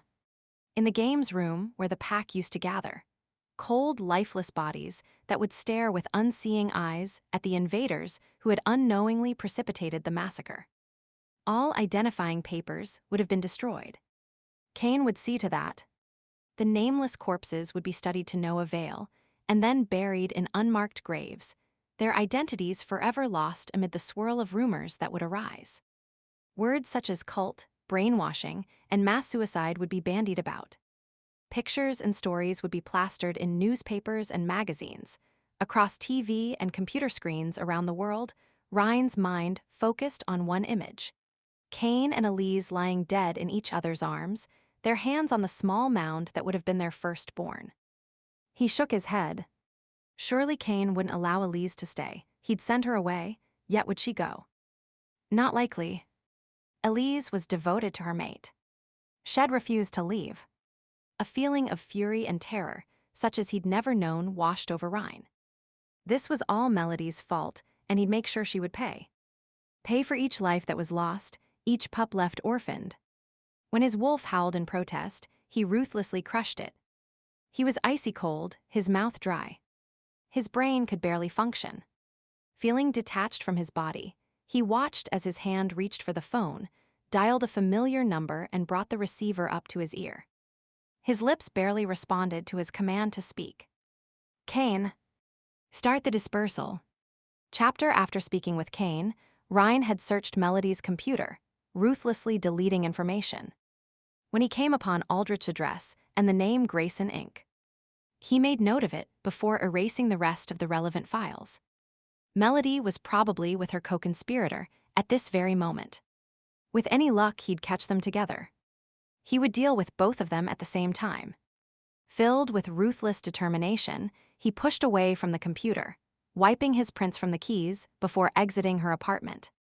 In a similar manner, he cleaned the door handle just in case. His fingerprints weren't on file anywhere, but you could never be too careful. Should anyone have cared, it was a reasonable, pleasant day for early spring. The sun was shining, pollution levels were low, and the noise, for a large city at least, was moderate. A gentle breeze was drifting down the street. As he stepped outside of the apartment building, Ryne froze and sniffed the air. Melody. She was nearby. He stepped back into the shadows of the doorway and searched the street for her. There she was, about half a block away, walking quickly towards his location. Making a split-second decision, Ryne decided to let her come to him. If he confronted her on the street, a passerby might notice, but the building's foyer was relatively more private. He strongly suspected, that her neighbors were not members of the Good Samaritan Club and would probably turn a blind eye to anything that happened rather than getting involved. In other circumstances, he might have found such callousness disturbing, but right now it worked in well with his plans. As she got closer, he noted that something was off about her appearance, though he couldn't put his finger on it. She was moving differently, and he was sure he detected slight shivers racking her body. Now what could that be about? His wolf whined in concern, and he had to restrain himself from stepping forward and going to her. Instead, he backed farther into a corner close to the stairwell. Once she was completely inside, he'd have her. The outer door opened. A sliver of bright sunlight fell across the dull terrazzo floor, and for a moment, her profile was perfectly silhouetted. He could see the curve of her cheekbone, the fullness of her lips, her cute nose. His wolf slipped through his defenses once again and rumbled in approval at her proximity. Yes, we are together again. Melody. Ryne stepped out of the shadows.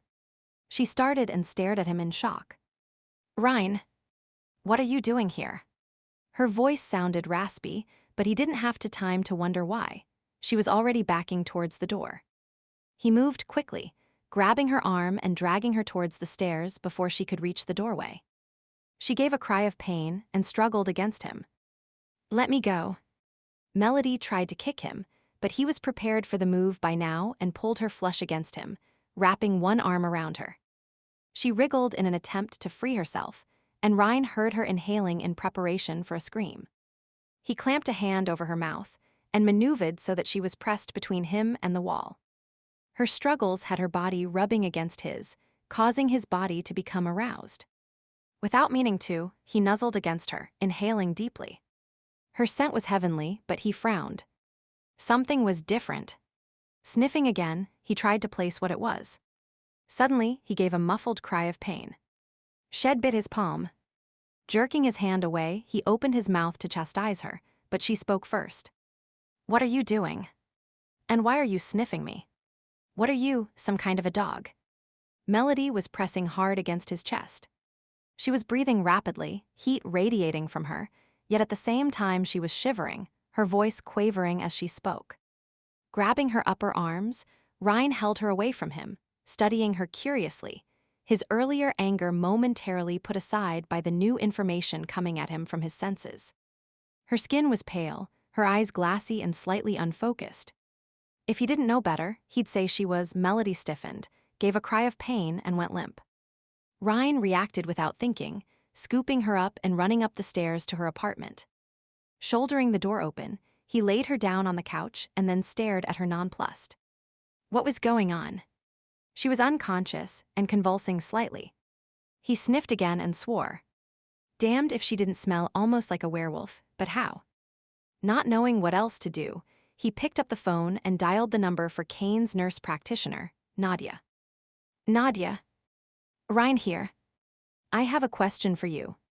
The woman was a no-nonsense sort who reveled in the knowledge that she could make even the fiercest lichen put its tail between its legs. She answered in clipped, impatient tones. Ryne, I don't have time for your nonsense. Kane's just put everyone on high alert, and I am too busy, too bad. Ryne wasn't in the mood for her attitude and had no compunction about throwing his authority around. Listen to these stats. Female. About 25 years old. Unconscious. Giving off heat like a blast furnace. Slight convulsions. Eyes were glassy and unfocused before she collapsed, and she seemed to be in some sort of pain.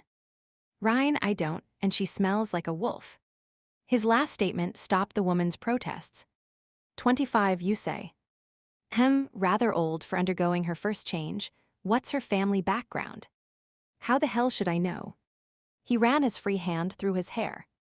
Nadia, up until 5 minutes ago, I thought she was a pure-blooded human, but for some reason, her scent's changed since I last saw her and now it's distinctly werewolf. The woman snorted. Well, obviously, she wasn't fully human. There must be some recessive were genes in her background, and something triggered them. Did you bite her during sex? No. I didn't bite her. Was she having sex with another were? Ryne thought of Brian and Daniel, but knew they hadn't been near her. Hell, if they had, he'd rip their throats out. No. Just me. Well, something happened. It would take a combination of at least 2 bodily fluids, and sometimes 3, to activate latent genes. She listed them off. You'd need semen, saliva, and her blood. Are you sure you didn't nip each other by accident? Thinking back to the last time they'd had sex, Ryne replayed the scene. He'd dragged her into Armin's office. She'd been drunk, almost playful at first before they'd started to argue. When Melody had tried to leave, his wolf had taken over. He'd pulled her back, and they'd struggled before. A groan escaped his lips when he realized he hadn't used a condom. We had sex and I didn't use a condom, but I am sure I didn't bite her. What about in the period following? Could there have been an accidental blood exchange in, say, the next 12 hours? As long as there were traces of semen in her body, a blood exchange could still trigger her recessive genes even without saliva. Accident. The word had Ryne swearing under his breath as he thought about the bar fight. He recalled falling and landing on top of Melody. His nose had gushed blood everywhere, and later on, hadn't he noticed Melody with a bloody cloth on her arm? Was it possible that his blood had seeped into her wound? Picking up her arm, he pushed her sleeve out of the way. A faint scar marred the creamy surface of her forearm. When he sniffed the area, he had his answer. Damn. Nadia, the mystery is solved. I know how it happened, now what the hell do I do about it? It sounds like her body is trying to adapt to the cellular and chemical changes it's experiencing. That's tough on anyone, but since it's the full moon tonight, her body is also trying to undergo its first transformation, and she's not ready for it. He tightened his grip on the phone. So what's going to happen? She'll have bad spells like this, interspersed with moments when she feels relatively fine, but in the end she'll either live or die, depending on how much her body can handle. There's nothing you can really do about it. If anyone were to ask before attempting this type of thing, medical advice would strongly discourage any genetic changes during a full moon. It's way too risky. Yeah, well, this wasn't exactly planned. He pinched the bridge of his nose. So I just watch her and twiddle my thumbs. That's the best advice you can give. Ryne stared down at Melody's pale face, hating the helpless feeling that was washing over him. Pretty much. Try to keep her calm. Cool cloths for the fever. Aspirin, not Tylenol. That stuff's going to be deadly to her from now on. How long before I know if she's going to make it? It depends on the individual and how many generations back the connection is. Best guess is between 2 to 5 days from the initial introduction of the triggering agents. Ryne did the mental math. The fight had been Wednesday night. It was now Saturday morning. About 2.5 days. He sighed heavily. All right. Thanks, Nadia. Nadia's voice softened slightly. I hope it goes well for your friend. Does she have anything to do with the alert Kane has placed us under? Yeah. Sort of. He hung up the phone without further explanation and started to pace the room. Shit. Now what was he supposed to do? Melody was turning into one of his kind, but how would she react to the news? Ryne knew of instances when those recently changed embraced their new life, while others refused to accept it, eventually going rogue and having to be terminated for the good of the pack. What category would Melody fall into? And did it really matter? She'd already betrayed them. Ryne sat down beside her and brushed his fingers over her soft lips, tracing her brow and marveling at her long lashes. Perfect. She's just perfect for us, his wolf murmured. He ran the back of his hand over her cheek. The skin was hot to the touch. Yes, she might be perfect for his wolf, but what about the pack? He had to think of them first. She was the source of their current predicament. His earlier rage surfaced. He'd told her there was to be no interview, yet she'd expressly gone against his orders. Defying an alpha, betraying the pack, curling his fingers around her slender neck, he considered his options. It wouldn't take much to end all this, just a quick twist, and Ryne could feel her pulse fluttering against his fingers. His own heart was beating heavily, his pulse drumming in his ears, blocking out all other sounds. He licked his lips and stared at her lovely face one more time, before bringing the image of Kane's pack to mind. The good of the pack took precedence. He knew the fact as well as he knew his own name. One last time, he caressed her soft skin with his thumb and then watched with detachment as his fingers started to tighten. No. He couldn't do it. Pulling back his hand, his shoulders slumped in defeat. Hell, what kind of a weakling alpha was he? The safety of his pack came first. But she was his female. The argument bounced back and forth. There had to be another solution. The pack could run, hide, no. If the humans found nothing, they would keep searching. Rumors would grow, rewards offered. He and Kane had discussed it in detail. Only by finding something would the searchers truly believe the supposed lid was a hoax. He could just kidnap Mel, carry her off, and hold her captive for the rest of her life. Eventually, she would come to accept her fate, but what if she ever escaped? She'd have to be under around-the-clock supervision. And then there was Aldrich. The door suddenly opened, and he was forced to abandon his conflicted thoughts. Jumping to his feet, he turned to face an obviously surprised Lucy. "Ryne, what are you doing here?" "Hi, Lucy." She walked up to him and kissed his cheek, before moving to take her coat off. "Never mind. I know the truth." "You do." He stiffened, assuming the worst. "Of course. You're sorry for your fight with Mel and came here to make up." "Oh, right. That's it." He latched onto the lifeline Shed unknowingly handed him. "I am here to make things right." Lucy nodded, glancing at Melody lying on the sofa, her face quickly changing from a happy to grin to real concern. "Oh, is she sick again?" "Yeah. She fainted coming into the building, and I carried her up here. She has a fever. I was just going to give her an aspirin. I'll get some from the medicine cabinet." Lucy turned to go. "No. I already checked. There isn't any." Why don't you sit with her and I'll go to the store?" Ryne felt the need to get away for a few minutes and think things through. Lucy's arrival had just thrown another curve into this mess. "Sure. I'll take care of her while you're gone." "Don't worry." Ryne nodded, gave Melody a lingering look, and took his leave. Lucy bustled about the small apartment, caring for her patient. She eased Mel's jacket off and hung it up, then got cold cloths to bathe her face, all the while thinking about Ryne's unexpected appearance. It was so sweet that he'd come all this way to see Mel. Whatever argument they'd had couldn't have been all that important. They'd be able to work out their differences. Grinning, Lucy tried to picture Ryne down on his knees apologizing, but then shook her head. No, it wouldn't happen. The man was too arrogant for that, but his heart was in the right place. He and Mel would work things out and make a fine couple when all was said and done. Noises were coming from next door, and Lucy grimaced, recognizing the sounds. Well, someone was getting lucky.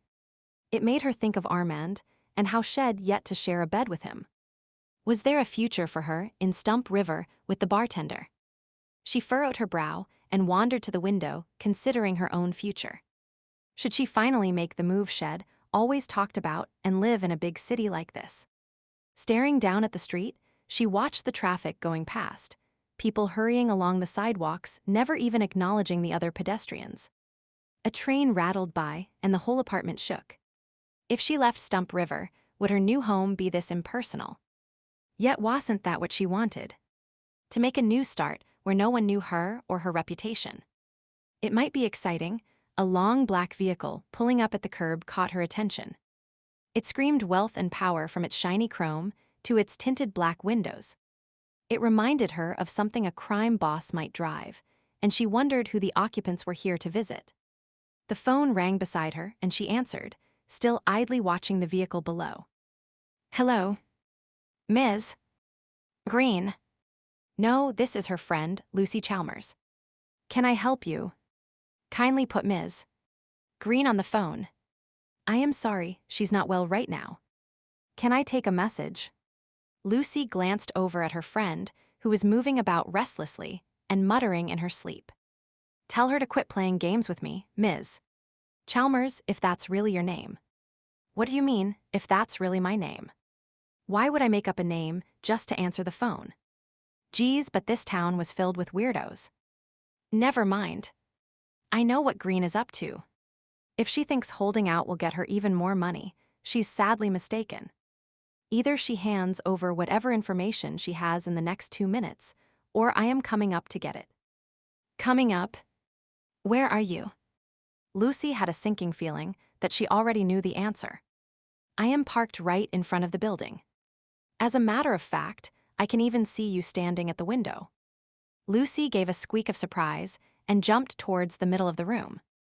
How dare this person act like a peeping Tom? She prepared to give the man a piece of her mind, but then thought better of it, having heard all about gangsters and crime lords on her tour that morning. Listen, Mel's really sick. And I don't know anything about a report. Why don't you come back tomorrow? She'll likely be feeling better by then, and you can talk all about it. She used her sweetest, most cajoling voice. Nice try, but it won't work. You have 2 minutes. The phone went dead. Lucy dropped the phone and spun around, not knowing what to do. Oh dear Lord, she was in the middle of some sort of crime spree. Shed wanted some excitement, but this was taking things a bit too far. She dared a peek out the window, looking up and down the street for Ryne, thinking he might know what to do, but of course there was no sign of him. Typical man, never there when you needed him. Of course, what did she expect, when he hadn't even fixed her faucet like he'd promised? Well, she firmed her jaw.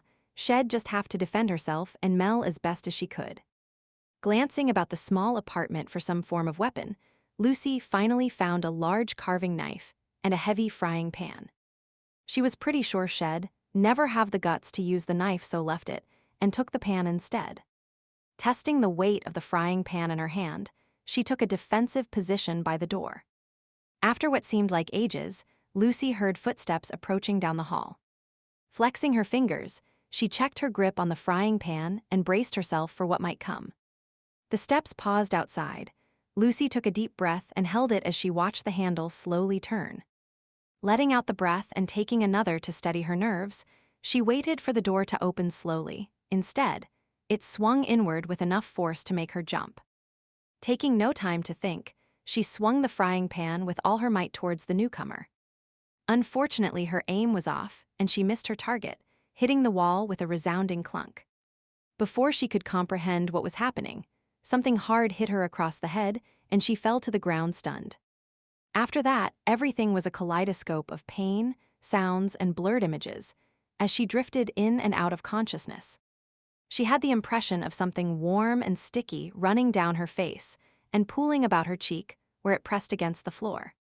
Some instinct for self-preservation kept her from moving or making any noise during those times she was awake. Vaguely, she heard a man's voice talking as if on the phone. Aldrich here. I'll be at the Grayson estate in an hour, that's right. I am inspecting the state of the property and I don't want to be disturbed. Grayson's incommunicado, but if you insist that I contact him, well, let's just say that the fallout will be on your head. I knew you see it my way. Have the gates open. Remember, no one is to be outside. A clicking sound seemed to indicate the phone being hung up, and through her lashes, she watched feet walking towards the sofa. Someone grunted, the sofa squeaked. An arm dangled near the ground. Mel. Was someone moving her? But why? And where to? The man's voice, hadn't he said the Grayson estate? The feet shuffled by her. The door shut, and the apartment was quiet now. Lucy forced her eyes open and stared at the tile floor in front of her. How long ago did she see those feet? Had she passed out again? The pool of blood spreading out around her head was much bigger than she remembered. She needed to tell Ryne. He'd save Mel. A hint of laughter escaped her lips as she slowly moved her hand, dipping her finger in the blood. How cliché. This was just like in the gangster movies. She was leaving a message written in blood. Greys. She tried to focus, but her eyes were drifting shut despite her desperate attempts to stay awake. Darkness was creeping in again. Tired, so tired. It felt good to quit struggling, to drift away where there was no pain, where no one knew about her past. There was a pinprick of light ahead, flickering warmly, beckoning to her. Should she go? It might be nice for a change. Chapter Ryne trudged up the stairs to Melody's apartment, his thoughts dark and heavy with indecision, regret, foreboding. It was more than the usual unease caused by a full moon. Young Lycans, in their first year of transformation, found the effects impossible to resist, but mature wolves, such as himself, were much more controlled.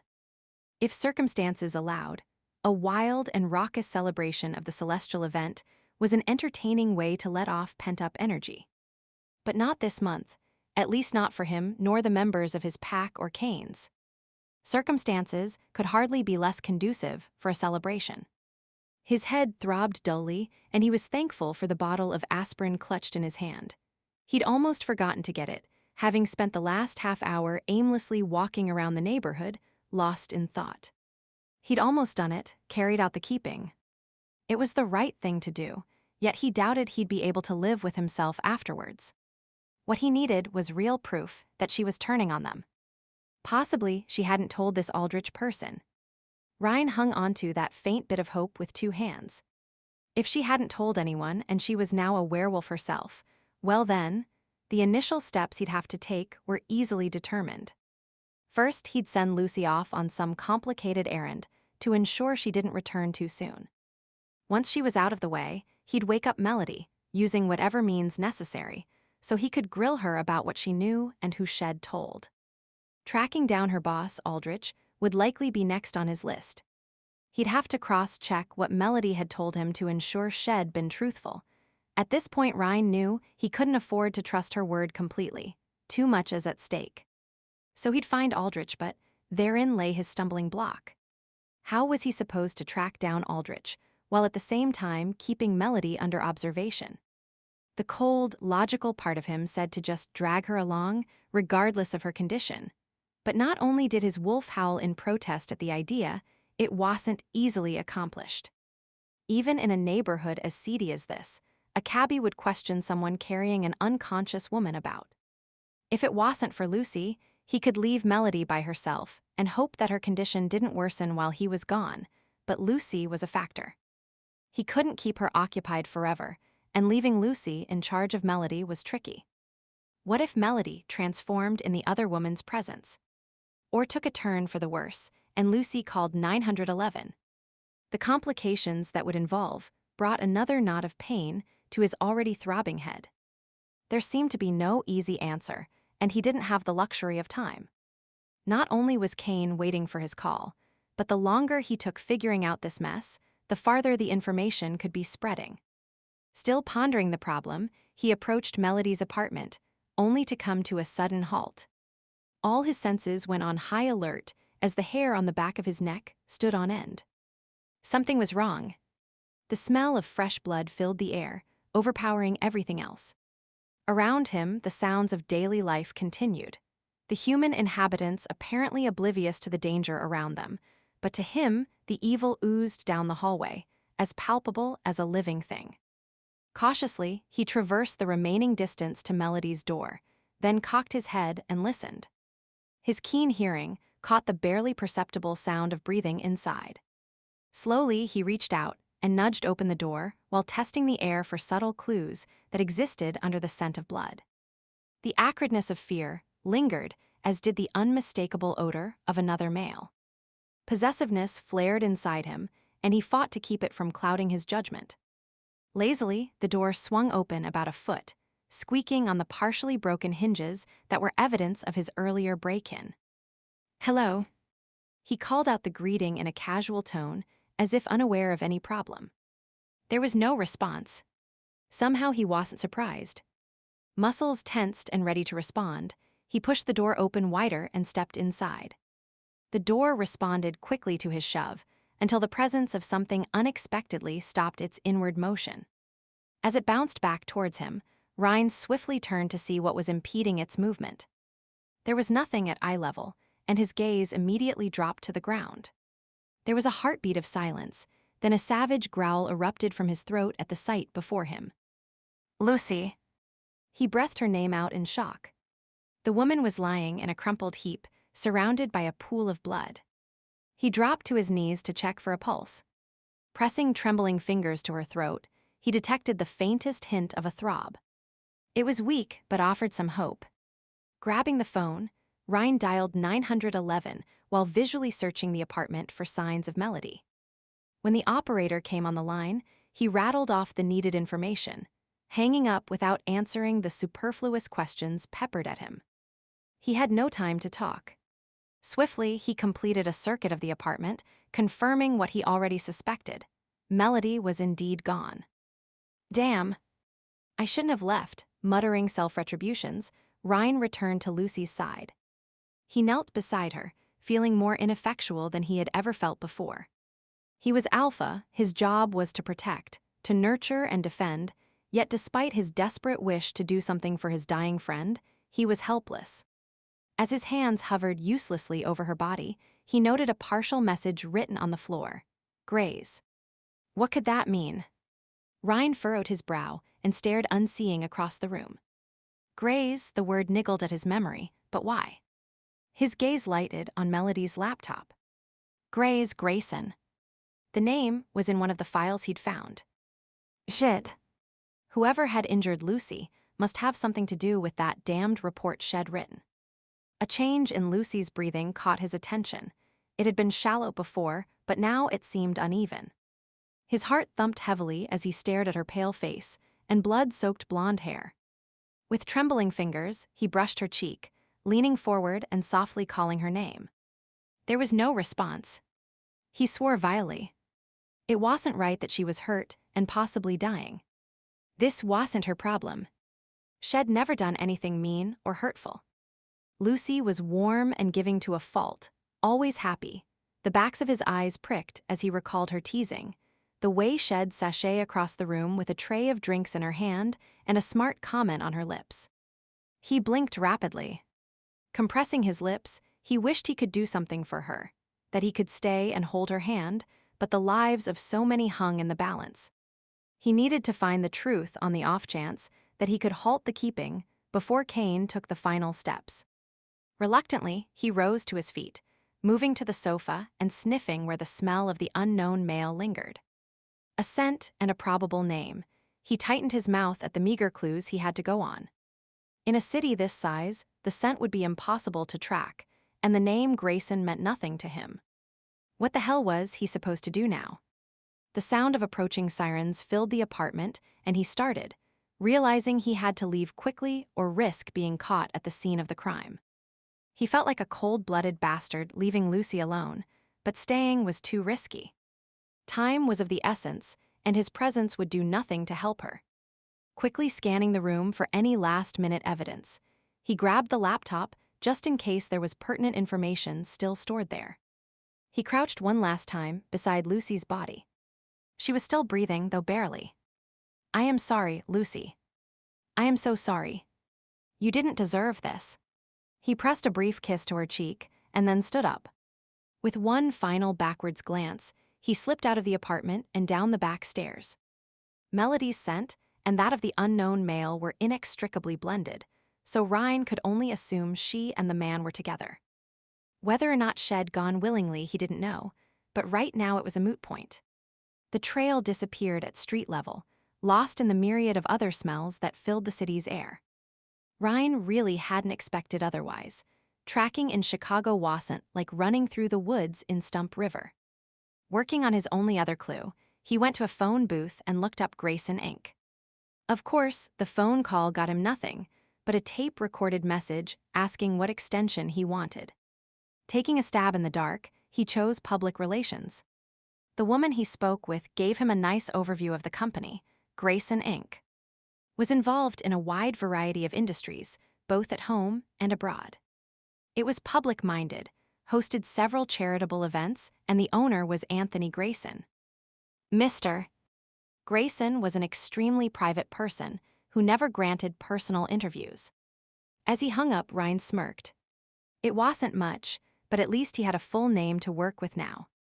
Narrowing his eyes, he considered his options. He could try to find out where Grayson lived, or he could try to locate this Aldrich person who was supposedly Melody's boss. How were Grayson and Aldrich connected? Ryne couldn't imagine a man of Grayson's public stature being personally involved in abducting Melody from her apartment. There was too much chance of scandal, and Grayson didn't seem like the type to get his hands dirty. If that was the case, was Aldrich his flunky? Ryne stared at his surroundings, trying to determine his next step. He was on a busy corner, with traffic whizzing past him. Music blared out of open car windows, snatches of conversations barely audible as masses of humanity surged across busy streets. Some were power walking, their minds probably intent on making a deadline, while others stopped at a trendy coffee house. A sudden idea had Ryne's eyes narrowing. At one point, Melody had told him how she liked to sit in coffee houses, sipping her favorite brew and surfing the net. Giving a half smile, he decided to use that glimpse of big city life to his benefit. It was time to call in the reserves and spread the work out. In less than half an hour, Ryne was settled anonymously in the back corner of an upscale coffee shop, exchanging information with Daniel over Melody's laptop. The boy was only too pleased to have a reason to attempt hacking into the Grayson Inc. website. While Daniel did his part, Ryne used the address for Aldrich that he'd copied down earlier to obtain a phone number for the man's office. A phone call there might reveal something useful. Aldrich wasn't in, but his paralegal was. Using his sexiest voice and some well-placed flattery, he charmed the woman into sharing several interesting pieces of information. Apparently, Aldrich had been scheduled to meet with Melody and had unexpectedly left shortly afterwards. Since then, the lawyer had called in to cancel the rest of the day's appointments. A bit too coincidental, Ryne decided. The computer chimed. Daniel had information for him. He bent over the laptop, and they began to compare notes, piecing together a plausible theory. Aldrich was Grayson's lawyer, his name appearing in several court documents as a legal representative. His duties also appeared to include carrying out a variety of odd jobs for the wealthy man. Grayson was reported to be an art connoisseur, with a special interest in wolves. Connecting the dots, they concluded Grayson had Ryne's photo, and knew, or at least strongly suspected, that it wasn't an ordinary wolf. Melody had been hired through Aldrich to do the legwork. But did Melody know why? Right now, Ryne didn't really care. Finding her was more important. She was the key to plugging the information leak. Aldrich slowly drove to the back of the Grayson estate, keeping a watchful eye out that none of the employees were wandering the grounds or peeking out windows. No one should be about. When Grayson was absent, or incommunicado as he liked to call it, most of the employees were given an extended holiday. Still, Aldrich believed in caution, and so he made his way along the twisting driveway at a leisurely speed, more suited to checking the general condition of the estate, which was the story he was using if anyone dared question his presence. The unconscious woman on the floor in the back was covered with a light blanket, so prying eyes would have no clear idea as to what he was transporting. The far back corner of the expansive grounds contained a seldom-used shed that had once housed garden tools. Several years back, Aldrich had suggested a newer building be constructed in a more convenient location. The gardener hadn't protested, abandoning the ramshackle hut in the least. A new home for his gardening tools, re-landscaping being done, the fellow was ecstatic. No one noticed or seemed to care that the old abandoned shed was repaired rather than being torn down. Doors and windows were reinforced, and the walls were strengthened from the inside to form an impenetrable structure. While vines and long grass grew around the building, almost hiding it from sight, the interior was fitted with a small generator and wireless communications, all cleverly concealed by old potting tables, benches, and tool hooks. The rough wooden floor hid a trapdoor leading to a secondary underground safe room. It even had an escape route that led through the sewers before emerging in a drainage ditch near the edge of the nearby woods. As Aldrich had explained to Grayson, one should always be prepared for the unexpected, and a conveniently located hideaway might be useful at some point. Grayson had liked the idea immensely. In fact, it was this little hideaway that had secured Aldrich's present spot as one of Grayson's closest confidants. As far as Aldrich knew, only he and Mr. Grayson knew of the shed's secret purpose, which was why it was perfect for his present purpose. Ms. Greene had to be kept somewhere. Aldrich wasn't stupid enough to take her back to his office or even to his own home. There was too great a chance of someone seeing her, and he wanted no link between the two of them. Snatching the woman had been impulsive on his part, but the presence of her feisty friend had thrown him off. Why hadn't the woman cowered and cried in the corner? If she hadn't swung at him when he wasn't expecting it, he wouldn't be in this mess. He'd come to Greene's apartment with the express purpose of using intimidation to gain access to the Taylor report. When the other woman had attacked him, he'd reacted instinctively, old habits from his youth springing forward. Few knew that Leon Aldrich had grown up on the wrong side of the tracks. His average-size frame, bland appearance, even the way he conducted himself, led others to believe he was merely an intellectual. No one realized he knew how to handle a street fight.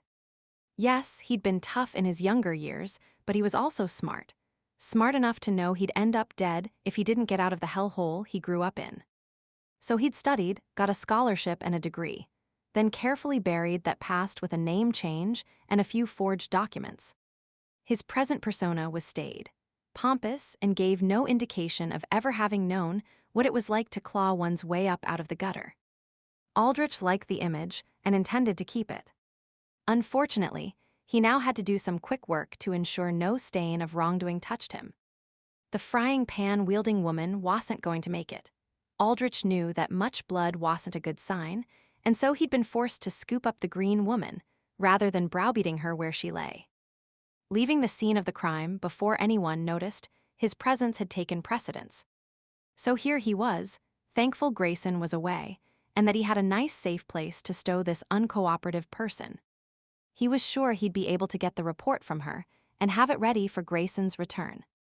She didn't look like the kind to hold out against persuasion for an extended period of time. Once the report was in his hands, well, Ms. Greene would likely be leaving town, just as the former lawyer had. It was regrettable, but in the grand scheme of things, the woman was expendable. Parking the car, Aldrich double-checked that there was no one about before quickly lifting the unconscious woman from the back seat and carrying her into the shed-turned safe room. She murmured as he moved her, lashes fluttering and muscles twitching. Good, she was waking up. He could begin to question her about the report and its contents.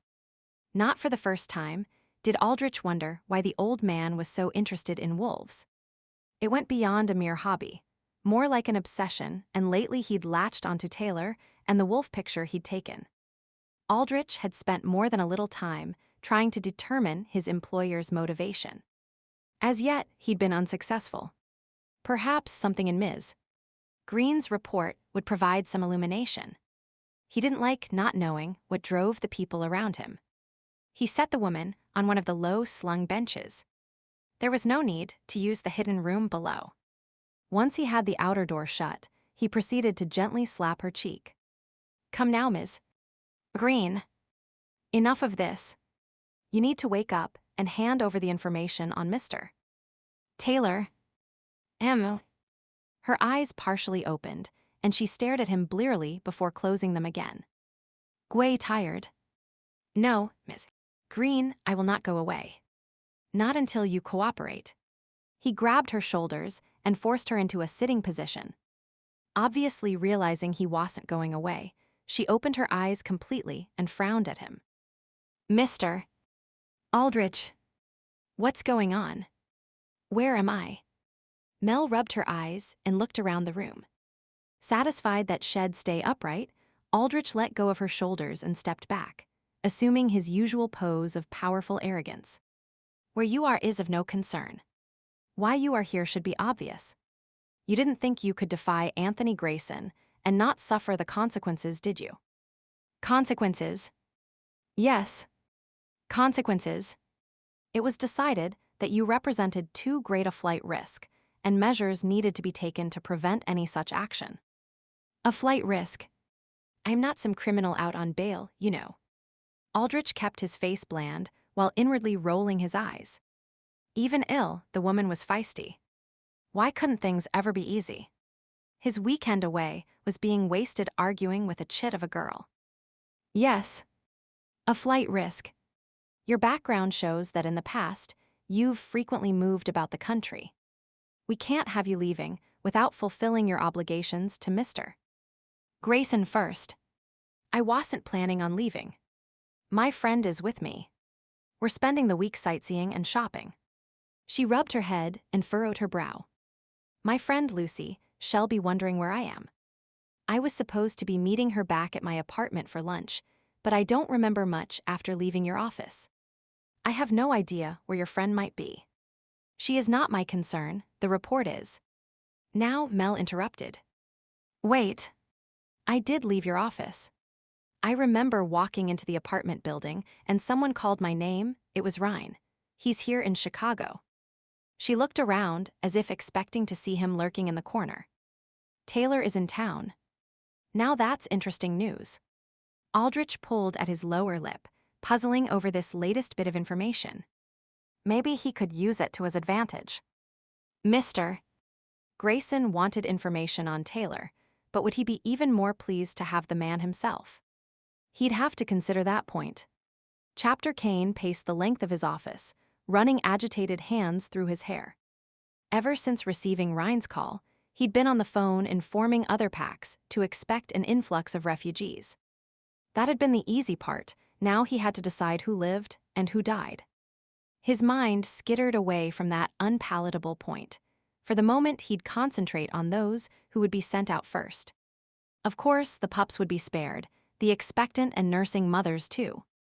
Young families, strong males, each group would need a leader, someone they could turn to during the difficult times ahead as they tried to assimilate into a new pack. But who did he choose? A few had already stepped forward, volunteering to stay behind. Helen had been one of the first. She was the wife of the late Alpha, and as Shed said, her life was empty without her mate. Kane understood and agreed, but the others, John, his beta, said he'd remain, but Kane had refused. The man had a mate and a young son. Besides, John was a good leader. He could easily handle being in charge of a group. The door slammed open behind him, and he turned, ready to growl at the unannounced intruder. Instead, his growl turned to a greeting. Elise stood framed in the doorway, the sunlight streaming behind her, casting her in an angelic glow. That was how he saw her, his angel, his mate. She was the gentle softness, the comfort he turned to, understanding, giving. What the hell are you thinking, Kane? I won't do it. Her uncharacteristic venom shocked him, and he stared at her in surprise. Elise, I'm busy. I don't have time right now. Then you can damn well make time. We need to discuss this. You can't just order me to leave. It was then that he noticed the piece of paper in her hand. She'd been out when he'd gone to tell her to pack for the dispersal. He tightened his jaw. You're pregnant. Of course you're leaving. And I don't get any say in this. Kane was tired, stressed. He didn't need an argument. He stared out the window. I am Alpha. Y'all do as I say. No. I won't go. A rebuke was ready on his lips when he turned to look at her and noticed the watery shimmer of her eyes. He stepped towards her. Elise, I won't go, Kane. I won't leave you. She had folded her arms tightly around herself, but her chin was lifted in a sign of defiance. He walked over to her and gathered her close, resting his chin on top of her head. Elise, you have to go. Think of our child. Growing up in a strange pack without a father. At least he'll still be alive. But what kind of life will it be? Another Alpha's son won't be easily accepted. He'll be viewed as an interloper, a potential threat. The others will be wary of him. Kane rubbed his hand over the slight curve of her waist. As they should be. My son will be an Alpha one day. He'll lead his own pack, but only if he's given the chance to grow up. He leaned back and touched Elise's chin, forcing her to look at him. It's your duty to ensure our child survives. Elise bit her lip. I don't want to lose you, and you might not. This could turn out to be nothing, but we can't take the chance. She ran her hands over his chest, and Kane closed his eyes, taking the moment to revel in the exquisite sensations she could create with just the simplest touch. How he'd miss this. Kane, can I at least stay until the final call comes? It will be torture, being away from you, not knowing what's happening. Her voice trembled as she spoke, and she tightened her fingers on his shirt until they were clutching the material. Kane groaned as he opened his eyes and saw tears beginning to slowly drip down her cheeks. He cupped her face, trailing his lips over the damp surface. "SHH, don't cry." How desperately he wanted to tell her that everything would be all right, that there was no need for tears, but it would be a lie. His heart ached just as hers did. The very idea of being separated from her was eating away at the core of his being. He pressed his mouth to hers, offering his comfort and his love, all the while hoping against hope that Ryne was making progress. It was a stab in the dark, but something had told Ryne to head to Grayson's estate if he wanted to find Melody and her boss. The city was too big to search, so following his instincts seemed as good a course of action as any. He informed Brian of his plans and reaffirmed the protocols to follow should he fail to check back in. Daniel was to continue to search for information on Grayson and Aldrich. The Packs needed to know everything they could about the men they were up against. Satisfied that he'd done all he could, Ryne hailed a taxi and gave the address for Grayson's estate. As he sat in the back, Ryne stared unseeingly out the window. The driver wove in and out of traffic, the vehicle swaying slightly from side to side or jerking forward when brakes were suddenly applied. Shouts of annoyance and coarsely worded threats were tossed between drivers. Ryne let it all wash over him, lost in thought. His wolf desperately needed to find Melody, to know that she was safe. The thought of her alone, going through the change with no warning, no one to comfort or explain, ate away at his gut. Would her body and her mind accept what was happening to her, or would she fight against the inevitable? What if she refused to accept it? Or if the effects of the full moon forced her body to transform before it was ready? Nadia said not everyone survived. The thought sent icy fear washing over him. Yet did it matter? The cold, logical part of his brain forced him to examine the idea. If she knew of the secret, if Shed already spread the word, then she was as good as dead anyway. Wasn't it better to die from the rejected transformation than from his hand? Could he actually look her in the eye and deliver a fatal blow? He was alpha. He knew his duty, and yet, images of Melody danced before him. Her big, brown eyes and long lashes, the way Shed lift her chin and narrow her eyes before delivering some acerbic comment. Her quirky humor, her knack for getting into trouble. The wonder in her eyes as he pointed out the intricacies of nature. The way she looked under him, lost in the throes of passion, Ryne tightened his lips. The throes of passion, there hadn't been enough of that. Twice he'd taken her, both times had been hurried, unexpected. How he longed to have the chance for a slow, drawn-out mating. A chance to explore every inch of her body, to taste her, to have her crying out in need for the relief only he could give. He'd bury himself between her thighs and sink his teeth into her. That thought brought him up short. A blood bond was out of the question. Mating as well. He didn't mate, he had sex. Mating implied something permanent, and he couldn't see a city-dwelling, coffee-swilling reporter type settling down in Stump River. Not that he planned on asking her to, of course. Ryne shifted in his seat. Hell, who was he trying to convince here? He was lying to himself. He knew it. The fear that had gripped him since finding Lucy was more than just fear of the keeping. It was fear for Melody, for her well-being. He grimaced. Admitting the truth to himself was probably a mistake. It would only make things harder in the end. Sighing heavily, he noted his surroundings. They'd left the city core behind some time ago. Houses were spread farther apart and situated on expansive lawns. He checked a road sign as they drove past, almost there. A wooded area was coming up to the right. It seemed as good a place as any. He signaled for the driver to pull over. "This isn't the address you wanted." The driver commented and glanced back at him through the rearview mirror. "Grayson Estate is 5 miles up the road. I've driven past it before, but never gone through the gates. Apparently it's real showy. You know that guy?" Ryne grunted in a noncommittal way and handed over some money, choosing to ignore the man's question. "Right. None of my business. I am just paid to drive." The man tucked the money away and shrugged. Once Ryne was out of the vehicle, he drove off without a backward glance. Ryne watched until the cab was out of sight, thinking that in Stump River he'd have been questioned to death about his motives. Big cities did have their advantages after all, he thought wryly as he stepped into the woods. Double-checking that no one was about, he changed into his wolf form. His padded feet made minimal noise as he ran through the small grouping of trees that constituted a woods in city terms. By Stump River standards, it was barely worth mentioning, but nonetheless, Ryne was thankful for the cover it provided. Daniel's research showed the Grayson estate was walled on 3 sides. The 4th was comprised of this long, narrow strip of trees. Ryne was assuming there would be some type of alarm or motion sensor along the perimeter, but his animal form should be able to slip through undetected.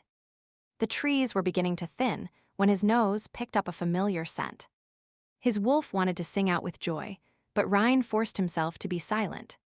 To the best of his knowledge, the sound of a wolf howling wasn't common in Chicago, and he didn't want to alert anyone who might be about. He inhaled deeply, reveling in the way Melody's scent wrapped itself around him. It made his heart beat faster, his blood rushed through his veins, bringing his body to life. Slowing his pace, he tried to pinpoint the exact direction from which the scent was coming. It was a windy day. He hated the wind, the way it made the scent swirl around.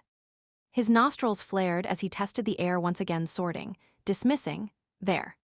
It was coming from a structure about half a mile away. It appeared to be an abandoned shed, almost invisible due to being covered in vines and surrounded by overgrown shrubbery. Ryne was certain she was in there, but he analyzed the air again. She wasn't alone. There was someone else. The stench of the male was unforgettable. A low growl rumbled up from his chest. He could exact his revenge now, revenge for Lucy, for Melody. His wolf moved into hunting mode, stealthily approaching the small building, carefully gliding from shadow to shadow. His muscles were tensed and ready for action. Every sense was alert, searching for signs of movement, listening for clues as to what might be happening inside. At first, the voices were indistinct. One was lower-pitched, obviously the hated unknown male.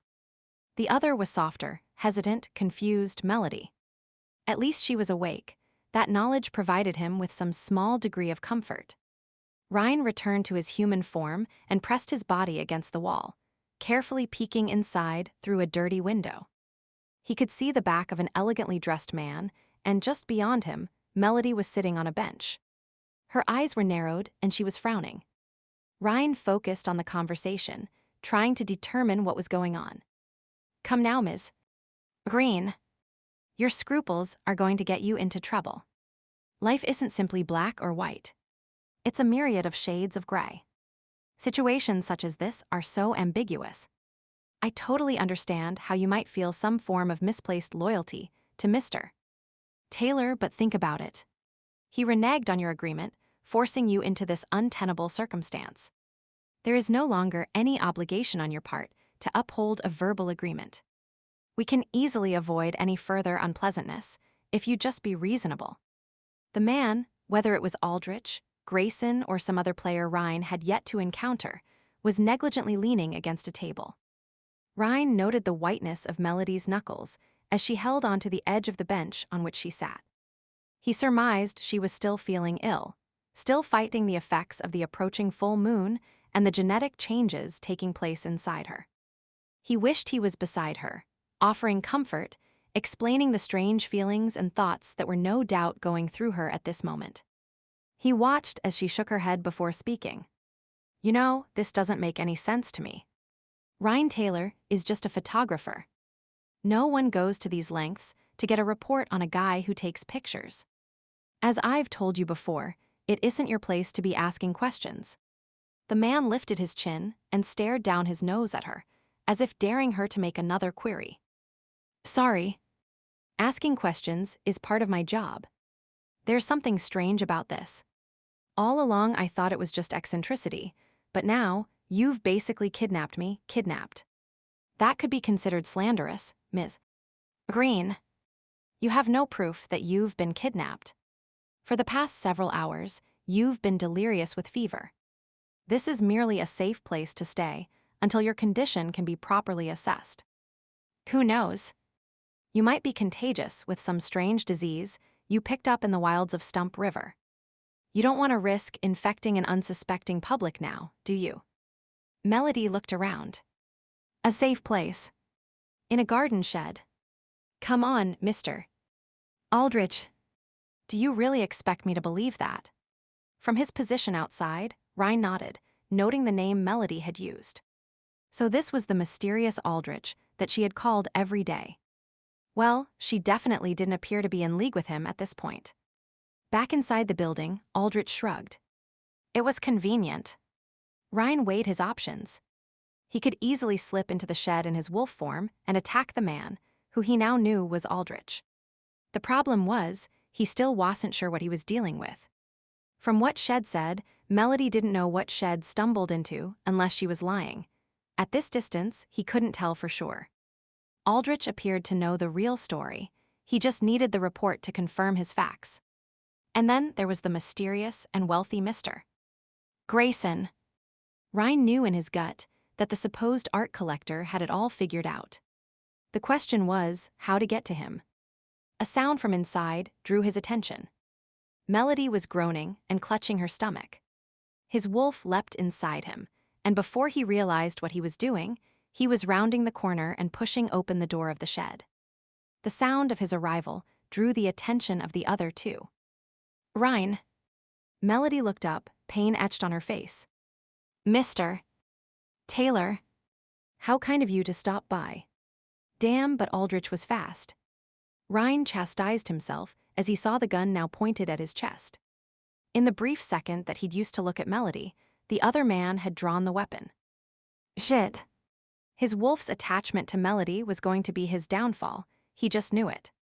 Adopting his most annoyingly arrogant manner, Ryne leaned against the door frame and sneered. Yeah. This looked like such a nice little place, I just had to see inside. He kept a bland expression on his face as he tried to ignore the gun. All too well, he remembered the burning pain of the last bullet wound he'd sustained. At this close a range, the shot could be lethal, and if he was even just seriously injured, he'd still be unable to help Melody. Best to not irritate Aldrich too much. That was an ineffectual attempt at humor, Mr. Taylor. Yeah. Well, what did you expect? I am a photographer, not a comedian. He shrugged and looked casually around the room, slowly shifting closer to Melody under the guise of checking out the atmosphere of the shed. You know, this place could use some fixing up. A few of my pictures on the wall could go a long way towards improving the overall impression of this room. Ah, yes. A photographer. I wonder how an ordinary photographer managed to follow me here. I was very careful. Aldrich narrowed his eyes, seeming to consider this new turn of events. Ryne watched nervously as the man ran his finger back and forth over the trigger of the gun, giving an imperceptible sigh of relief when the movement eventually stopped, and the lawyer shrugged. At this point, how you found this place is irrelevant. Though I will figure it out eventually, can't have any loose ends now, can we? What might have been a smile flickered over the man's face. Your wolf picture has been a source of fascination for my client, Mr. Grayson. Would you care to speculate why? Not really. Ryne watched as Aldrich's finger flexed on the trigger again. The man was not quite as calm as he would have others believe. Mr. Taylor, a sudden scream from Melody cut him off. Both men turned to stare as she crumpled to the ground, her face twisted as if she were in agony. The air around her shimmered like waves of heat rising from hot pavement. Her form wavered in and out of focus, and for a brief moment, a wolf appeared in her place before shifting out of focus and returning to that of a young woman. Melody. Heedless of the gun-wielding man, Ryne rushed across the room and gathered her shivering body in his arms. Beads of sweat trickled down her face as she panted, barely conscious, while spasms racked her body. Instinctively, she curled into a ball, wrapping her arms around her middle. He could only imagine the pain she was experiencing as her ill-prepared body tried to readjust to its changing form. What? Aldrich stared for a moment before seeming to gather his senses about him. Well, now, this does make things interesting, doesn't it? He rubbed his chin. Might I speculate, Mr. Taylor, that the issue at hand is not so much photographing wolves as it is werewolves? I have no idea what you're talking about. Ryne smoothed his hand over Melody's trembling form. There's no such thing as werewolves. Mr. Taylor, I am neither blind, stupid, nor subject to hallucinations. As a matter of fact, something of this sort was actually one of my theories when considering Mr. Grayson's avid interest in wolves, but I passed it off as too fantastical for serious consideration. I now see that I need to revise my thinking. Ryne kept his face bland, ensuring he did nothing to confirm the man's suspicions. He slowly eased Melody to the floor. If Aldrich was busy speculating, then maybe he could. I know how your mind is working, Mr. Taylor. Lunging for this gun would be a serious mistake, especially since we have so much to discuss. The man leaned back against the old potting table. Now, let me see if I can figure this out. You took a picture of a werewolf and Mr. Grayson somehow realized this. Did you know your subject wasn't what it appeared to be? Ryne quirked his brow and snorted derisively. I am a nature photographer, not some guy into Hollywood special effects or an eccentric old man on the edge of senility. Mr. Grayson will be seriously offended when he hears of your disrespect. Aldrich mocked. I am trembling with fear. And so you should be. My employer is not a man to be taken lightly. But I digress. Aldrich gave a tight smile before continuing. Mr. Grayson is immensely curious as to where you took that picture. Now I can see why. If we find that location, our chances of capturing a real live werewolf increase astronomically. The money that would be paid for such a specimen is mind-boggling. Ryne forced himself to not flinch or tighten his fists, despite the fury raging inside him. The man was talking as if his people were little more than animals to be bought and sold. The one thing that has me puzzled, though, is how Ms. Greene fits into all of this. She's obviously some form of werewolf herself. Why didn't Mr. Grayson just use her? He chose her specifically for the job, so he must have had some knowledge of her background. Aldrich stared at Melody with a furrowed brow. When he continued, he seemed to be talking to himself. This requires further analysis before I make my next move. It's no longer an issue of obtaining a report to keep Mr. Grayson happy. It's a question of whether or not I tell him about what I've discovered. He smiled coldly. Working for Mr. Grayson has opened a number of doors for me, but he also likes to believe he has me on a leash. With Ms. Greene under my control, I'll be able to break free. Standing, he focused his attention on Ryne. Tell me, does she do this changing thing often? Is it under control? Clenching his jaw, Ryne made no reply. Nothing to say. Is it that you don't know the answers? Or possibly, you're in shock yourself? Aldrich paused and snapped his fingers, his eyes widening as if he suddenly came upon an amazing discovery. That's it, isn't it? You didn't know your girlfriend was an animal until this very moment. I must say, you seem very calm about the fact. A speculative look came over the man's face. Tell me, did you have sex with her? A growl threatened to escape Ryne's chest as Aldrich's gaze slowly went over Melody, as if stripping her naked. How he wanted to wipe that leering expression off the lawyer's face. Only the knowledge that any reaction on his part might further endanger the Pax kept him from reacting. Tell me, Taylor, what's it really like, fucking a bitch? Aldrich stepped closer and laughed darkly when Ryne shifted, so he was in front of Melody. Don't worry. I have no plans to do her, yet. Though it might be an interesting experience.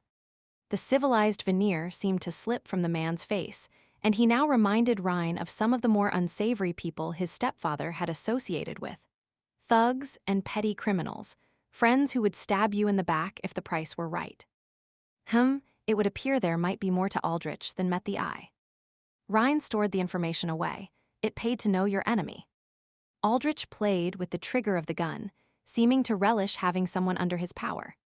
His dark eyes narrowed as if gauging the response to his comments, looking for a reaction, a sign of fear. Ryne wasn't about to give the man the satisfaction and forcibly relaxed his muscles, assuming a careless pose. His forearm rested on his bent knee, and he blinked at the man slowly, conveying the attitude that he was unimpressed with the other man's posturing and rhetoric. "Are you through? This is really getting tedious." For a moment, Aldrich's face began to flush at the insult. Ryne cursed himself for not keeping his mouth shut, but then the moment passed.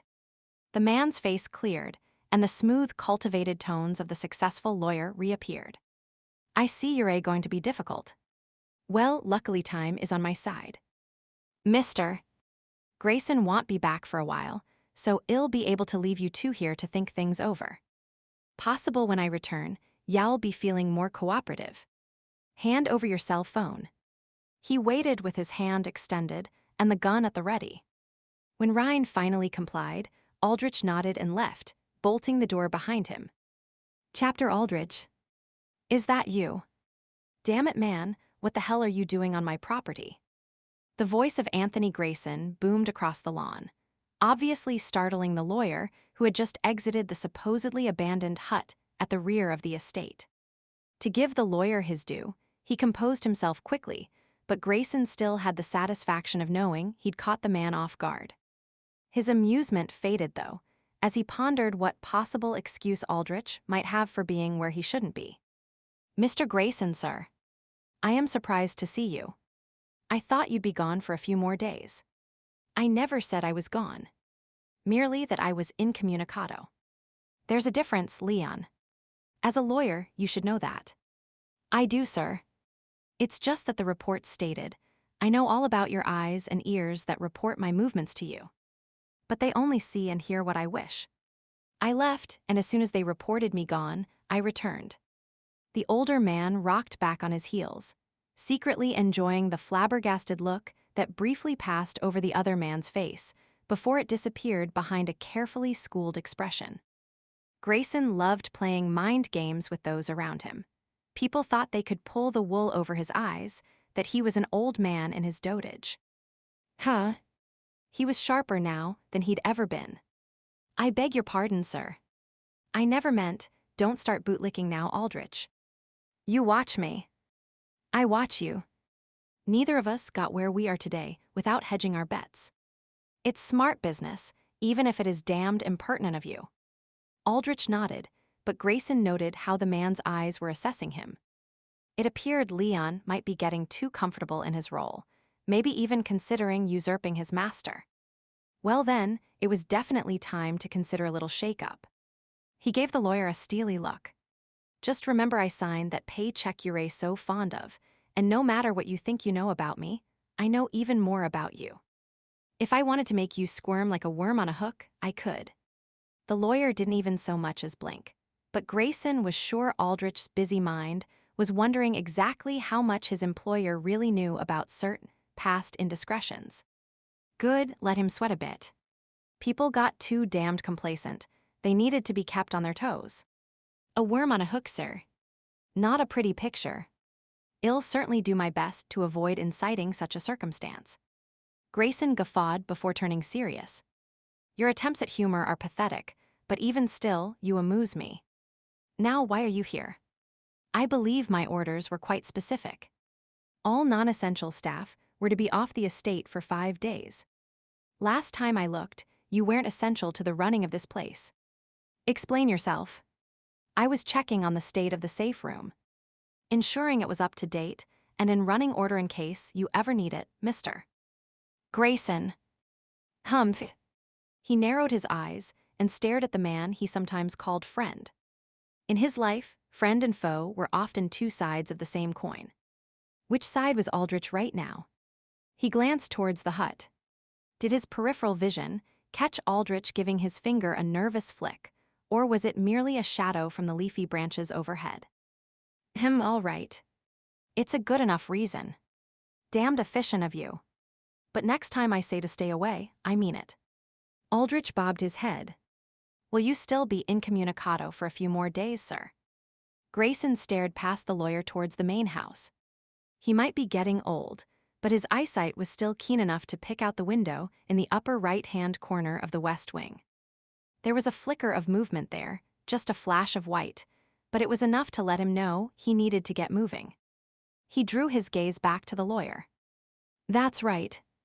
No contact. And don't you dare let on to anyone I am here. You want like the consequences if I discover this information has become public knowledge. Now clear out. Of course, sir. Except, I do need to make a few adjustments to some of the equipment in the safe room. It will cause less suspicion if I do it now, while almost everyone is away. He studied the lawyer. Something was off, but what? Movement in the upper window of the main house drew his attention again. Damn. There was no time for this. All right. But I want you gone by sunset. Understood. Perfectly. Aldrich nodded serenely as he pulled open the car. I'll just go get what I need and return in about an hour. Y'all never even know I was here. Make sure of it. Grayson watched Aldrich get in his car and drive away at a sedate pace. Once the car was out of sight, he turned and studied the small camouflaged hut that housed his secret safe room. Leon was checking the equipment and would be back to fix it. He rubbed his chin, weighing his options before heading back to the house at a brisk pace. Aldrich might be up to something, but it would have to take back seat to the more pressing matters that were awaiting him at the main house. Ryne stepped back from the door, where he'd been eavesdropping on the conversation outside. The walls appeared to be reinforced, and if it hadn't been for his keener than normal hearing, he'd never have been able to make out what had been said by the men standing some several feet away. It would seem that Aldrich might be planning on double-crossing Grayson, since no mention of Melody or himself had been made. A falling out among the enemy might work to his advantage. He turned to check on Melody. She was resting, her eyes closed, obviously exhausted from the stress and pain of a partial transformation. If she'd been a full-blooded werewolf, the first change would have been slightly uncomfortable, but not painful. In fact, once one got used to it, transforming was actually a pleasant feeling of release, rather like a small orgasm. Unfortunately, Melody's body wasn't ready for the experience. Some cells were changing, others weren't. She likely felt as if she was being torn in two. Not knowing what else to do, Ryne began circling the room, hating the feeling of being trapped. His wolf required space and freedom. Confinement went against his very nature. Testing the window, the door, and the walls, he began looking for any weakness in the structure. Using his elbow, he tried to shatter the glass in the window, but it seemed to be some form of bulletproof or shock-resistant substance. Similarly, the door and walls resisted his attempts to break them down. The only thing he managed to do was bend the door handle out of shape and give himself a sore shoulder. A frustrated growl rumbled up from his chest. Yep, this was definitely a safe room. While it was designed to keep people out, it also served to keep people in. He rubbed his aching joint and sat down on the floor next to Melody, brushing her hair from her forehead. Her breathing was even. The sleep was natural rather than the unconscious state she'd been in when he left her apartment. How many hours ago was that? He glanced at his watch, having lost track of time. Okay, he still had an hour before needing to check in with Brian. It was cutting it close, but there was still time, so that was one positive. Unfortunately, after that everything else went straight to hell. Kane was waiting for his call. His brother would be anxious, not wanting to disperse the pack, but not willing to risk their safety by waiting too long. Ryne ground his teeth and cursed Aldrich for taking his phone. The dispersal was one thing. If it happened, the members could be called back. But how long would Kane wait before issuing the order to destroy the remaining pack? A knot formed in Ryne's gut as he contemplated what would happen if he didn't make that call in the next few hours. Leaning his head against the wall, he inhaled deeply and forced himself to be calm and logical as he puzzled over who knew what and the implications of each bit of knowledge. How many people did he need to find and silence? Together, Aldrich, Grayson, and Melody each had possession of a plethora of truths, half-truths, and misconceptions. Out of the three, Melody knew the most. She just wasn't aware of it yet. In a way, that made her the most dangerous to the safety of his kind. How she reacted, when the pieces of the puzzle fell together, would determine her fate. Beside him, Melody stirred and pressed closer to him. The simple gesture made his heart beat faster. In her sleep, she still trusted him, but how she would feel once she was awake might be a different story. When Shed first seen him at her apartment building, she hadn't been pleased, no doubt still feeling the sting of their parting words. And even though she called out his name when he had charged into this room, it was probably due more to surprise than any actual joy at his presence. Loath to disturb her, but knowing they had an hour at best before Aldrich returned, he gently shook her awake. He needed to figure out if she was really an innocent in all of this, explain about the transformation, formulate a plan to get out of here in one piece, and then deal with those who knew more than they should. Melody, you have to wake up. We need to talk. Ryne. She blinked at him sleepily, her brow slowly furrowing as awareness returned. Ryne could tell, by the expression on her face, the moment she realized where she was. Pushing herself upright, she brushed her hair from her face and looked around at her surroundings. What the hell is going on? Why are you here? And why am I here? Ryne helped her sit up, steadying her until she found her balance. Well, it's complicated. Complicated. She glowered at him. And why do I suspect that the complications are mostly your fault? Her tone of voice irritated him, and he snapped back at her. Well, some of it is, though strictly speaking, your presence is what started everything. Me? I didn't do anything. Yes, you did. You kept insisting on interviewing me. So, it's a perfectly reasonable request, which I chose to decline. You should have just gone away. Ryne chose to take a hard line with her. If he pushed enough, he might get to the truth behind her presence in Stump River and Smytheston. Gone away. After chasing you halfway across the continent. I don't think so. There was too much money involved. Ryne pounced on her statement. So now we have your real motive. You said the interview was for a course you were taking. That you were just interested in my art. But that's not the whole truth, is it? You're in this with Aldrich. Melody huffed and looked away. He pressed his advantage. I am right, aren't I? That's why you won't look at me. You lied about the interview. What was the real reason you were trying to find me? He grabbed her shoulder, forcing her to face him. She compressed her lips before sighing and giving in. All right. I'll tell you, especially since it appears Aldrich was lying to me or has gone off his rocker or something. Ryne settled back and crossed his arms. He kept his eyes carefully trained on her so he could gauge the truth of what she was about to tell him. This rich guy named Grayson wants information on you. I was never really told exactly why. They just hinted that it might be for an article in an art magazine and that he was this big collector who liked your work. Anyway, Aldrich was in charge of interviewing people for the job and somehow got hold of my name. I was surprised I was hired because he didn't seem to like me, and I am still just a student. But for whatever reason, I was offered the job. It paid a small fortune, enough that I could quit working and go back to school full-time, so I took the assignment. Ryne narrowed his eyes, considering the information. It seemed too simple.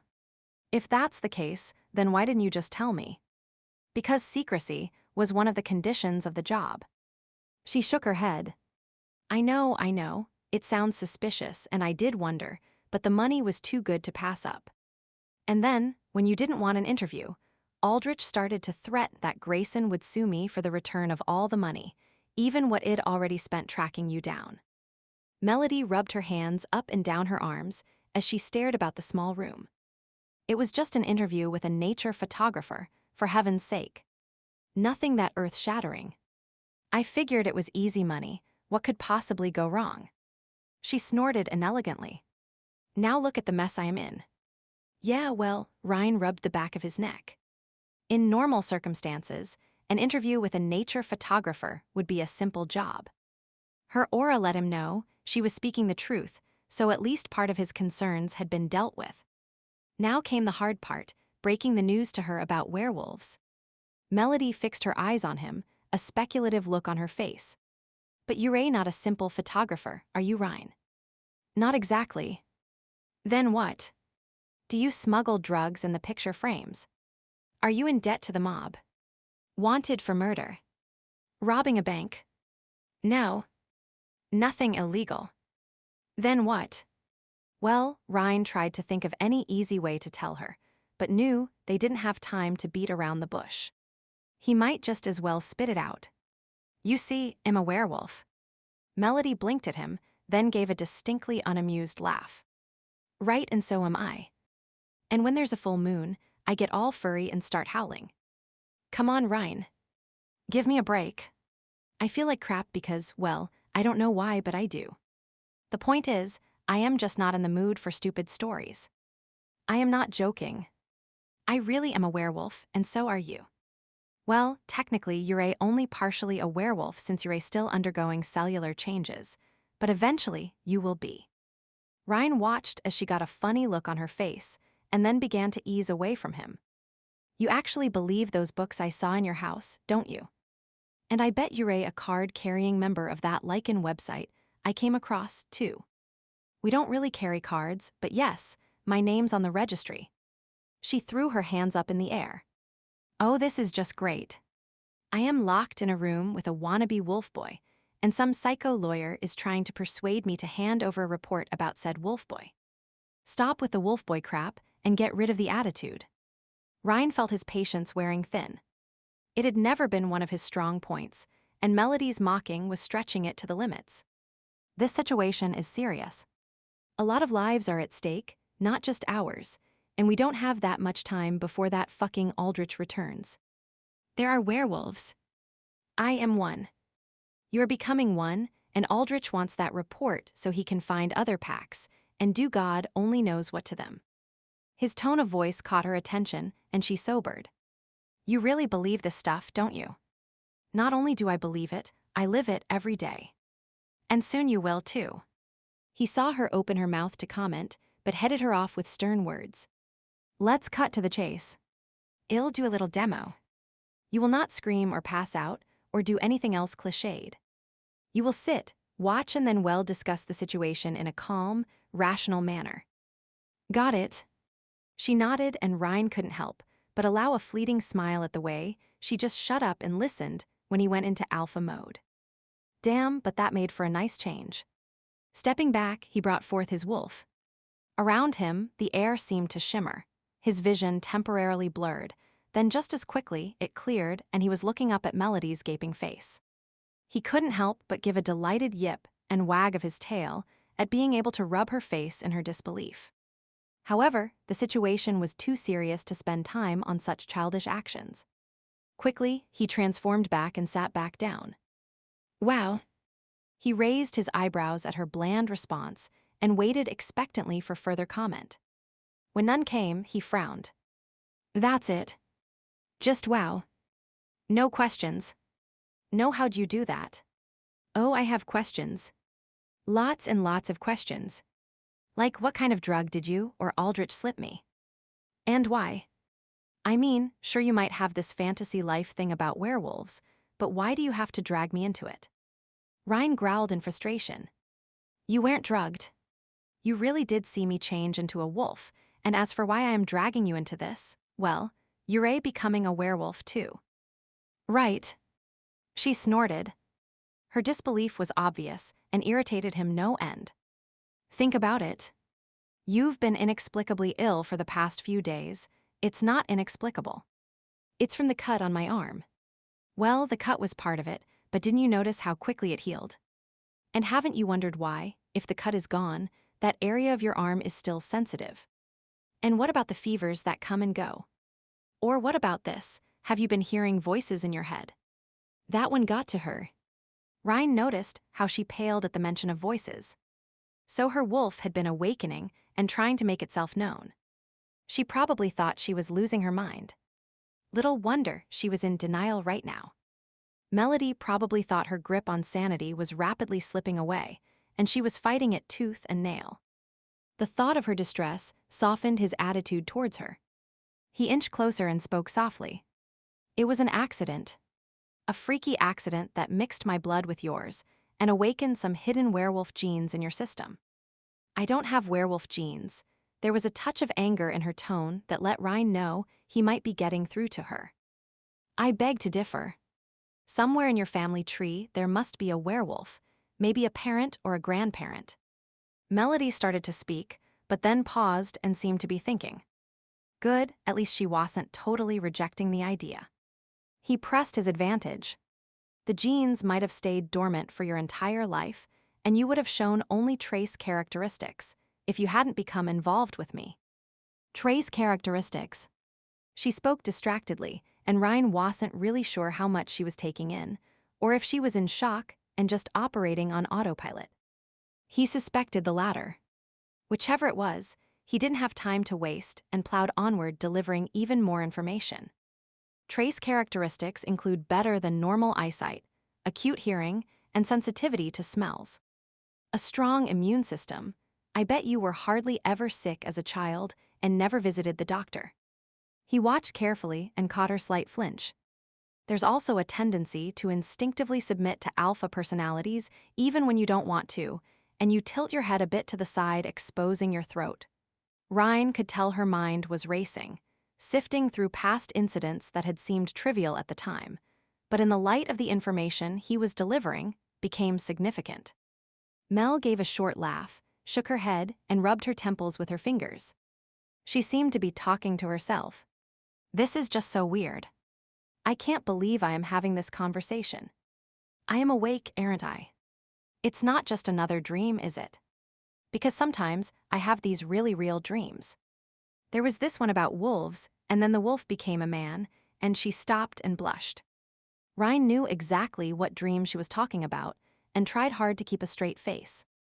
Somehow he didn't feel this was the time for confessions of that nature. We're awake. It's not a dream. You haven't been drugged. Now listen while I explain. Chapter Cassandra. I told you to stay away from the windows. It's still light out, and the sunshine could bring on another migraine. Grayson stood in the doorway, looking at the young woman who occupied the upper room in the west wing of his mansion. Her dark hair was pulled back in a long braid, revealing the paleness of her skin. Her cheeks were slightly sunken, and dark shadows showed under her eyes. He tried to not let his worry show. I am sorry, Uncle. It's just such a sunny day, I thought it would be nice to go outside. She obediently moved back and let the heavy velvet curtains fall shut. Grayson stepped into the room and gently took her by the elbow, leading her back to bed. In a few more days, when the danger of another migraine has passed, you can go outside. Did you take your medication? I am surprised to see you awake. She looked up at him with a tentative smile. I forgot. He cupped her cheek, noting the stark difference between his gnarled hand and her soft, youthful skin. She was such a beauty, just like her mother. You know what the doctor said. Prevention is the key. It's a monthly treatment, 5 days of pills, and then you're fine for the rest of the month. Cassandra reached out and squeezed his hand before stepping away. I know. It's just she blushed. Maybe I should see another doctor. Dr. Friedrich is the finest physician money can buy. You know what he told you. Every girl's body is different. This is how you react to the monthly changes. All right, Uncle. Stop, just stop. Her face was flushed with embarrassment. I'll take the darn pill. Anything to keep from having this conversation again. Cassandra, I've known you since you were a baby. But I am not a baby anymore. And my bodily functions aren't a subject I wish to discuss with you. Grayson chuckled. Of course. At 17, you're so very, very old. Almost 18. I stand corrected. He kept his voice even, resisting the urge to chuckle. Ah, the young. Always wishing to be older. Old enough to want some privacy in certain areas. She folded her arms and pouted. And you shall have it, once you take your pill and get back in bed. Grayson kept his voice gentle, but firm. For a moment, she stared at him defiantly, and he noted how the green in her eyes darkened when she was upset. After a moment, she looked away, sighing. One of these days, she muttered under her breath, and she went to the bedside table, swallowing the disputed medication. He nodded in satisfaction. I'll be back to check on you later. Rest like you're supposed to. That's all I can do when I am on these pills. They make me so sleepy, and I have the strangest dreams. An unfortunate side effect, but well worth the benefits achieved. Cassandra stuck her tongue out at him, but quickly changed the childish reaction to a grin. She hopped into bed and picking up a book. Grayson closed the door and rested his palm on the handle for a moment while shaking his head.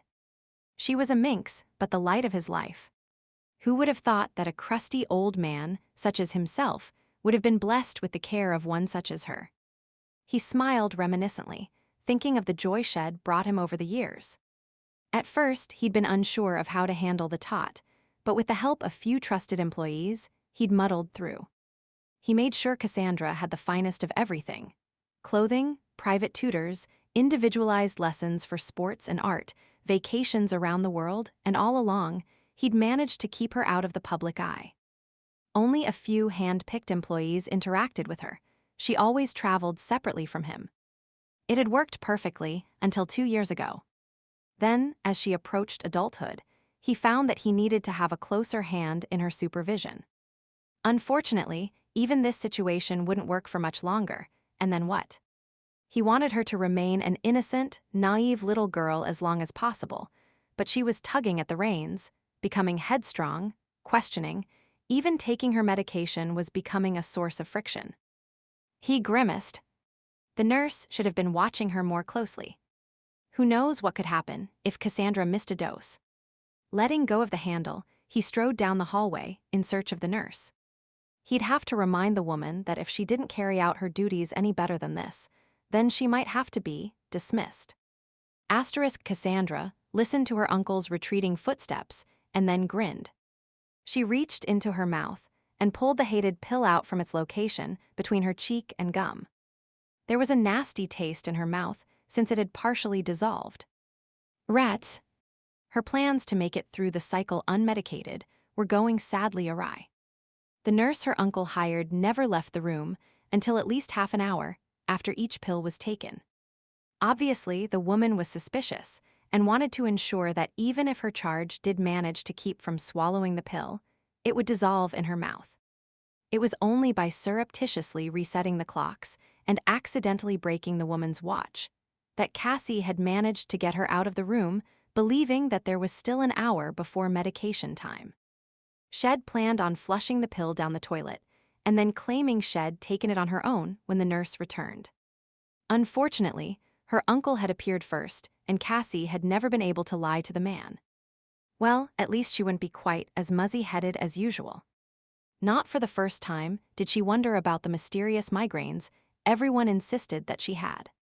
Honestly, she couldn't recall being sick the first time it happened, but apparently she had been, for suddenly her uncle had her meeting with a doctor who talked in medical babble, gave her a few cursory pokes and prods, and then issued instructions for monthly treatments.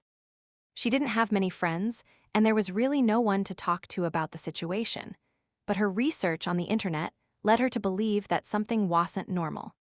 Shed started her monthly cycles quite late for modern females, just around her 16th birthday. And strangely enough, they only occurred every 3 months, with only minor spotting in between. Migraines could accompany menstruation, but the medications she took made her almost comatose, too groggy to do anything and strangely unaware of what was going on around her. Somehow, that just didn't seem right. Doctor. Friedrich, in her estimation, wasn't much of a doctor either. He hadn't really examined her. Not that she wanted him to. The man gave her the creeps, but looking in her eyes and ears and poking her stomach through her clothing really couldn't give him much of an idea as to her internal functions, could it?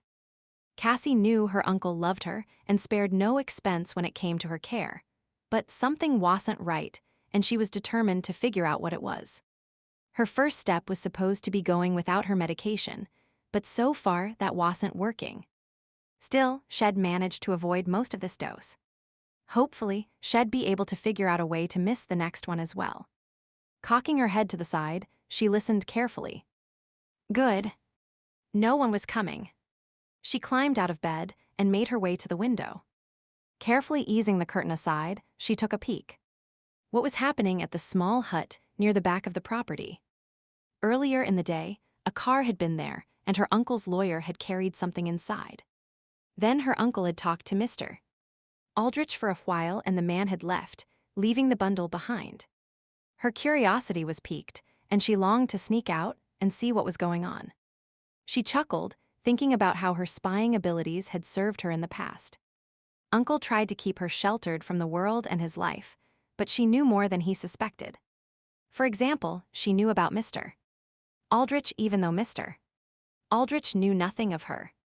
Shed spied on several of their meetings, not really understanding what was going on, but enjoying the trick she was playing on them.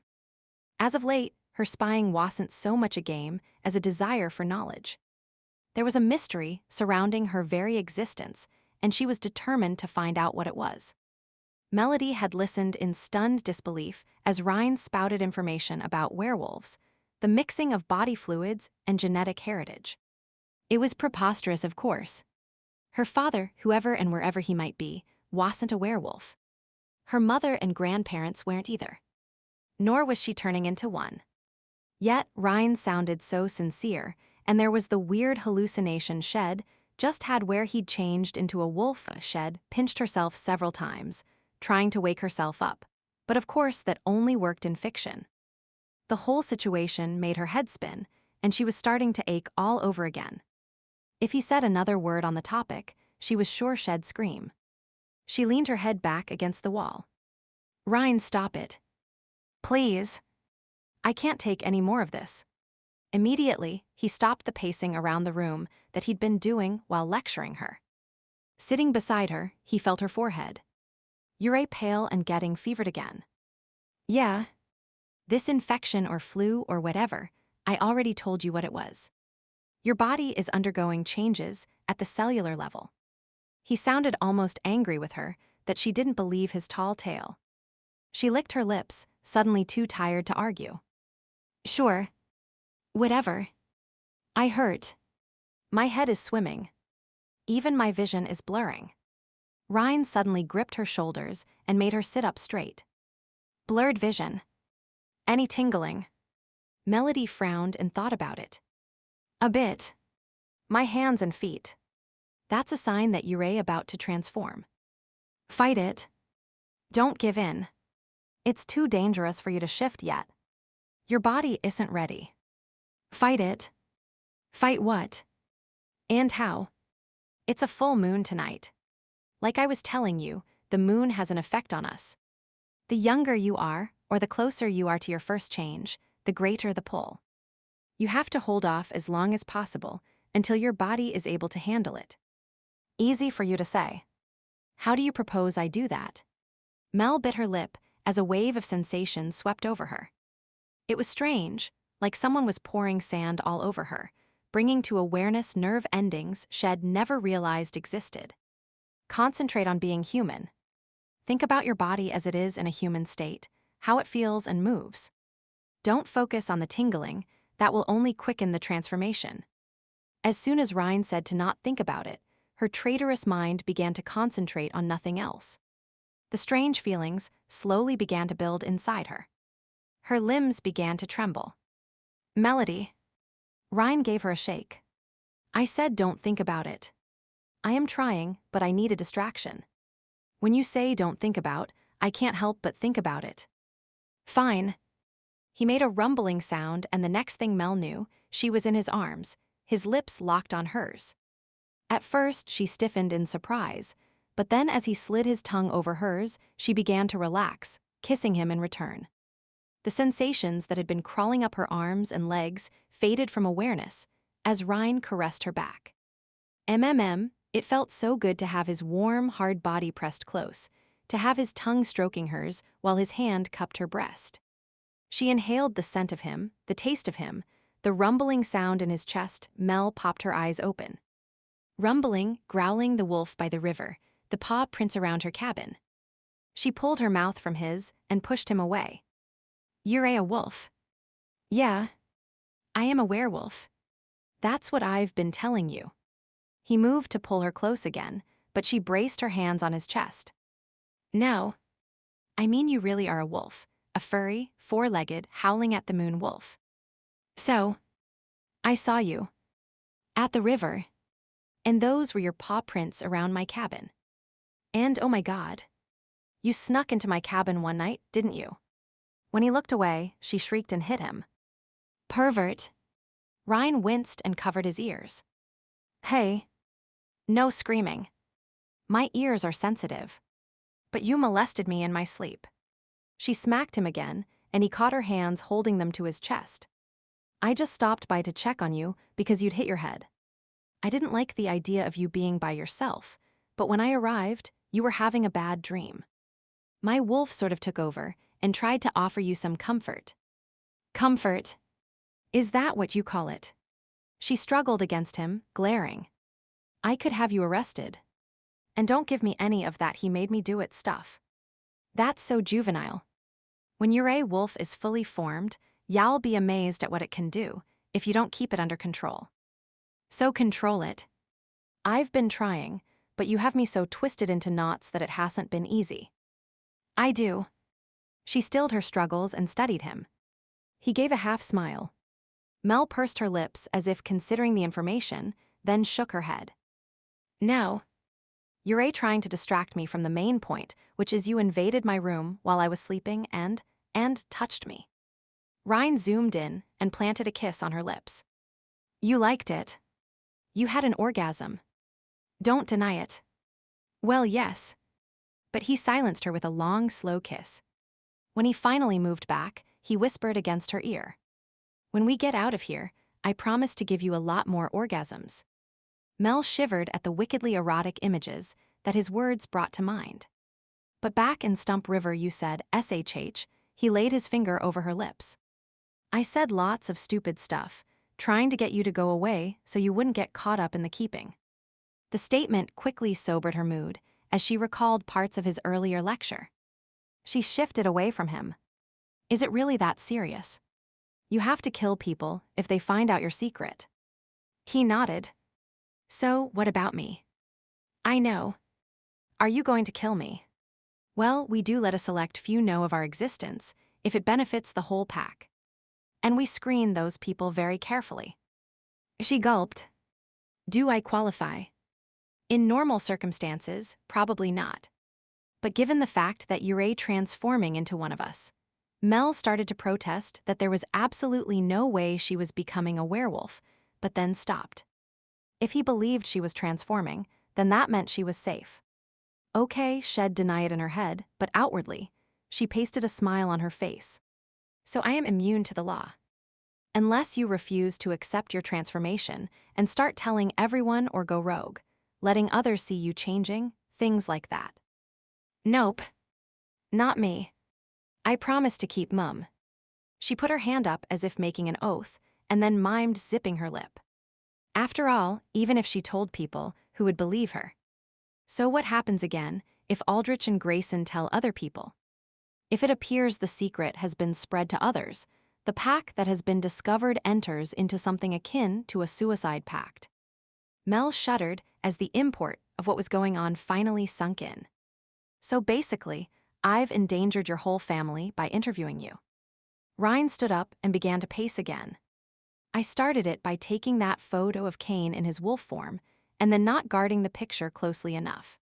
When Grayson bought it, he must have examined it closely and discovered certain anomalies between Cain's wolf form and that of a real wolf.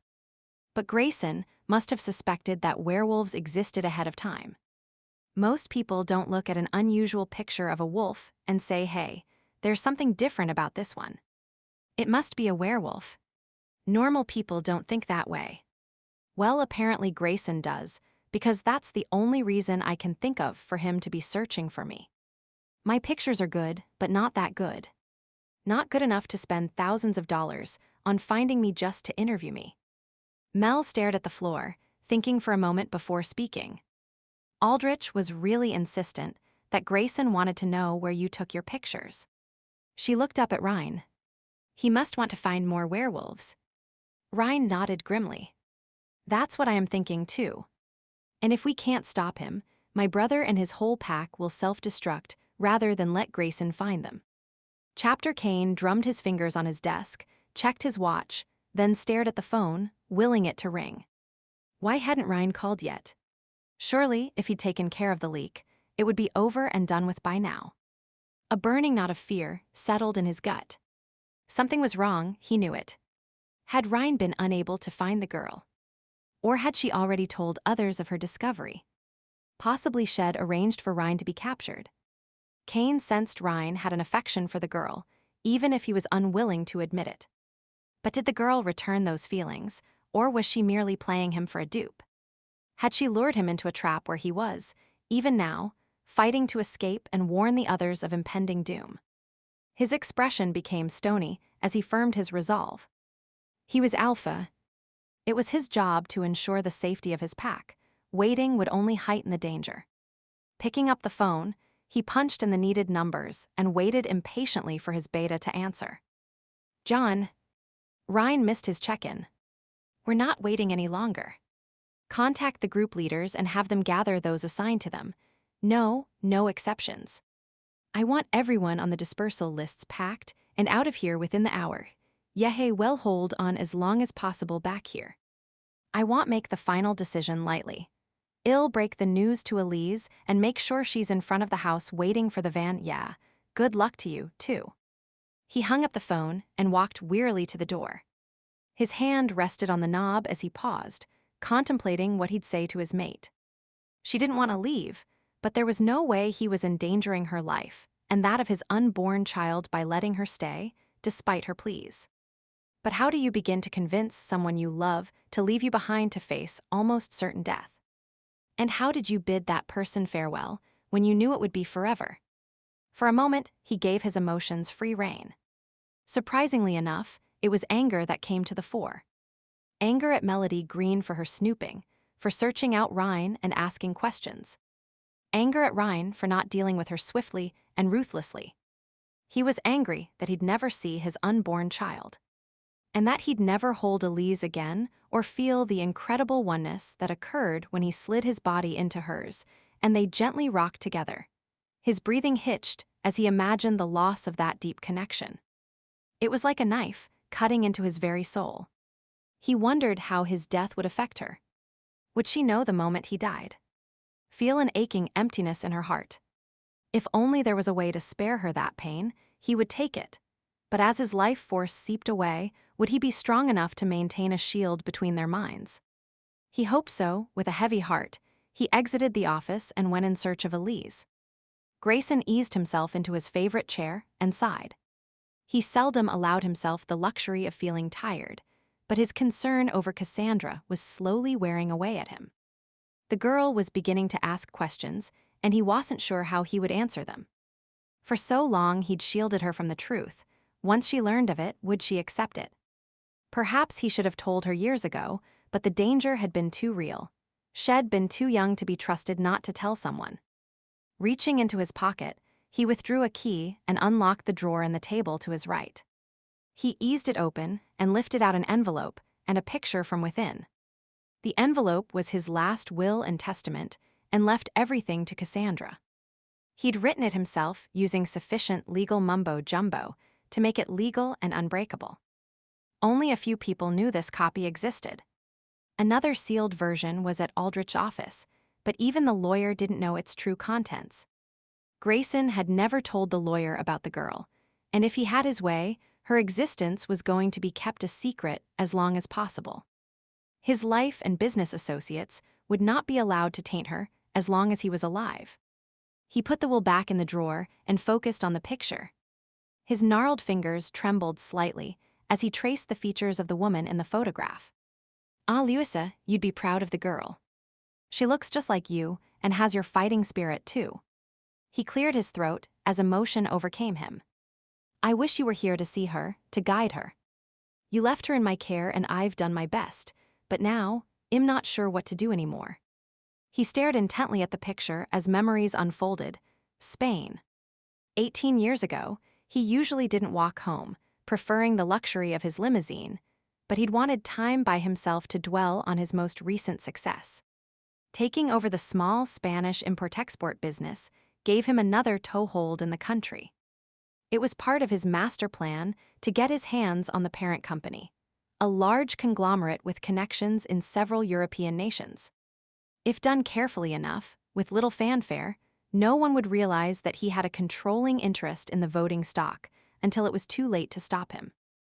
The streets were mostly deserted, which wasn't surprising given the late hour. His driver was tailing him, a respectful 2 blocks away, ready to pick him up when he tired of his solitary stroll.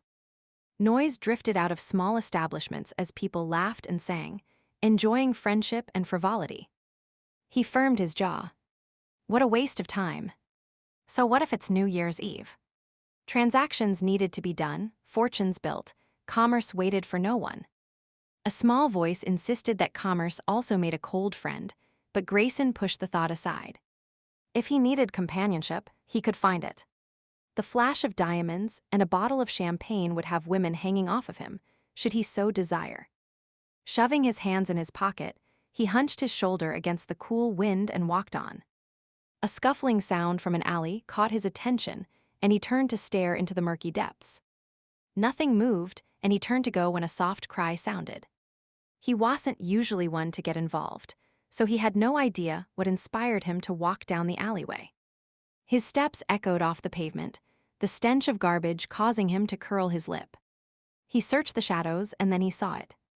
A face pale and battered, blood smeared across the cheek, one eye swollen shut, the other filled with fear. It was a young girl, and she shrank back as he approached. Grayson stared around, looking for signs of her attackers, suspicious that this could be a setup. What better way to distract a wealthy victim than to present him with a helpless female and then attack when he was otherwise occupied? However, there were no signs of movement, no sounds except the girl's labored breathing. He crouched beside her, murmuring reassurances in Spanish while assessing the damage. Her arm hung limply at her side, and her leg was twisted grotesquely, both obviously broken.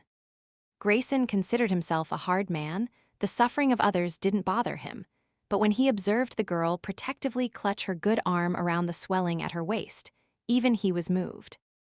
What kind of bastard would beat up a pregnant woman? Who did this to you?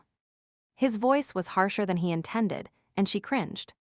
With effort, he forced himself to speak in a gentler tone. Who hurt you? I'll call the police and ensure the villains are dealt with. Panic flared in her eyes. No. No police. Please tell no one. Just help me up. She struggled to move, and he firmly held her in place. Don't be ridiculous, girl. Your leg's broken. You can't move. She raised her chin. Yes, I can. I got myself this far, then you're a fool. You've probably damaged your leg irreparably and will limp when it heals. I might be a fool, but I am also a survivor. I will live for the sake of this little one. She rubbed her stomach and glared at him defiantly. Grayson suppressed the flicker of pride that arose within in him. Damn, but she was a fighter. He liked that. Fine. You want to live for the child.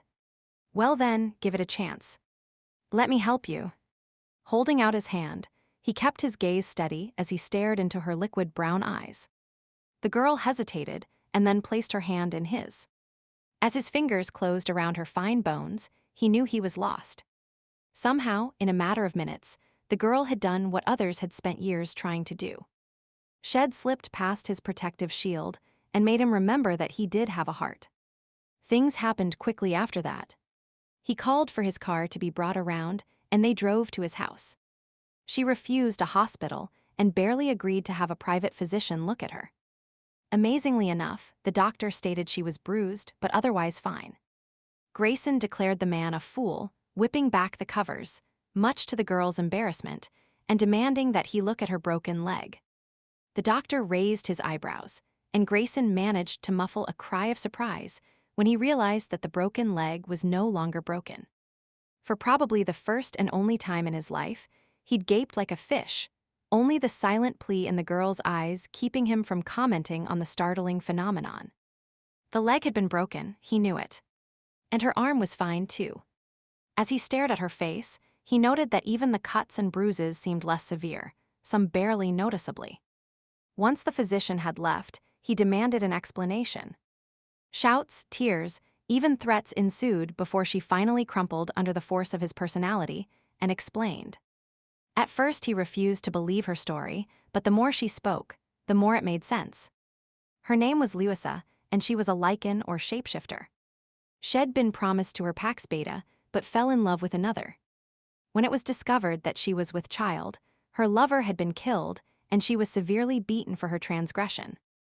That night she ran away, knowing her child would be taken from her and that her own future would be nothing but misery. I shouldn't be telling you this. But she explained. They would kill me anyway in the end. You don't betray the ruling family as I did and live long afterwards. She moved to get out of bed. Thank you for giving me a place to rest. Unfortunately, my presence endangers you and your household. It'd better leave before they track me here. Grayson scoffed. You'll stay in bed until I decide you're well enough to get up. And I have half a dozen armed bodyguards, so your werewolf friends don't worry me. You should be worried. 2 of Pablo's enforcers could take out all your bodyguards in seconds. The threat they represent is not to be dismissed. He could tell her fear was real. Well, his business was done anyway. Fine. Then we'll leave as soon as my private jet is ready. Leave? For where? America, of course. There's no of course about it. I barely know you. I am not traveling halfway around the world with a man I just met. She folded her arms and glared at him. And what's the alternative? By your own admission, it isn't safe for you here. How far will you have to run before you're out of the reach of this Pablo you so fear? Louisa was silent for a moment before reluctantly acquiescing.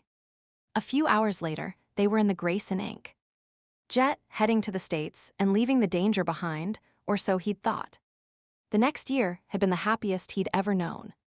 Louisa was his constant companion, and the child she eventually bore was like his own. Baby Cassandra, named after his mother, was his delight, and life couldn't have been better. If at times Louisa seemed a bit distant, he put it down to being tired. A newborn was a great deal of work, after all. Cassandra was 4 months old when Louisa came to him with her plan. She wanted to go back to Spain to see her family. Werewolves, she explained, were social creatures. While she loved him, she also missed her family and wanted them to know about the baby. He doubted the safety of this course of action, and they argued bitterly before he finally gave in, though not without taking every possible precaution.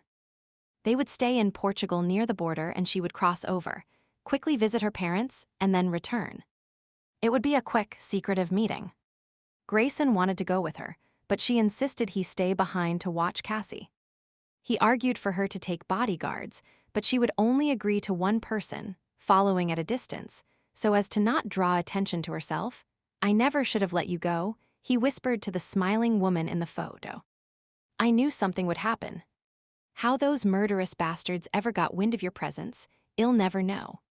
Grayson swallowed hard and pushed aside the memory of finding her broken body, dumped in a ditch, alongside that of the lone bodyguard. They'd both been mauled to death. He'd wanted revenge, but fear for Cassandra had him fleeing the area instead. If they ever found the baby, a light tap on the door had him hurriedly putting the picture away and straightening in his chair. Come. Franklin, his butler, entered the room. The man was one of the few persons Grayson trusted implicitly. They'd been together for years. I am sorry to disturb you, sir. Cook is wondering how many for dinner. Just myself, Franklin. She can send a light meal up to Cassandra's room, but she might not be awake enough to eat it. Very well, sir. And how is Miss Cassandra this month? Franklin had been with him even before Louisa and Cassandra entered his life. He knew the whole sordid tale. The medication is working. No sign of a change yet. A smile spread across the butler's usually passive face. I am glad to hear it, sir. I am not sure what we'd do if she ever did transform. The man hesitated and then spoke again. Have you had any news about finding a pack here in the States? I am on the trail of one. It looks promising. Franklin fidgeted nervously for a moment. Begging your pardon, sir. But how do you know an American pack would be willing to accept her? Grayson tried to hide his concern by clearing his throat. I don't. That's why I've sent someone else in ahead of time. To test the waters, so to speak, and see if they're receptive or not. The butler nodded. That would be Ms. Greene. Correct. Their reception of her will let me know if it's safe to have Cassie approach or not. But what of Ms. Greene? If she safely makes contact, all the better for her. If she doesn't, well, collateral damage does occur. It's regrettable, but the woman isn't my primary concern. Cassandra is. Franklin nodded again. True. I'll tell Cook about dinner. He gave a slight bow and left. Rubbing his chin, Grayson considered the situation. Given what Louisa had told him and the cold facts of how she'd been treated by her own kind, he was reluctant to introduce Cassandra to other werewolves. Unfortunately, he also recalled all that he'd seen during his time with Louisa and the information Shed shared with him about transforming with the moon, blood bonds, fertility cycles. He couldn't just let Cassandra flounder through life scared and uninformed. She needed the support and guidance of her own kind. After all, how long could he keep drugging her to prevent a complete change before she balked? The potent sedative that Dr. Friedrich, a well-paid actor, prescribed was doing the job for now, but for how long? Already, the girl was questioning subtle differences between herself and her peers. Yes, finding a pack to accept her was the best solution. He wouldn't live forever, and she couldn't be left alone. Wolves needed a pack. The trouble with that was their damned laws and secretive way of life. After all, you couldn't just go out and advertise. And so, he'd spent the last 17 years looking unsuccessfully for evidence of packs. Unsuccessful, that is, until he purchased the Taylor picture. Now he knew there was a pack out there. The question remained where. Melody Greene was his hope. Aldrich scoffed at his choice, but after viewing secretly taped footage of her, Grayson knew she was the one. He'd watched the videos of her, fascinated by the subtle signs she was showing, signs he would have passed over if he hadn't watched Cassie growing up. The way she lifted her head slightly and sniffed the air, the way she cocked her head to listen. Greene didn't know it, but she had a werewolf someplace in her background. It was an unexpected turn of good fortune, finding Ms. Greene. Grayson reasoned that if she found a pack and was accepted by them, then there was an excellent chance that they would accept Cassandra too. Once he knew their location, he'd establish Cassandra in a house in the area, with secret bodyguards strategically living around her, of course, and then wait and watch for them to sense her. Melody had joined Ryne in pacing across the small room. The strange feelings inside her had subsided again. She refused to dwell on their meaning since she had a sneaking suspicion they meant that a certain arrogant werewolf was right, and she was on the verge of transforming into one of the beasts. No, it was just too fantastical to believe. Instead, she'd concentrate on how to get out of this room before Aldrich returned. So, what are we going to do? Ryne ran his hands through his hair. I don't know. I can't break us out of here. I thought werewolves had all these superhuman powers and stuff. Well, we do have keener senses and are relatively stronger and faster than humans, but there are limits. Bulletproof walls being one of them. Oh. She was sort of disappointed in that one. If she was going to be a werewolf, which she wasn't, she reminded herself, she'd hoped for a few more benefits than just being able to smell things really well. Where was the advantage in that? Mel suppressed a shudder as she imagined being keenly aware of the scent of public washrooms, garbage, and the cabbage her one neighbor was so fond of cooking. Hey. Giving her head a little shake, she licked her lips and looked around for a sink, suddenly realizing that she was thirsty. Strangely enough, there didn't appear to be one. Hey, Ryne. Yeah. He was examining the door hinges. You said you overheard Mr. Aldrich calling this a safe room, right? He grunted in acknowledgement. And if this is a safe room, people are planning on being holed up here for a while, correct? That's usually what they're constructed for. What are you getting at? He turned and looked at her. So shouldn't there be supplies? Food. Water. Communications. Maybe even a bathroom. He frowned and then stared around the room. You're right. There should be. But there isn't. You know, it was always rumored that the gangsters had secret rooms and hidden escape tunnels. Maybe Grayson has one in this place. She got up and began pushing the bench aside, stamping the floor with her foot, listening for a change in sound that might indicate a tunnel. Ryne joined in the search, checking out the center area of the room, then moving aside a table. Melody was near the window when her stomping produced a hollow, drum-like sound. They both looked at each other and grinned. Melody dropped to her knees and Ryne rushed over to help her, both running their fingers over the floor, searching for a seam or finger hold. Soon they were pulling back a section of floorboard. You were right. Ryne smiled up at Mel as he lifted the heavy wooden panel. It revealed a dark tunnel leading to somewhere under the shed. He lay flat on his stomach and peered into the darkness. It looks like there's a room down here. I'll go and check it out. You wait here. Mel nodded in agreement. Usually Shed balk at being left behind, but she didn't like dark closed-in spaces and was still feeling a bit off. Just this once, Shed let Ryne have the fun. After a moment, his voice echoed up at her.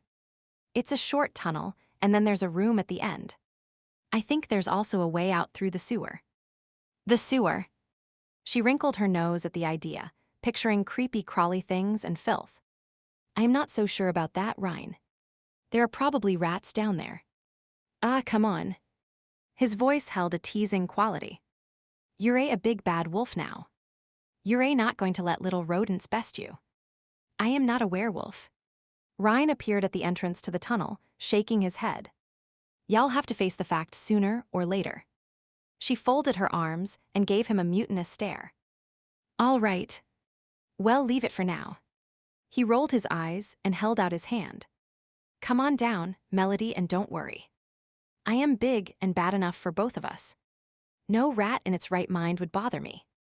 Reluctantly, she sat down and dangled her feet into the hole. Whoever said rats are in their right mind? Chapter Aldrich slowly drove through the massive gates that marked the entrance of the Grayson estate and made his way to the safe room at the back of the property. He'd gone to his apartment to gather the small toolbox he used to maintain his various listening devices and surveillance cameras. After all, he'd told Grayson he was adjusting the equipment, and he wouldn't put it past the man to check up on him. Yes, Grayson was a suspicious bastard, but then he wouldn't have gotten where he was any other way. It was a cutthroat world, and Aldrich had a grudging respect for his employer in that regard. On the other hand, the man was cold-hearted, arrogant, and likely to turn on you the minute you let your guard down. At present, he was in Grayson's good graces, but it was a tenuous position at best. Grayson made a bad enemy, so Aldrich had sucked up, kowtowed, and carried out every task the man had set before him. But not anymore. Melody Greene was going to be his ticket out. She was a werewolf, and if Grayson was interested in werewolves, then there had to be money in it somehow. Money was the only language Grayson understood. Some even rumored that his heart was a bank vault. Well, if that was the case, Leon Aldrich was about to make a personal withdrawal. He'd take the girl and tuck her away in his cottage. After all, he wasn't getting to use the place for relaxation as he'd planned that weekend. He might as well make some use of the expensive piece of property. Once she was secured, he could start putting out feelers among his old contacts, people associated with the black market who would know where he could get the greatest profit from her sale. Private collectors, scientists, who knew where there might be a market for such a specimen. Alternatively, he could keep her. Put her on display, charge admission, even rent her out. Briefly, he'd considered the idea but then decided against it. A quick turnover would be the easiest way. Aldrich had a feeling that Grayson would be less than pleased when he realized Ms. Greene never returned with a report. If he had the money from her sale stashed away, he could leave at a moment's notice if it appeared. Grayson was going to lay the blame on him. A less clever person would try to disappear along with Ms. Greene, but Aldrich knew if he suddenly quit, Grayson would be suspicious. It was better to stay around for a few months, and then hand in a carefully worded resignation before slipping away to enjoy the fruit of his labors. Aldrich smiled as he parked the car, noting it was about an hour until sunset. Grayson wanted him gone by then, and he would be. He'd planned everything down to the last detail, had all the angles covered. Now he just had to get rid of Taylor, collect the woman, and be on his way. He stepped out of the car, the little tool box in his hand, and casually looked around. Excellent. No one in sight. Pulling out the key, he unlocked the door, keeping his gun at the ready. He suspected they would try to attack the minute he entered the room. He was no fool, he was ready for them. Flexing his fingers on the gun, he took a deep breath, turned the handle, and then in a rush shoved the door open. Muscles tensed, he braced himself for the attack. Somewhere in his mind, he registered surprise that it wasn't happening immediately. His gaze quickly skimmed the room as he wondered from where the ambush would occur. Suddenly, the sweep of his eyes came to an abrupt halt. There was a gaping hole in the floor. Dropping his arm to his side, the gun dangled useless from his fingers. Damn! They found the escape tunnel. Aldrich pocketed the gun and ran his hands agitatedly through his hair. This wasn't part of his plan. For a moment, he let his fury get the better of him as he slammed his fist into the wall, then kicked the table. Then, exerting the self-control he'd cultivated all his life, he pulled himself together and considered the options while rubbing his sore knuckles. He inhaled and exhaled deeply, forcing himself to focus on the end goal. He narrowed his eyes as his thinking came into sharp focus. They hadn't won yet. There were always other options, if one was just clever enough and persistent enough to find them. He widened his eyes as a possibility occurred to him. The route through the sewers was convoluted, involving crawling through sludge and pulling open a series of grates. There were also a few dead ends if one took the wrong turn. However, the above-ground route to the culvert, where the sewer ended, could be traversed in but a short length of time. Smirking, Aldrich exited the safe house and locked the door before taking off through the woods to the drainage ditch where his werewolf would be emerging. Cassandra rolled over in bed, cautious to not make any sounds that would indicate she was awake. She eyed the crack of light that appeared beneath the door that connected her bedroom to the sitting room. The faint sound of voices let her know that the nurse was engrossed in her favorite television show. In the week that the woman had been employed by her uncle, she hadn't varied in her routine, always watching the latest craze in reality shows at this time. Since the program lasted an hour, Cassandra calculated that she had plenty of time to sneak out, check the small hut at the back of the property, and be back in bed without anyone noticing her absence. While it was still light outside, her room was dark due to the heavy curtains on the windows. This would work to her advantage on the off chance that anyone peeked inside to check on her. Climbing out of bed, she arranged her pillows to mimic the shape of a body. Then she drew the covers over them and stood back to admire the effect. It was a juvenile trick, but since everyone insisted on treating her as a child, she had no other recourse. After giving the covers a final twitch, she hurriedly pulled on jeans and a t-shirt, slid her feet into her running shoes, and peered out the window. She analyzed the view. The trees cast long shadows in the late afternoon light. Cassandra's attention was caught by the vehicle parked on the gravel near the hut. There was Mr. Aldrich's car. And he was exiting the hut and heading off through the woods. Now that was peculiar. Perhaps she'd follow him first, rather than checking out the hut. Casting a final glance at the door to the sitting room, where the nurse was likely still engrossed in watching TV, she exited her room and stealthily crept down the hallway. There was an old dumbwaiter at the end of the hall. No one ever used it. In fact, its existence was almost forgotten. Cassie had used the fact to her advantage several times. Despite its age, the miniature elevator worked smoothly due to her application of baby oil to the pulleys and gears. With practiced ease, she climbed in and lowered herself to main floor, just inside the kitchen pantry. Holding her breath, she listened as she heard Franklin speaking to Cook. Mr. Grayson will be eating by himself tonight. And Miss Cassandra. He said you could send a light meal up to her room, though he doubts she'll be eating much. Poor dear, plagued with such dreadful headaches. Indeed. Oh, and don't forget to send something up to the new nurse. Cassie heard the cook tisking in what sounded like disapproval. Some nurse.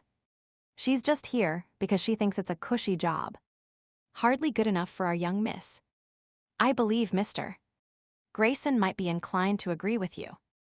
I overheard him chastising her just half an hour ago. Apparently, Miss Cassandra changed all the clocks on her, and the woman didn't even notice. Franklin spoke in a conspiratorial tone, and Cassie clapped a hand over her mouth to stifle a giggle. For all his supposed dignity, the man loved a good gossip and was nothing but a teddy bear inside. Cook laughed. Serves her right. You have to be on your toes around our little miss. She's a sneaky one. With that, the two servants could be heard walking away. Cassandra opened the door a crack and peeked out.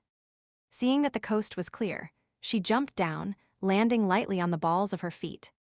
After closing the door of the dumbwaiter, she quickly headed towards the rear exit. Knowing exactly where all the sensors and security cameras were, she began the careful process of avoiding each device as she made her way towards the woods where Mr. Aldrich had disappeared from sight. It was the long way around and would give him a considerable head start, but it couldn't be helped if she wanted to avoid detection. Grayson put down the financial reports he was trying to read and rubbed the back of his neck. He always got a strange feeling there when something was wrong. His mother had said it was the fairies trying to warn him of danger. At the time, he'd scoffed. His mother's old Irish tales had meant nothing to him. Yet, over the years, he'd learned to trust that tingling feeling. It had kept him from bad business deals and at least one attempt on his life. The last time he had ignored the sensation, his beloved Louisa had died. Pushing back his chair, he stood and concentrated on the feeling. On occasion, he'd get some indication as to where the trouble might be coming from, but usually it was just a sense of unease that made him extra alert to those around him and their possible motives. Nothing, he thought, was happening tonight. No business deals. No guests. Perhaps he should check on Cassandra. Maybe the little minx was up to something. As he climbed the stairs, a horrifying possibility crossed his mind. Had she only pretended to take her pill earlier on? Was she on the verge of transforming? Grayson quickened his pace. The nurse was with her, but had no idea as to the girl's true condition. He wasn't about to trust such sensitive information to a temporary employee, and all the nurses were temporary. If he kept one around too long, they might become suspicious of the medication. He gave the briefest knock on Cassie's door before pushing it open, without waiting for a response. A sigh of relief escaped him when he saw the lump in her bed. Turning to go, he noticed the window curtain had been pulled aside. Now that's strange, he mused. Hadn't he watched the girl close it? Pivoting on his heel, he studied the bed again, then stalked over. The lump was too large. To uniform, he yanked back the covers and found a row of strategically arranged pillows. Damn that girl. He exploded, contemplating what he'd do when he finally got his hands on her. Didn't she realize the danger she was putting herself in? Logically, he knew she didn't, since she believed she merely suffered from migraines. But the part of him that was scared to death for her well-being wasn't, yet willing to acknowledge calm reason. He threw the covers to the ground in fury. On the off chance that she was still in her suite, Grayson barged into the sitting room, surprising the nurse who was biting her thumb and hugging a pillow as she watched TV. Where's Cassandra? The barked question had the nurse jumping to her feet. In her room, resting. Just like always, sir. Like hell she is. Grabbing the woman's arm, Grayson dragged her into Cassie's room and shoved her towards the bed. Look. Pillows. Damn it, woman, when did you last check on her? And then not too long ago. The nurse stammered, nervously twisting her hands together. Well, it's been long enough for her to slip out on you. Grayson fumed as he tried to figure out where his young ward might have gone. Remembering the crooked curtain, he strode to the window and looked out. Cassie had been staring at something earlier today, but what? He studied the view and realized the small safe house was visible from this window. Had she seen him and Aldrich talking earlier on? If so, he rubbed his chin. Aldrich's car was back. Could Cassie have gone to investigate?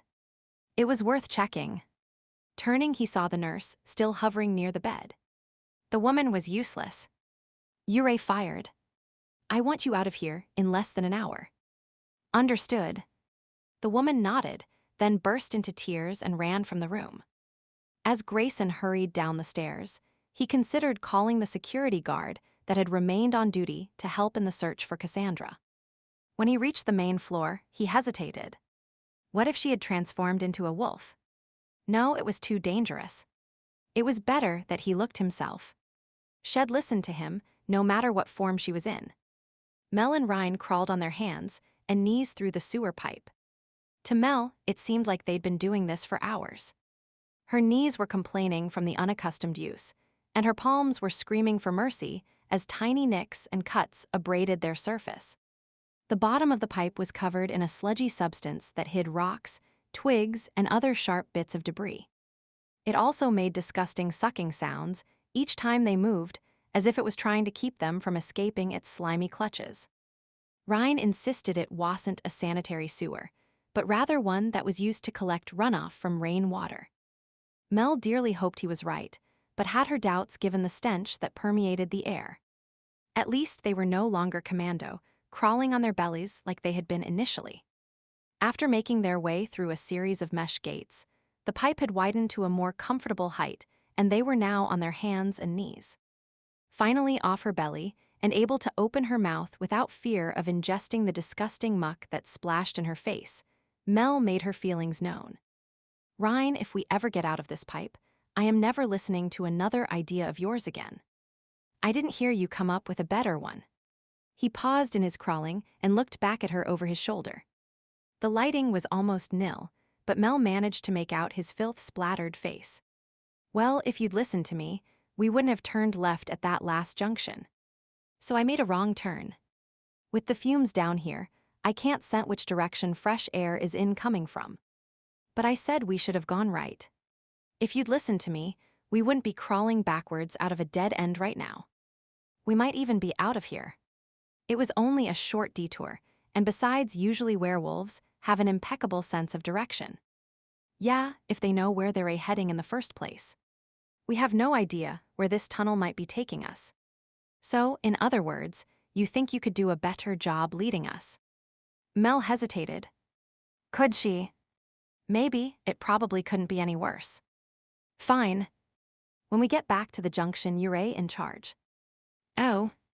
She hadn't really expected him to agree, but wasn't about to back down from the challenge. She kept crawling in reverse until they reached the relatively more roomy T where the tunnel branched off. Wiggling herself around, Mel headed to the right and Ryne followed behind. He was soon muttering under his breath. Now, what are you complaining about?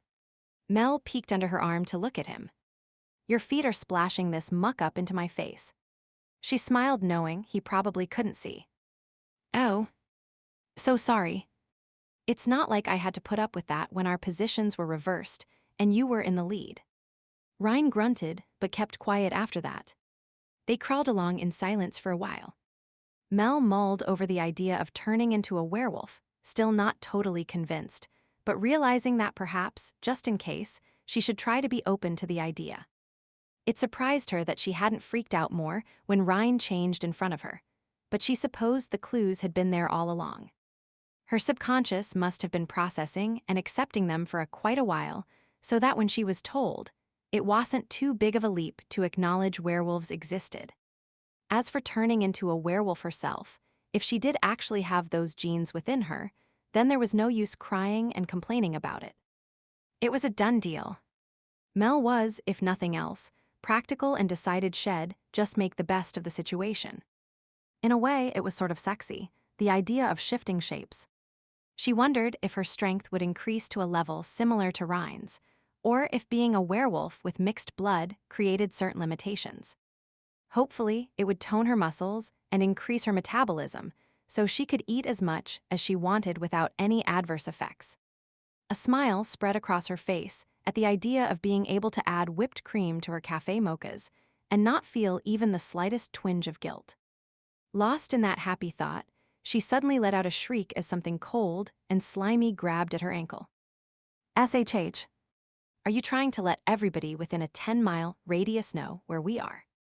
She looked back, realizing that it was Ryne's hand grabbing her lower leg, not some sewer monster. What? Frowning in irritation, she jerked her leg away.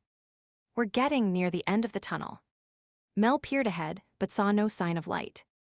How do you know? The air's different. She sniffed. It still stunk to her. Are you sure? Yep. It's slightly fresher, which means an exit is coming up.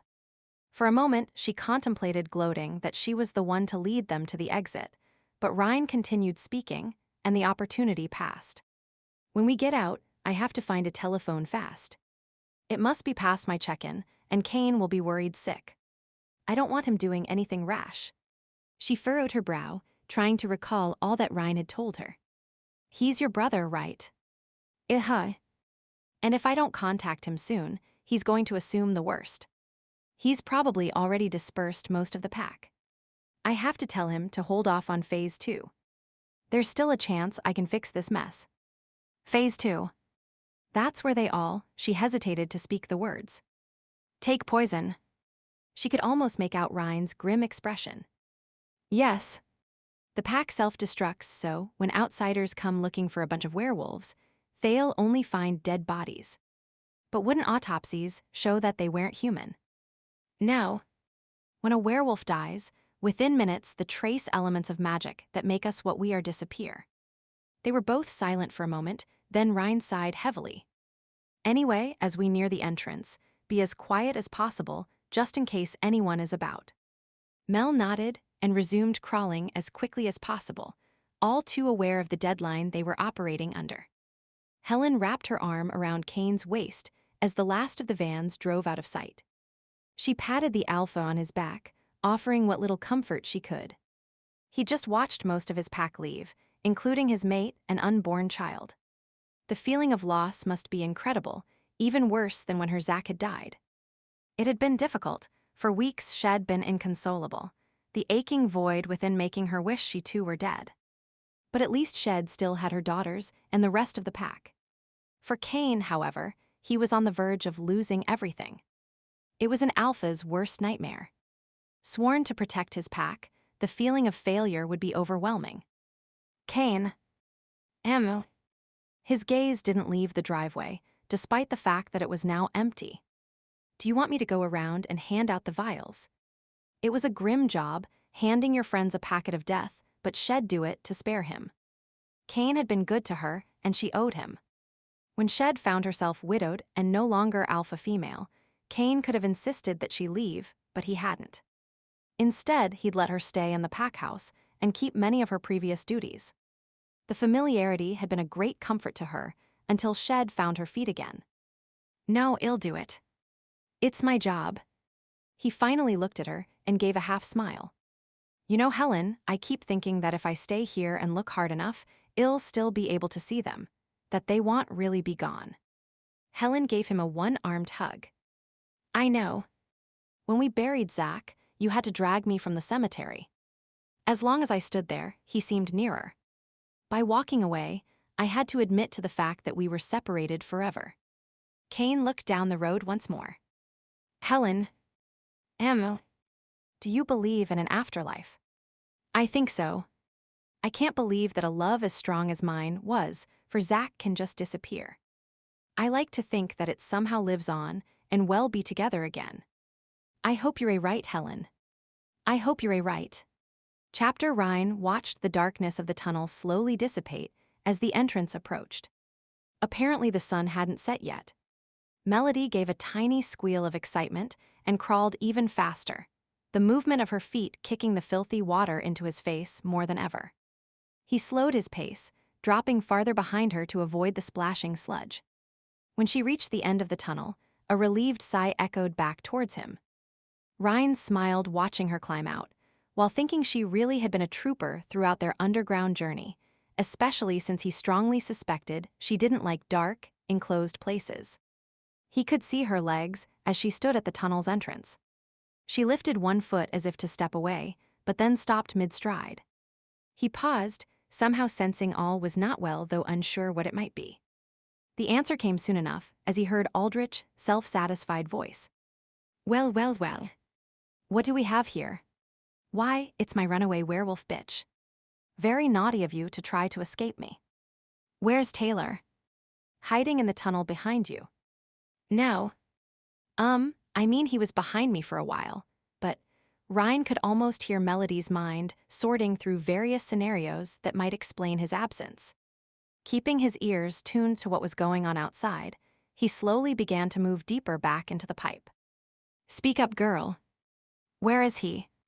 Well, he started to follow me, but he's scared of small dark tunnels and rats, so he went back. Ryne bit back an oath. He was not afraid of the dark. Still, it was quick thinking on her part. You won't mind if I check out your story, will you? There was definitely doubt in Aldrich's voice.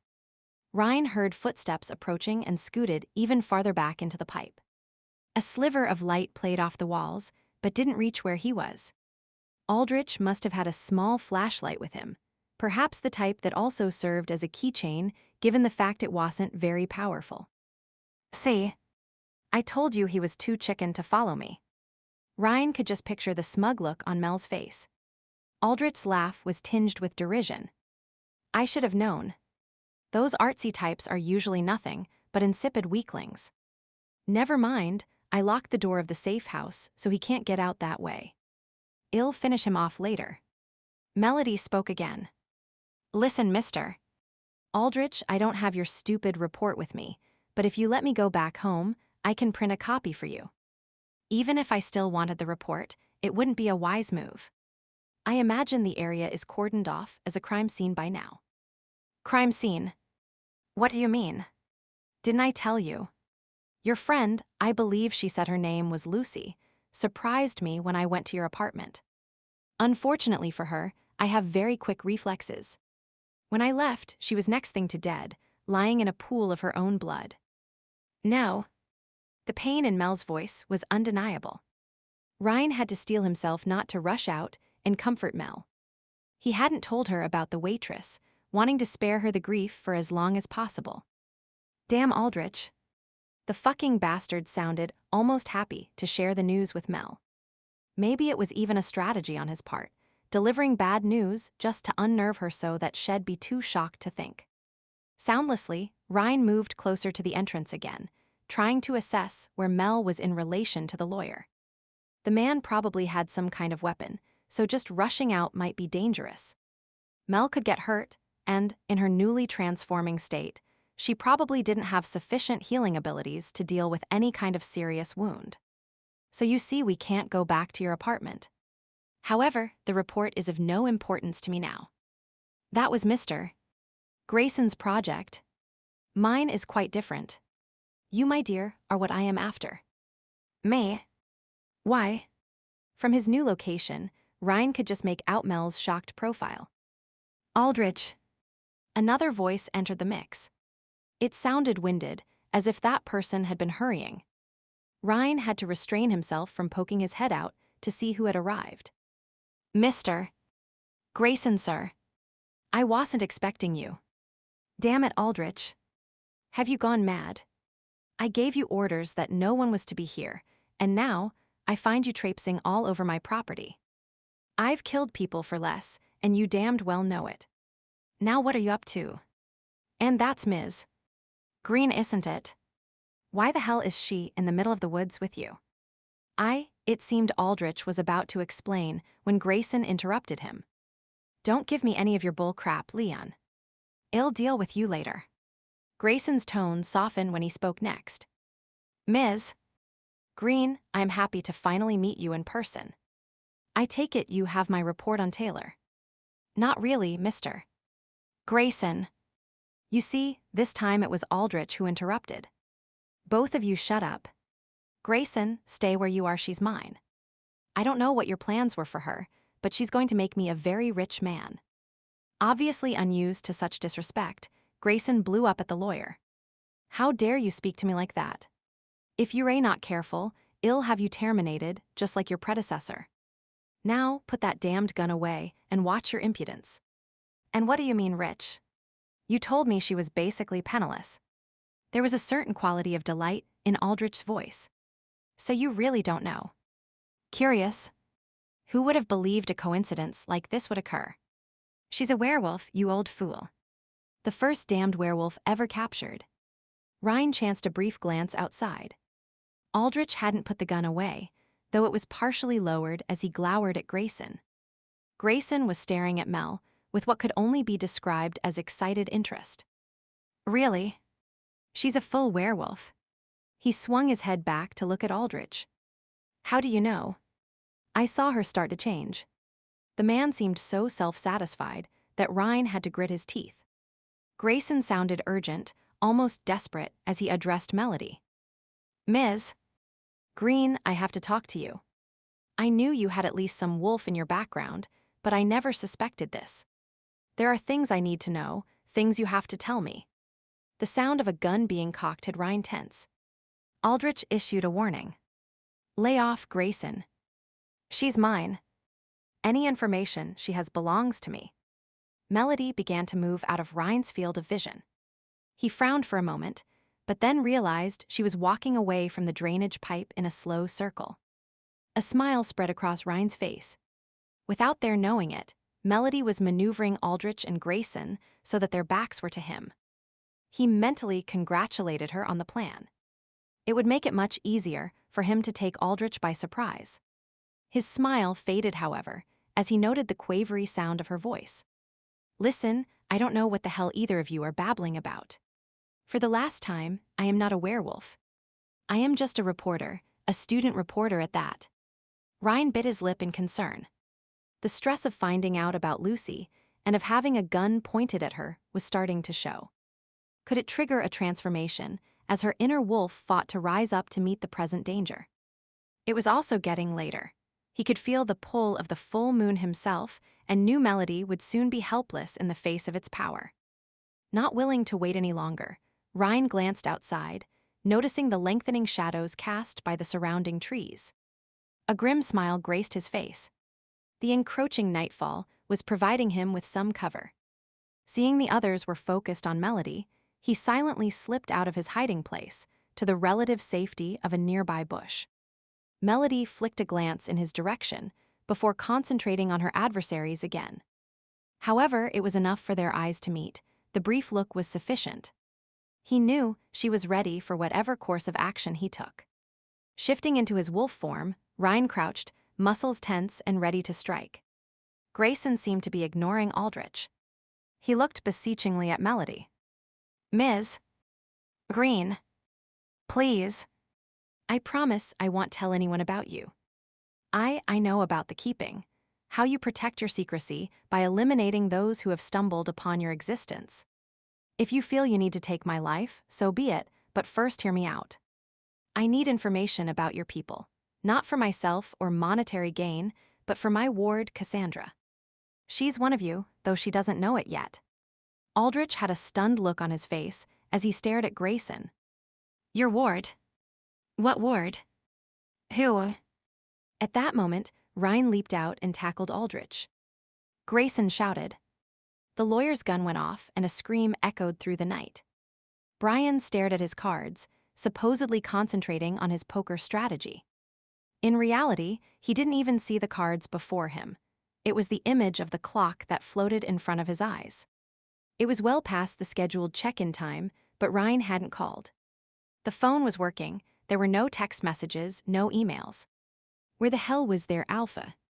Kane was wondering the same thing. Just half an hour ago, he'd had a blistering conversation with the other pack's alpha, and was glad he wouldn't be in Ryne's shoes when the two finally talked. It was understandable that Kane was on edge. Having a vial of liquid death in front of you while you waited for the call to drink it would be enough to sour anyone's mood. Ryne would call. Soon. Brian kept the positive thought foremost in his mind, despite the weight in his stomach that increased with each minute that passed. What could be keeping him? Surely Mel wouldn't have turned on him. Not Mel, are you in or out? Marco's voice brought him out of his reverie. That morning, he'd invited Marco and his family to check out Stump River, thinking it would help to fill the time. Olivia and Tessa hadn't come. The baby was fussing and Tessa was too nervous. Marco, however, had welcomed a chance to see his new home and, having had the grand tour, was now keeping them company as they awaited Ryne's call. Out. Brian folded his cards and threw them down on the table. Marco reached out and flipped them over. It was a full house. Is how you play poker in Canada? Sorry. Brian ran his hands through his hair, then roughly pushed his chair back. I can't concentrate. I keep waiting for the damned phone to ring. As do we all. Slowly Marco gathered the cards and began stacking the chips. Have patience. He will call. But what if he doesn't? Daniel looked up from the computer game he was playing. His face reflected his worry. Brian studied his friend, noting the anxiety in his voice, how his muscles were tensed. Daniel was as worried as he was, but damn. He was beta, and while Ryne was gone, he needed to take responsibility for the safety and well-being of the pack. That included putting on a brave face, even when he didn't really feel it. Lifting his chin, he straightened and spoke in a firm, confident voice. Marco is right. I was just being a nervous old woman. Of course, Ryne is fine. He's gotten through worse scrapes than this. By now he's talked to Mel, found out there was nothing to worry about after all, and they're reconnecting, if you know what I mean. He ended the comment by wiggling his eyebrows and giving a knowing look. Reconnecting. Marco frowned over the word, then grinned. Ryne y Mel esten hashen do el amer. Daniel visibly relaxed and gave a brief chuckle. If that means they're having sex then, yeah. Our alpha is, how you say, a ladies' man. Something like that. Brian smiled, realizing that Marco was trying to lighten the mood as well. He sat down again and tried to keep the conversation going. So, what was your old alpha like? Marco snorted. He is a bastard and not fit to rule. Brian leaned back, propping his feet on the table and folding his arms behind his head. A real nice guy, then. For a moment, Marco looked confused, but then seemed to grasp the sarcasm of the statement. Yes. A real nice guy. He allows no discussion or debate. Pack meetings are never held unless he is issuing orders, and anyone who disagrees disappears without a trace. He kills them. Daniel set down his computer game and leaned forward, obviously intrigued by the tale. There are no bodies, but everyone knows. Marco narrowed his eyes, his voice sounding bitter. And no one tries to stop him. Brian found it hard to believe that in this day and age, a pack would put up with such treatment. Many have tried and have died in the attempt. Most of my pack have learned through experience to endure the misery and live in hope for the day he finally grows old and weak. A few, such as myself, have dared to leave, but it is dangerous. Daniel frowned and seemed to study Marco intently. You left for Tessa, right? Yes. For her and for my son. It is no way to live. I wanted better for them. Brian frowned. I am surprised he's that powerful at such a young age. Who said he is young? Marco queried. Pablo turned 45 this year. He's been alpha for almost 18 years now. 45. And he was after Tessa. No wonder you wanted to leave. Daniel shook his head, looking disgusted. Why doesn't he have a mate already? He's had 3, but they were all accident-prone. I was not willing to risk Tessa having a similar accident. Marco clenched his fist, and a muscle in his jaw throbbed. Brian got up and clapped a hand on Marco's shoulder in a gesture of support. I have left too, man. He wandered to the window and stared outside. Y'all find things are really different here. Ryne is a great alpha, and he's real easy to get along with. And even if you mess up, he doesn't stay angry for long. Daniel chimed in. Marco nodded. I look forward to getting to know him better when he gets back. Right, Brian thought as he surreptitiously checked the time and then looked at the phone, willing it to ring. When he gets back, Cassie ran as fast as she could towards her uncle's house. Her heart was pounding so loudly that she couldn't hear anything but its thump. Frantically, she kept looking behind her while trying not to stumble over the exposed tree roots that crisscrossed the ground. She'd been hiding behind the trees, eavesdropping on the confrontation that seemed to be taking place between her uncle, Mr. Aldrich, and a young woman named Ms. Greene. The conversation hadn't made much sense, but Shed listened intently when her uncle began claiming she was like the woman, the one they said was a werewolf. It had seemed ridiculous, and she even questioned her own hearing until she saw a man crawl out of the culvert and turn into a wolf. The wolf had attacked Mr. Aldrich, and as the lawyer fell to the ground, his gun went off. It had seemed like a scene from a horror movie. The wolf snarling, its teeth gleaming. A surprised cry coming from her uncle, and then, oh God. The flash of light and noise as the gun discharged. Her uncle falling, the image of a bullet hole, like a third eye in his forehead. Bits of blood spattered on his face as he dropped to the ground. Her knees grew weak at the memory, and she paused for a moment, clutching a tree for support while trying to gather her strength and force her panicked mind into some form of order. She hadn't known what to do. Naturally, Shed screamed. Who wouldn't? And then, as Shed stood transfixed by the unfolding events, the wolf had actually looked up at her. Its eyes seemed strangely intelligent, as if it were noting what she looked like and planning her fate. That one fact had leaped out at her, even though the look had been momentary. In that instant, she recalled her uncle saying werewolves killed those who discovered their secrets. Mr. Aldrich had found out, and the wolf was attacking him. And Shed just watched the man change into a wolf, so now she knew the secret too. Of course, she'd be next in line. Pushing off from the tree, she ran to the house as fast as possible. She entered through the front door, all thoughts of stealth forgotten. Time was of the essence now. She had to get away. Quickly, she entered her uncle's office and yanked open the drawer where she knew he always kept some spare money. She grabbed a handful of bills before rushing upstairs. In her room, she threw open drawers and closets, grabbed a gym bag, and began randomly throwing clothing into it. In the bathroom, she swept the contents of the vanity in on top of her clothes, grabbed her purse, and thundered down the stairs. Franklin must have heard her, for he appeared in the front foyer, looking concerned. Miss Cassie. What's wrong? Franklin, Uncle is, her voice caught on a sob, and she was unable to get the word out. Even as Franklin stepped towards her, she was reaching for a set of keys from the hall table. I am sorry. I can't stay. He saw me. Who, miss? Who saw you? And where is Mr. Grayson? Franklin peered behind her, as if trying to find his employer. When the man in question didn't appear, he walked towards Cassandra, his arms held out in front of him. Why don't you just calm down and let me help you? Cassie shook her head and backed away, tears streaming down her face. The man had been her confidant for years, but this was too dangerous. She couldn't tell him, couldn't endanger him. Franklin, I'm sorry. She spun around and ran out the front door to the converted carriage house where the cars were kept. Behind her, she could hear Franklin calling her name, but she didn't stop to answer. Yanking open the door to the garage, she pressed the remote control that opened the large external doors, then hurried to her car. Throwing her bag in first, she slid into the seat and started the engine. Impatiently, she waited for the garage doors to open, her fingers flexing nervously on the steering wheel. Come on, she muttered under her breath. Her peripheral vision caught sight of Franklin hurrying towards her. Damn.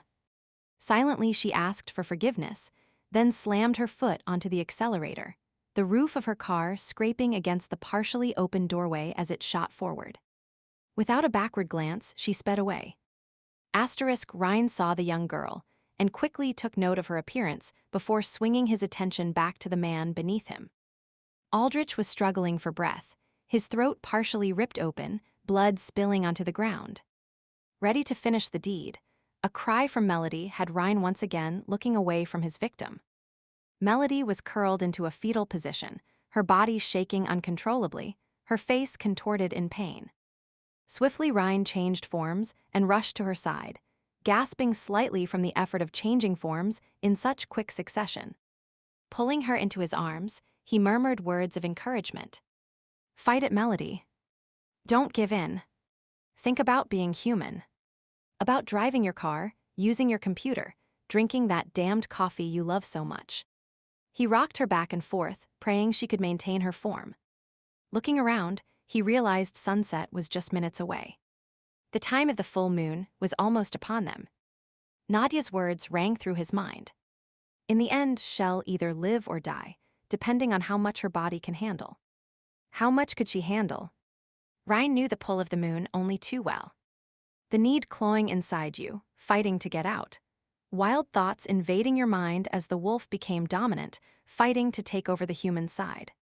It was an irresistible feeling that had the person reaching and striving for release.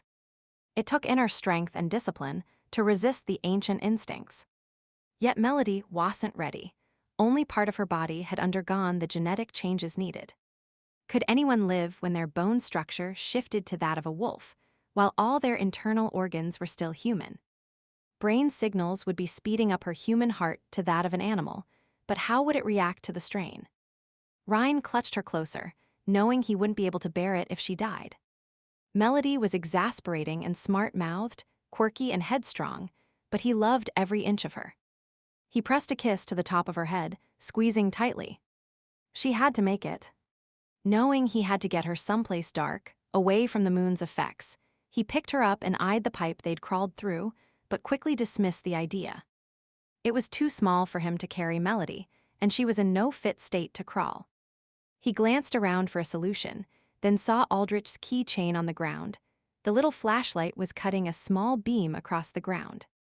At least the man had proven useful for something.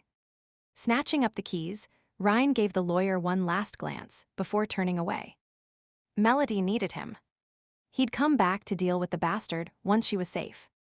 Even in human form, he was able to move more swiftly than a normal person might, cutting through the trees and attempting to avoid the low-hanging branches that clutched at his hair and ripped his skin like the talons of some evil creature.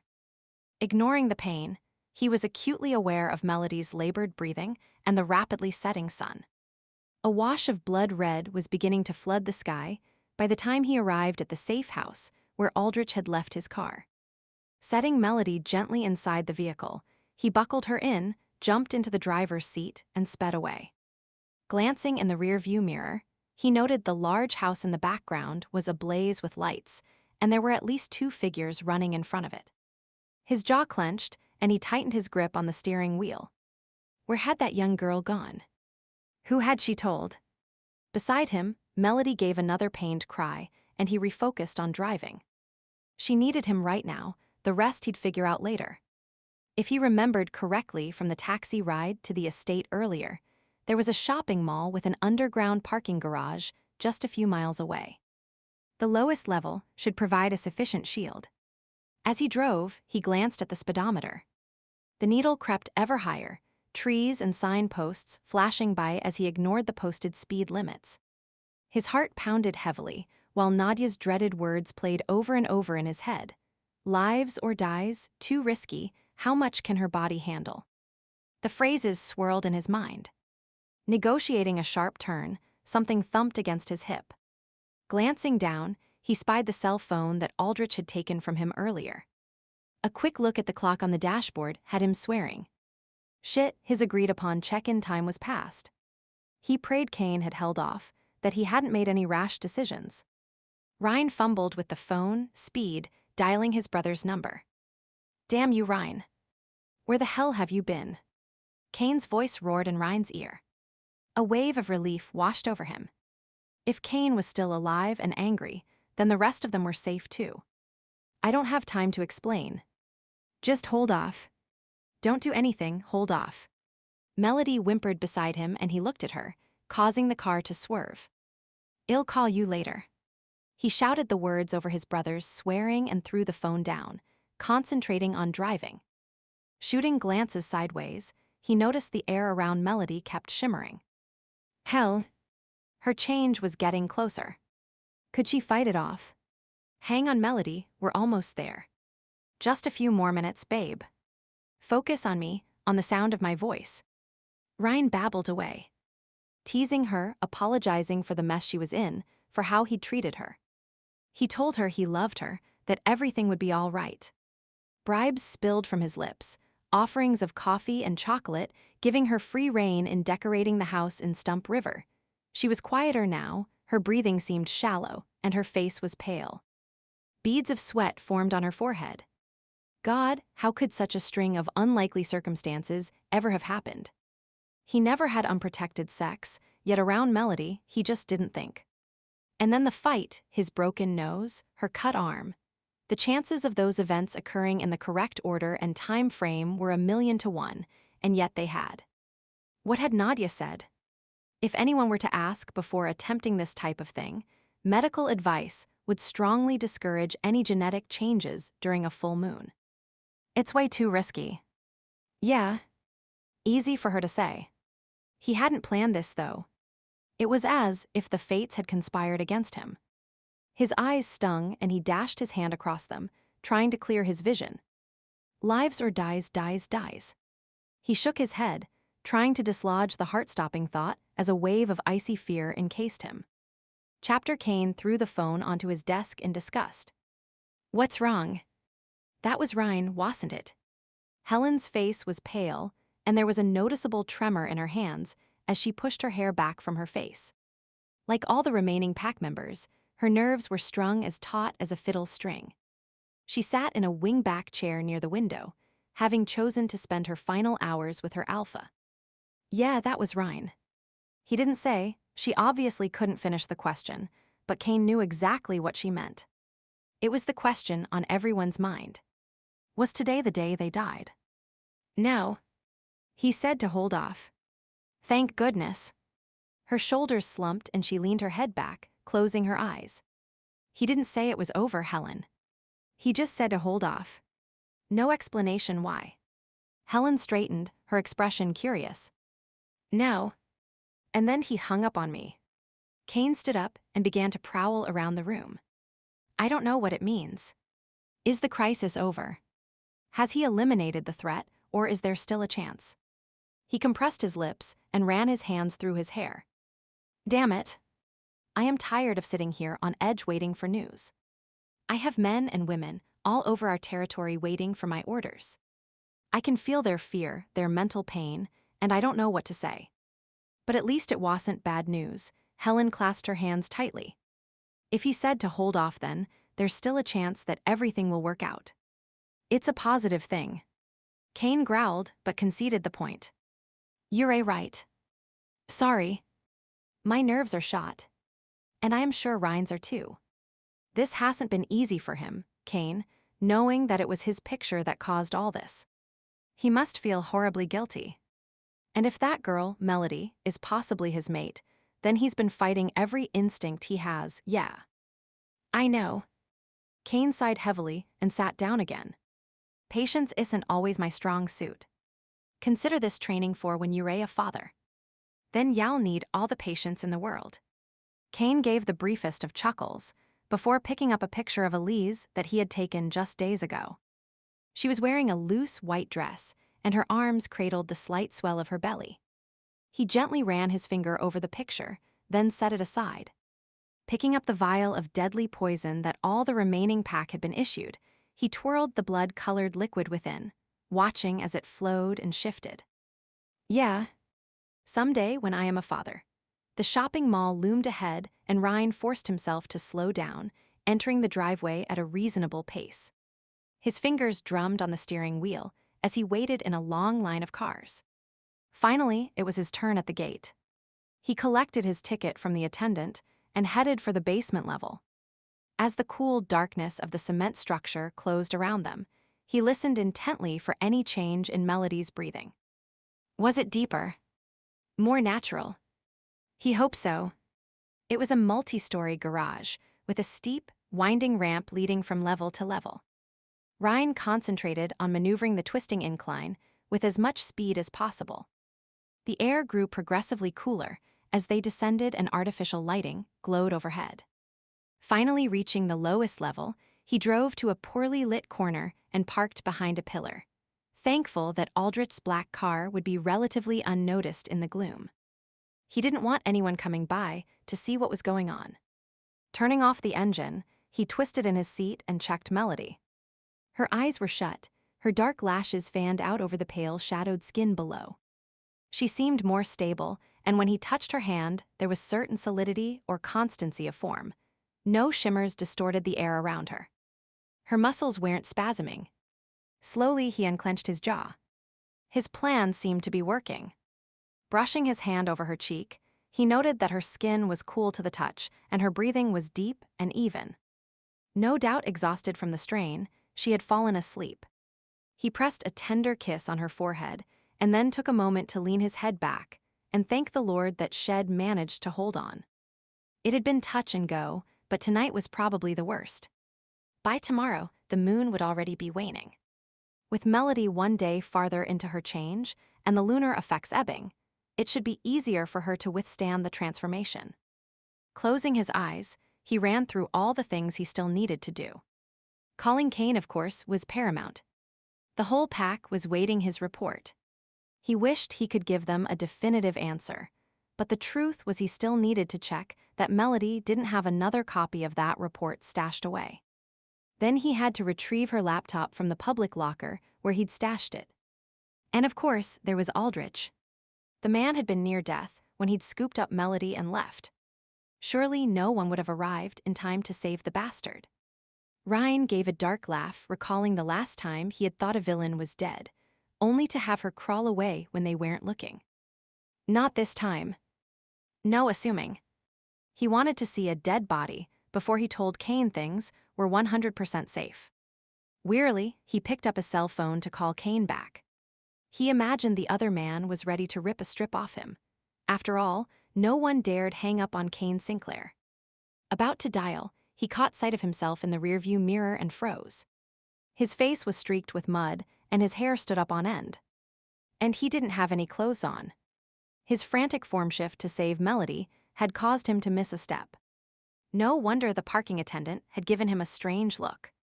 Giving a brief chuckle, he dialed Kane's number and braced himself for the coming onslaught.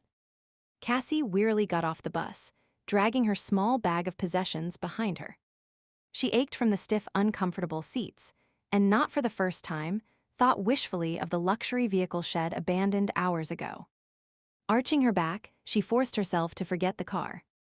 There was no time for regret. More pressing matters needed to be dealt with, such as, she paused and surveyed her surroundings, where she was. It was obviously a bus station in a small town, but where exactly? All she knew was that she wasn't near her uncle's estate where she couldn't bring herself to finish the thought. It was the middle of the night, and the town was mostly in darkness. A motel across the street had a vacancy sign, so she crossed the road and entered the dingy front office. The clerk looked at her askance, no doubt wondering what illegal substance she was taking, then continued on with his phone call. As she waited for him to finish, she looked outside, catching sight of her own reflection in the darkened window, her eyes overdilated and her face pale, framed by long, unkempt hair. Shivers swept over her body, as if she needed the next hit of her drug. When the man finished his call, she explained what she needed and handed him a handful of bills. The clerk slid the key card over to her and she took it, giving a brief nod of thanks. "I don't want no trouble, you hear. This is a clean, family motel."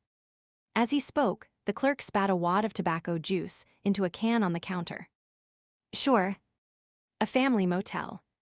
Cassie glanced around, noting the open can of beer on the man's desk, the porno flick playing on TV, and filthy, torn linoleum floor before looking back at him. "I won't cause any trouble." She exited the office and wrapped her arms around herself in a futile attempt to still the shakes that racked her body. "Damn druggies," she heard the man mutter just before the door swung shut. As she crossed the parking lot and made her way to her room, she laughed darkly. It wasn't an illegal substance that was responsible for her present appearance. It was the damned migraine pills. She hadn't wanted to take them, but as the night advanced, the strangest feelings came over her. A tingling sensation in her arms and legs, a tension coiling inside her that made her shift restlessly as she drove. Fearful of being alone and sick while on the run from the terror Shed left behind, Shed finally pulled over and taken one of the pills. Unfortunately, a few miles later, the pill had started to take effect, and Shed been forced to abandon her car, realizing she was in no fit state to drive. Too scared to stay where she was, Shed found a bus station and taken the first available bus to, well, wherever she was now. At the moment, she was too tired to care. Fumbling with the keycard, she opened the door and went inside. A bed dominated the room, and she stumbled towards it, desperately wanting to lie down and let the pills work their magic. For over a year, Shed hated the fuzzy, floating numbness the pills invoked.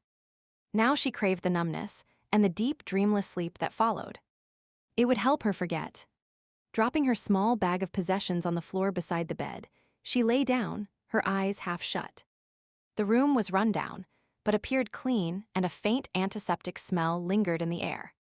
Shifting a bit, she managed to snag the blanket folded at the foot of the bed and wrapped it around herself. Slowly she relaxed, her limbs feeling heavy. She'd been fighting the need to sleep for hours, not daring to do more than rest on the bus. Fear had forced her to keep watch, constantly checking if the bus was being followed and examining each new passenger that boarded. Of course, the werewolf man had never appeared, but somehow she knew he wouldn't just forget about her. If the bus driver hadn't finally told her it was the end of the road, she would have stayed on. Constant movement made her feel somewhat safer. Still, she was in the middle of nowhere. If she didn't even know where she was, then how could he? She knew there was a flaw in her logic, but at the moment she couldn't focus enough to decide what it was. Drifting in and out of consciousness, bits and pieces of the night's events played out in her mind, but it was as if she was detached, watching a movie where she didn't really care about any of the characters. Had been so weird seeing that man change into a wolf. There'd been a sparkling, wavering change in the air, and then the man was gone and a wolf had stood in his place. It had been a massive, black creature with large white teeth. Then it snarled and leapt forward, so quickly it had been just a blur of black fur. Her uncle had shouted in surprise, and then the sound of a gun firing had filled the air. Her mind skittered away from the image of her uncle lying dead, and instead focused on the wolf. The man inside the beast was still present. She knew it. Even though gore had dripped from its jaws, the eyes had been human, intelligent. She was sure he would remember exactly what she looked like. The werewolf would hunt her down, never giving up until she was cornered, and then a whimper escaped her lips at the thought of those large teeth piercing her skin and ripping her flesh. When Shed had a quick glimpse of Mr. Aldrich. His throat had been torn open, and blood poured from the wound. His hands had gripped the wolf's fur even as he struggled for air. Cassie curled into a tighter ball. The floaty feeling was leaving already. Fear poured into her. Fear and a crawling sensation as if her very skin was alive and had a mind of its own. The need for something was filling her, and she shifted restlessly on the bed. Her head was starting to spin. She could actually hear the blood thrumming through her veins. Thinking the first pill must have worn off and a migraine was looming, she sat up with difficulty and pulled her bag onto the bed beside her. Her fingers shook as she fumbled to find and open the medicine bottle. The cap came off, and she spilled most of the tablets on the bed. Damn and double damn, she didn't want to waste any of them. Who knew when she'd be able to get the prescription renewed? Strange how the hated medication now seemed to be her friend. Managing to pick one up, she swallowed it, almost gagging as she forced the pill down without water. A lamp was on the table by the bed, and she reached to turn it on, but paused. Light made the symptoms worse, she'd been told. A sliver of moonlight was peeking in through a crack in the curtains, and she used that to help her see the pills that were strewn over the bed. When all the tablets were accounted for and back in their bottle, she lay back down. Running her hands over her face, she tried to hold back the tears that suddenly filled her eyes. Her head was pounding. She wished she were home, but it was too dangerous now. Her uncle was gone. The wolf was after her. Her skin prickled again, and she curled up in a ball once more, rubbing her hands over her arms in an attempt to ease the sensation. What had her yoga instructor told her? Think of a happy place. She furrowed her brow. Where would she rather be right now? An amusement park. A museum. Vegas. She chuckled at that random thought, but then focused on the idea. She'd seen pictures of the place before. Bright lights, large crowds she could get lost in, so no werewolf would ever find her. The image clarified in her mind. Gambling machines, showgirls, the hot desert, tourists. The patch of moonlight that splashed across her room became a spotlight, guiding people to their hotel, beckoning them to heed its call. A strange feeling came over her. Her whole body vibrated. It felt like her head was going to explode. She clenched her fingers around the strap of her bag. Her muscles tightened, and then the air seemed to shimmer. It was morning. Mel reclined in her seat as Ryne slowly drove the car out of the parking garage. They'd talked on and off throughout the night, and she had finally accepted the truth of what he'd been telling her. She was becoming a werewolf. There'd been anger and tears. He'd apologized, even though forcing her transformation hadn't been intentional. Eventually, she'd come to a sort of numb acceptance of the fact. However, her whole life was changing now. She wasn't just Melody Greene, waitress and journalism student. Now she was Melody Greene, secret werewolf. From what she could gather from Ryne's crash course in wolves, they were social creatures and lived in packs. There was an alpha who kept everyone in line and made the important decisions, though pack meetings were held to discuss options. Full moons were a time to party, and if you were new to the whole werewolf thing like she was, you had no control and transformed once a month. Older wolves could fight the effects if they wished, though most didn't. It gave her a headache trying to figure out how she'd manage. She'd have to lock herself up every month so no one would discover her secret, which would really play havoc with her job and her studies. Then there was going into heat once a season. Ryne had enjoyed explaining that one to her. Even in the darkness of the underground parking garage, she was sure he could see her face turning bright red. Just the thought of being turned on for a whole week, ready to jump the first male she saw, had her cheeks heating up. "I know what you're thinking." Ryne leaned over to whisper in her ear, his tone teasing. He grabbed her hand as he steered the vehicle with the other. His touch was somehow comforting, so she didn't pull away, even though his comment made her bristle. Deciding to put him in his place, she commented on his current apparel. "Actually, I was thinking how cute you look in those clothes. Short plaid golf pants are just so, you." His expression made her laugh. "Well, you should be thankful, mister." Aldrich had a suitcase of clothes in the back and all those wet wipes. Otherwise, we'd both still be filthy, and you'd be naked. Ryne grunted, and Mel wisely kept silent for a while, watching the scenery. Eventually, Ryne spoke again. "What are you really thinking about?" "I am just trying to figure out how ill-managed being a werewolf in Chicago." "In Chicago?" He looked surprised. "Well, where else would I be? Back in Stump River with me." Ryne stated the fact as if it were a foregone conclusion. "Oh, really?" "Yeah." "Says who?" "Says me." "And what if I don't want to go?" She pulled her hand away and crossed her arms over her chest, turning to stare out the window. Ryne didn't respond, and she checked on him out of the corner of her eye. He was gripping the steering wheel hard enough that his knuckles were turning white, and a muscle ticked in his jaw. She looked away, and they drove in silence. Finally, he sighed and spoke in a low voice. "Why? Why don't you want to go back? Is it too quiet? You don't like my house? The lack of a coffee shop?" She shrugged and picked at the material of the seatbelt. "Is it me?" His voice sounded uncertain, and when she looked his way, there was a general air of hurt about him.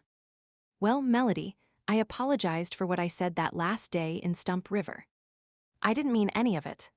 It was all because of the keeping. You were asking questions, and I couldn't provide any answers. If you found out and then told someone else," he sighed. "Your life was at stake. Your life and the lives of my brother's entire pack. I couldn't take the chance. Why didn't you just trust me? It's hard to explain. It's almost bred into us. The need to hide, to not let outsiders in, to be suspicious of human motives. Our people were persecuted for millennia, almost hunted to extinction. Centuries of distrust are hard to ignore. Even when a human is your friend, you tend to hold back. I guess I have forgiven you, though you didn't need to be quite so mean." Ryne chuckled. "You're a stubborn Melody. If I didn't come down on you hard, you'd have just kept hanging around, trying to worm your damn interview out of me." A guilty smile curved on her lips. He knew her so well. "So y'all forgive me and come back?" Ryne sounded hopeful, but Mel wanted more. Why do you want me back? He shrugged. Well, you're a werewolf now. You need a pack to help you. Going it on your own is tricky.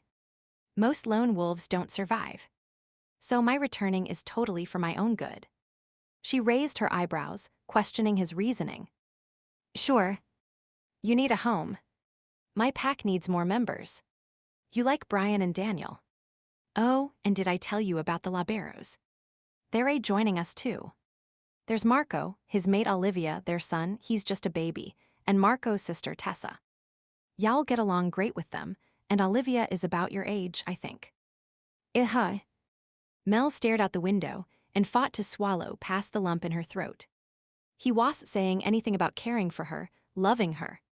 She'd been so sure last night, when she'd been almost delirious and fighting not to shift, that he'd said he loved her. But now, she felt him flicking glances her way, sensed his worry, but had no inclination to talk anymore. Ryne was arrogant, rude, and domineering. He was also clever and witty, courageous and strong, good-looking, sexy, and when Shed really needed it, he'd been gentle and tender. Damn, she hated to admit it, even to herself, but she loved the man. Still, if he wanted her to be a part of his life, he'd have to do better than he had so far and clearly express his feelings. If she gave in to him now, it would set a precedent for the rest of their time together. Instead, she focused on herself, pondering where her werewolf genetics might have come from. It could be her father, or maybe somewhere in her mother's background. Mel had never known her grandparents, so it was hard to tell. Likely it was a mystery that Shed never solve, especially since they had to keep their existence a secret. After all, she could hardly walk up to her mother and say, "Hey, are there any werewolves in our background?" Of course, knowing how offbeat her mother was, the woman would probably dive into the whole concept with both feet. Thinking of all the trouble her mother might inadvertently stir up, Mel shuddered.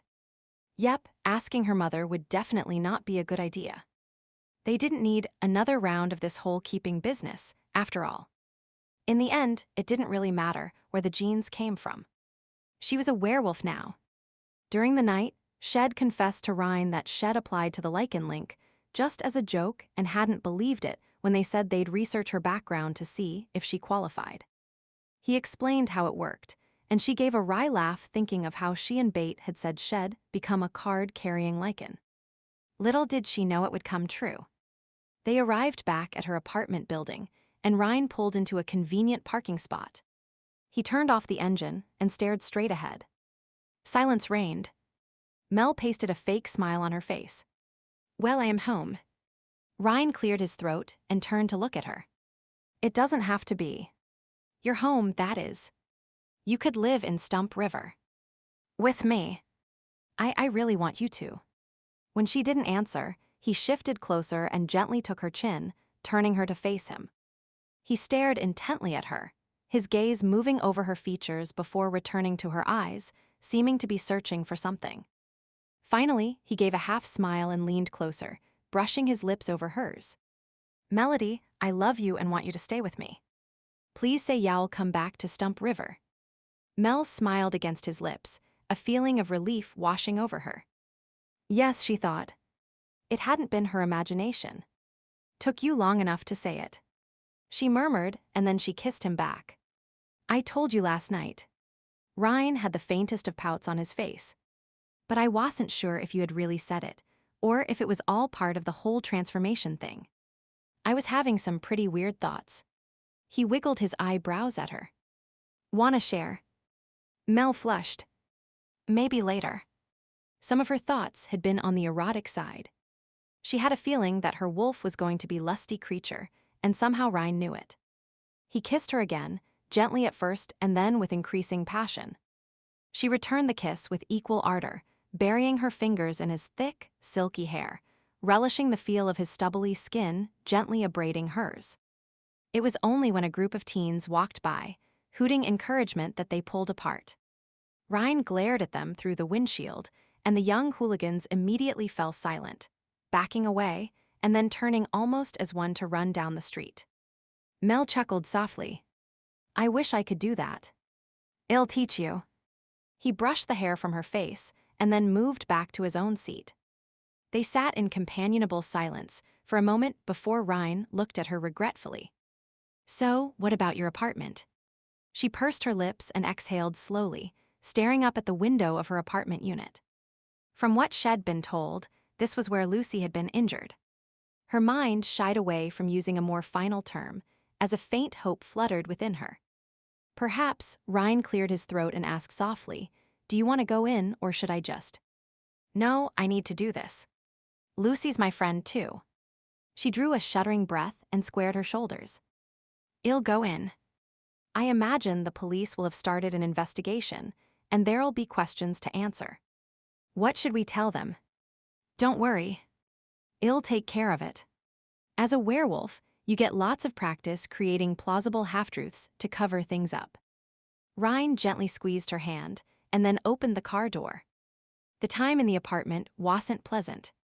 It was cordoned off, and a police officer was on guard. Ryne did most of the talking, the lies rolling out of his mouth with no hesitation. By the time he was done, even Mel half believed the tale. The police officer allowed them in so Mel could check if anything was missing. The police were operating under the assumption that Lucy had walked in during an attempted burglary.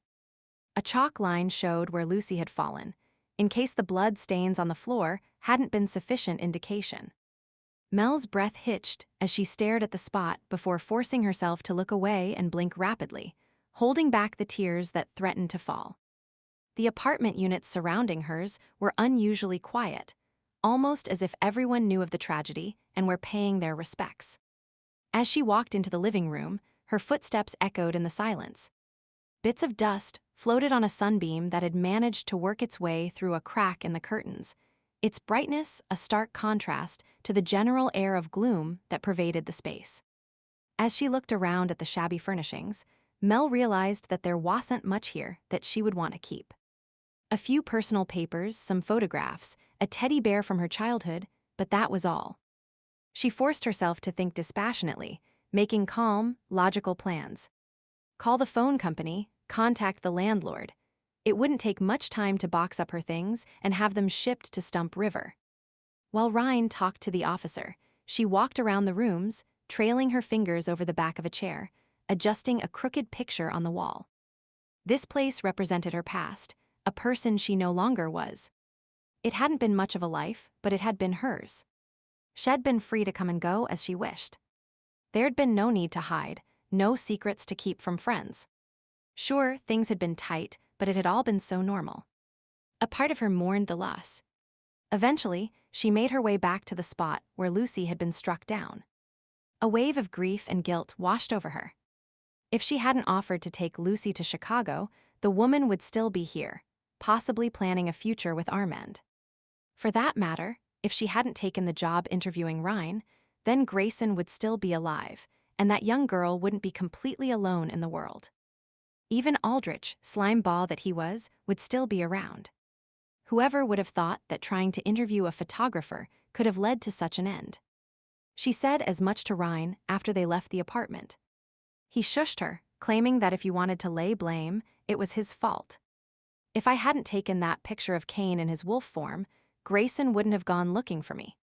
Sometimes the simplest of things can cause a landslide. The main thing is that everything you did was done in all innocence. You had good intentions, that's all that matters. I suppose so, Ryne. Yeah. Can you give me a hug? Sure. He slipped his arm around her shoulder and gave her a gentle squeeze as they exited the building.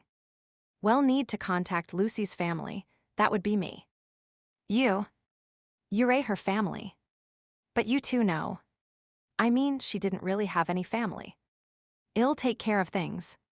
Oh. Something Lucy had said on the flight to Chicago came to mind.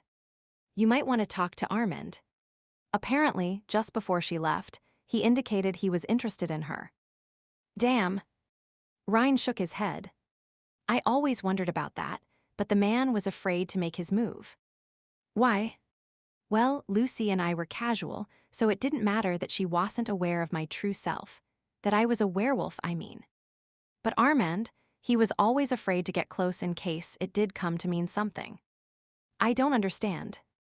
I suppose I can tell you. Remember, now that you're one of us, you're bound by the keeping. You can't tell anyone. Ryne waited until she nodded and even made a cross-your-heart gesture. Armand is a bear. A bear? You mean? I know he's big and has all that fuzzy hair, but he's a bear. A shifter or werbear, though he hates the fact that it rhymes. Mel leaned back and stared at Ryne in disbelief. A werbear? Exactly how many other shifter creatures are out there? Almost any creature you can think of, though it's mostly larger predatory animals. Tigers, panthers, lions. I think the non-predators died out pretty early, not being able to defend themselves. Ryne reached over and ruffled her hair. So you won't have to worry about were-rats in the sewers. She cast a dirty look his way before climbing into the car. Hey, what are we going to do about Aldrich's car? We can't keep driving around in it. Don't worry. I'll take care of it. I've had experience with this type of situation. Oh, really? Exactly what type of experience? Grand Theft Auto. Ryne merely smirked and started the car, leaving Mel to wonder exactly what else might be hidden in his background. Chapter a week later. It had taken a week before the police wrapped up the investigation into what had transpired at the apartment. It was deemed a random act of violence, the perpetrator likely looking for something to steal, and Lucy had unfortunately surprised him. It grated that Aldrich would never be blamed for the crime, but involving him would result in too many questions, and it wouldn't change the end fact. With that settled, they'd return to Stump River with Lucy's casket. Everyone mourned the loss of the friendly waitress, especially Armand. The twinkle was gone from his eye, and he literally shuffled about the broken antler. After the memorial service, he disappeared for a week, and she wondered if he had shifted into his bear form and was wandering the woods. Were his emotions any less intense when he was an animal? Or was he scratching trees and ripping open logs, trying to work the grief out of his system? Whatever the case, he eventually returned looking a bit haggard, but seeming to have found some inner peace. Bate and Josh ran a long article in the paper, featuring quotes from the various citizens and random pictures of Lucy at several town functions, as well as a full color picture on the front page. It was nice to have the picture, giving them a last look at the young woman they were all fond of. The service had a closed casket, Ryne having stated that Lucy was always proud of her appearance and wouldn't appreciate people gawking at her. Mel agreed it was best this way. Ruth declared that Lucy was a hero, who had been trying to protect Mel's apartment, and everyone else in town concurred. It wasn't the complete truth, but Mel knew the hero part was correct. While she'd never know exactly what happened that fateful day, she suspected that Lucy had been trying to defend her. Life in Stump River slowly fell back into its usual rhythm, though there were a few changes. Ruth seemed quieter, the broken antler a bit more subdued. On the positive side, the Laberos moved to town, and that caused quite a stir of speculation. And Ryne had some business to finish off with regard to the keeping. Ryne sat down with Brian and talked to Kane. They were trying to tie up all the loose ends. We have to take care of Aldrich. He knows too much. Kane's voice was firm as it came over the speaker phone. Agreed. Ryne rubbed his chin thoughtfully. I tried to get into the hospital several different times last week, but security around him was too tight. Grayson, the guy he shot, was a multimillionaire, and there's a big investigation going on. Since the police already knew what I looked like from seeing me at Melody's apartment, I didn't dare get too close. He growled in frustration. Too bad the butler went looking for Grayson as soon as he did. If he'd waited just a bit longer, Aldrich might have been dead before the old man found him. At least the bastard won't be saying anything right away. The report Daniel hacked from the hospital's computer states that Aldrich has been unconscious for almost a week with severe damage to his windpipe and vocal cords. Brian chuckled. Too bad Mel couldn't have held off a bit longer until you finished him off. Ryne flashed him a dirty look, and he quickly qualified his answer. Not that it's her fault in any way, of course. Right. Ryne glared at Brian once more before continuing. He'll probably keep the story to himself since without proof, people will think he's crazy, but we can't take any chances. Kane agreed. I'll contact a pack I know in the area. Maybe they can find a way to get someone through that security net. We'll have to try to get them to burglarize the estate as well. I want the picture back before it can cause any more trouble. And we'll deal with the girl. Ryne suggested. Sounds good to me. Kane could be heard pacing in his office. A bit anxious Kane. Ryne teased. His brother growled in response. You know damned well I am. Elise is still away, and I need her back here with me. The sooner we get Aldrich taken care of, the sooner I can allow the dispersal groups to return home. Until such time, let's just say, it's best to give me a wide berth. Ryne chuckled. You could always go visit her and relieve some of that tension. The sound of pacing ceased. You might be onto something, Ryne. Ryne and Brian exchanged glances, but kept their laughter in check. Both were aware of how devoted Kane was to his mate, and knew the forced separation was hard to deal with. Once the conversation was over, Ryne sighed heavily and rubbed his hands with his face. That young girl, Cassandra, she's just a kid and likely scared spitless over seeing her uncle murdered, let alone watching me transform and attack Aldrich.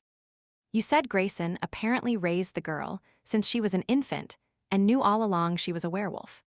I wonder where he found her and how he knew what she was. Brian got up and started to pace the room. I wondered that too. He said he was looking for a pack for her to join. But she doesn't know any of this. Brian queried. Hard to believe if she's about 17, like you said. I only got a glimpse of her, but I'd say she was around that age, and from the look on her face, I'd say she was in shock. I think she must have been eavesdropping. You know, I thought I scented another werewolf, but I was too caught up in what was going down to have time to check it out. But how could she not know she's a shifter? She should have gone through her first change. Grayson must have hid it from her somehow. Maybe he drugged her each month. Ryne shrugged. Now that she's out there on her own, who knows what might happen? We need to find her and bring her in before an outsider figures out what she is. Brian had been staring out the window, but turned as Ryne stopped speaking. Ryne, I'd like to go. I've always been a pretty good tracker. Ryne gave him a crooked grin. I was wondering how long it would take for you to ask. You can go. Tomorrow. Mel's going to have her first transformation tonight, and it would be nice if her whole pack was here to support her. Tonight. But it's not a full moon. Nadia said, given Mel's recent genetic changes and several partial transformations, it would be best to try her first full one without the added stress of a full moon. So, have you told her everything? Brian had an evil glint in his eye. Well, not the clothing bit. I think she might be a bit pissed off when she realizes she's the only one in the pack that won't be able to magic her clothes on and off. Oh, I'd love to hear that conversation. Ryne stood and headed towards his room, where Mel was rearranging the closets to hold her things. Who knows? If she's mad enough, you just might be listening for a loud scream of fury in about 10 minutes. Mel awoke slowly from one of the best sleeps she could ever recall having. Smiling contentedly, she stretched, pleased to realize that her muscles weren't protesting. Last night Shed had her first real transformation into a wolf. It had been strange, but exhilarating at the same time. Shed shifted with Ryne in the woods, just the two of them, even though it was tradition for the whole pack to be present. However, given her half-human background, Shed been told she would probably lack some of the abilities the others possessed. Specifically, she probably wouldn't be able to magic her clothes back on. The news hadn't sat well with her, and Ryne, with a little persuasion on her part, had made some readjustments to the usual ceremonies to accommodate her. As they gathered in the woods that night, Brian had teased her no end over the fact that Shed be naked. Ah, come on, Mel. Don't be standoffish. He pleaded. I am sorry, Brian. I am not being standoffish, but darn if I'll waltz around in the woods buck naked in front of you and Daniel and the whole Labero family. We want mind. Brian had laughed before dodging the punch she aimed at him. It's not just me. Our alpha made the final decision. She tried not to sound too smug about the fact. At first, Ryne hadn't had a problem with the idea of her being naked in the woods with the rest of the pack. He'd even gleefully teased her about the fact for a while, but Shed skillfully turned the tables on him. Mentioning that Brian and Daniel were both good-looking, unattached males had been her starting point. After that, it had only taken a few more carefully chosen words to have Ryne seething with jealousy. That's right. It's my decision as alpha. Ryne slid into place behind her and wrapped his arms around her waist while nuzzling her neck. No one sees her naked except me. He looked up and growled at Brian, who paled and backed away. Sure, Ryne. Whatever you say. Well, just, wait over there. He gestured vaguely to the north. Make sure it's really far over there, where you can't accidentally peek. Mel warned. Brian winked, shot a nervous glance at Ryne, who was still growling lightly, and then walked away calling for the others to follow him. The change had come amazingly easy to her. However, the coordination needed to walk on all fours had been a bit difficult to master, let alone running and dealing with the amplified sensations coming at her from all sides. She did more than a few faceplants before managing to walk far enough to greet her packmates who had already transformed and were patiently waiting for her on the far side of the woods. Shed soon adjusted, however, and enjoyed her first night running through the woods. In fact, Shed been reluctant to return home, and Ryne eventually had to pull rank, nipping her heels so Shed follow him. Now it was the morning. She lay in bed beside Ryne, still keyed up from the experience. He was sleeping peacefully, the blankets loosely wrapped around his waist. A thought came to mind, and she grinned mischievously. Carefully sitting up, she slid the covers off him, revealing his naked body. It was too yummy to resist. Leaning forward, she licked and nibbled at his ear, while her fingers traced patterns on his muscular thigh. Ryne just murmured and shifted slightly before settling into sleep again. Mel snickered to herself and kissed his jaw while her fingers walked up his hip to his belly button, where she proceeded to trace circles around the interesting indent. Again he stirred, his lashes fluttering, but still he didn't wake up. Glancing down, she noticed that at least a certain part of him was paying attention to her. Feeling bold, she moved lower on the mattress, then recalled something he'd said to her once. Lowering her head, she brushed her hair over the sensitive flesh and planted kisses along his burgeoning arousal. That got his attention. Melody. Ryne half sat up, his voice husky with sleep. Smiling up at him, she planted a kiss on the flared tip. I remembered what you told me about long hair and how you like to feel it brushing against you. She brushed her hair over him to demonstrate, and he trembled in response, a hiss escaping his lips. You're right. Never cut your hair. Never. She gave it another swish and then swirled her tongue around his quivering flesh. Never. Just the bangs, so I can still your eyes while you ah. He stopped speaking abruptly as she took all of him in her mouth. After a moment, he forced a response past his tightened jaw. I didn't know I was getting involved with such a lusty woman. She released her treat and worked her way up his body.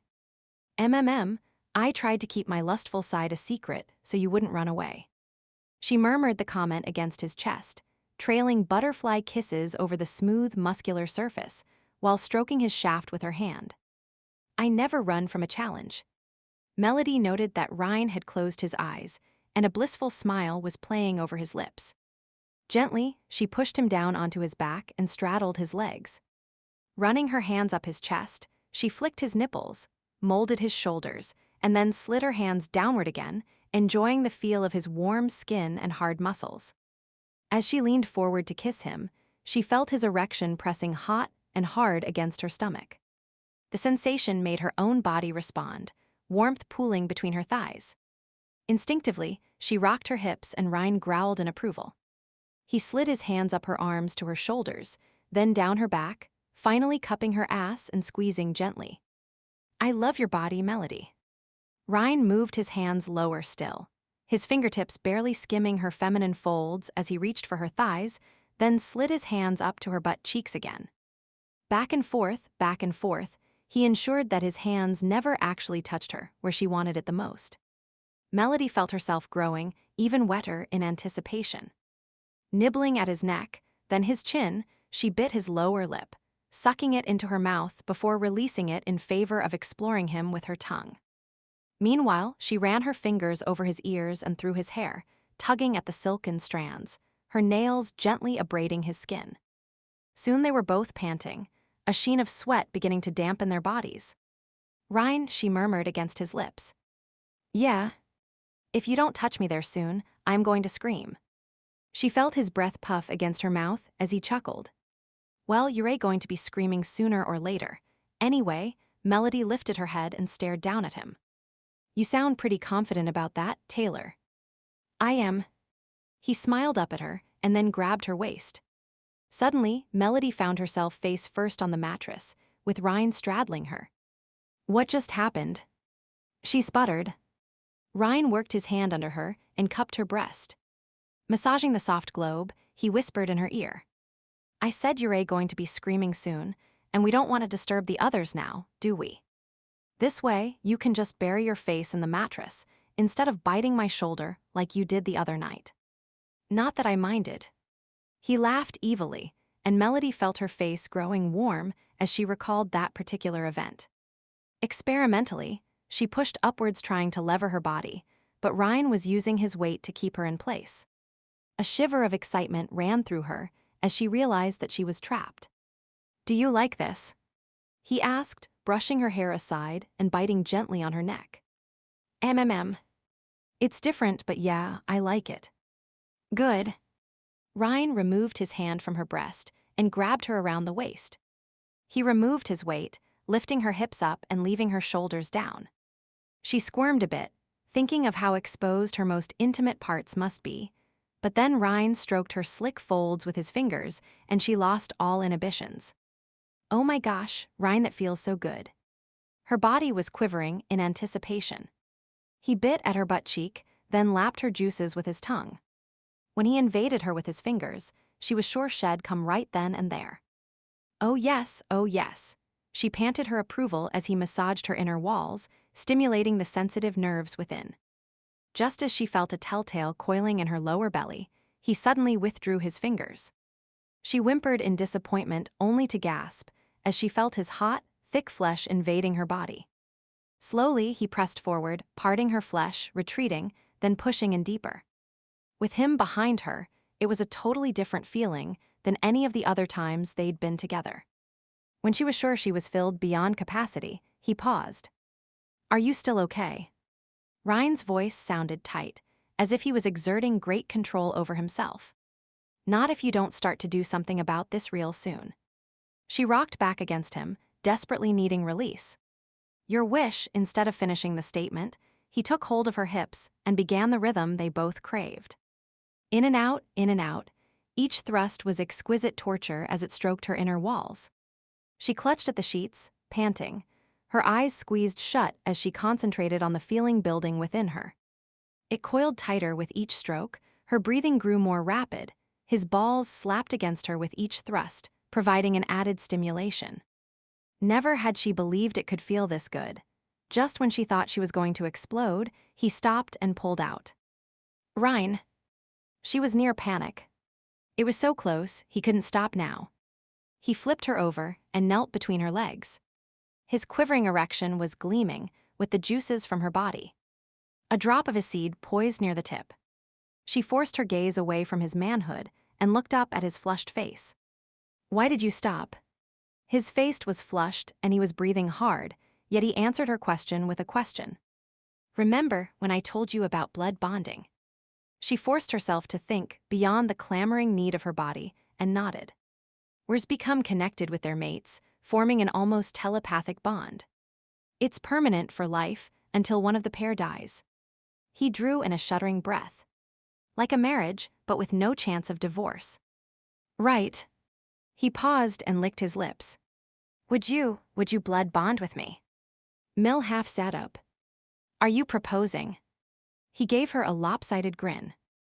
"Yeah. I guess I am." She gave a squeal of delight and launched herself at him, completely knocking him over. "Ryne, I thought you'd never ask." Before he could answer, she was kissing him soundly. After a few minutes, he pushed her away and sat up. "So I take it that's a yes." "Of course, you big dummy." She smacked him lightly. So when? And how? What about right now? His face was suddenly serious, and Mel sobered too. Really? Here? Right now? Mel looked around nervously. He nodded. It'd have to bite you. And it'd bite you. Then we'd drink a bit of each other's blood. She grimaced at the idea, but then stared at Ryne. She really did love him. And this was the way of his people. Well, they were her people now too. Okay. So how do we start? Ryne chuckled. Well, we were halfway there a few moments ago. Basically, we have great sex, and then your wolf partially emerges and we bite each other. So it's animal sex. No. Your canines lengthen, your eyes might glow, but your body stays human. Oh, that's good. She took a deep breath and then smiled at him tremulously. I guess I'm ready then. You're sure? He cautioned her once more. A blood bond is forever. I am sure. She reached up and cupped his face, tracing his cheekbone with her thumb. I want to be with you for the rest of my life. Same here, he whispered as he pulled her close and kissed her reverently. Lips slid over lips. Tongues tangled. Mel stroked Ryne's muscular back while he caressed her breasts. Soon she was sinking back onto the mattress, Ryne's weight pressing down on her as he lay between her thighs. He nuzzled her neck, then ran his teeth over her collarbone. Moving lower, he sought her pink-tipped breast, licking at her nipple before suckling until it was engorged and red. Turning his attention to its twin, he repeated the process. Each pull of his lips shot down to her womb. Mel moaned and shifted restlessly in response. She combed her fingers through his hair, gently scraping his scalp and tugging on the strands. He murmured in appreciation, then let out a soft sigh, as she traced the indent of his spine, reaching down as far as she could to squeeze his taut buttocks. Ryne lifted his head from her breasts, his mouth moist and red. He sat back on his haunches and ran his hands down her stomach, then traced the crease where her thighs met her body. Cupping his hands under her knees, he spread her legs wide and then stared at her moist, swollen folds. So hot and wet, he murmured as he gently traced the soft flesh. Gently, he pressed a finger to her entrance, sliding it in easily. He smiled up at her as he instinctively found her G-spot. You like this, don't you? Ryne teased her as her hands clutched the sheets, her back arching. Stroking her clit with his thumb, his finger worked its magic inside her. When her hips were flexing against his hand, he stopped and pulled out. Shifting so he was on top her, he carefully tucked the head of his shaft inside her and slowly sank into her welcoming depths. The sensation was exquisite, feeling his thick flesh parting her, filling her aching void until she was sure she could hold no more. Once he was fully encased, he leaned forward to kiss her. I love you, Melody Greene. And I love you, Ryne Taylor. She blinked at him through the tears in her eyes. This was it. They were going to be joined for the rest of their lives. He grasped her hand, entwining their fingers as he started to move, setting a rhythm that soon had a coil of tension growing inside her once again. There were long, slow strokes that had her sighing with pleasure, then short, fast thrusts that drove her wild. Mel bit her lip, panting, reaching above her. Ryne was breathing heavily, his movements become harder, more forceful. He was hammering into her now, each stroke bringing her higher. Rivers of sweat trickled down his neck, and she watched the path of the droplets, suddenly fascinated by his throat, by the vein throbbing wildly as his heart pumped blood to his straining muscles. There was a pain in her jaw, but she barely registered it at first. When she licked her dry lips, she realized that her canines had dropped. Shocked, she quickly looked up at Ryne. His eyes were glowing, his mouth open, exposing wickedly long teeth. Mel gave a start as a momentary flutter of fear passed through her. Ryne. It's starting. Barely had the words passed her lips when a tingling sensation washed over her. Her body strained and trembled. She felt energy gathering inside of her. She was on the brink of shifting. Then somehow the energy refocused, turning in on itself and entwining with the twisting need inside her until she was balanced on the very edge of orgasm.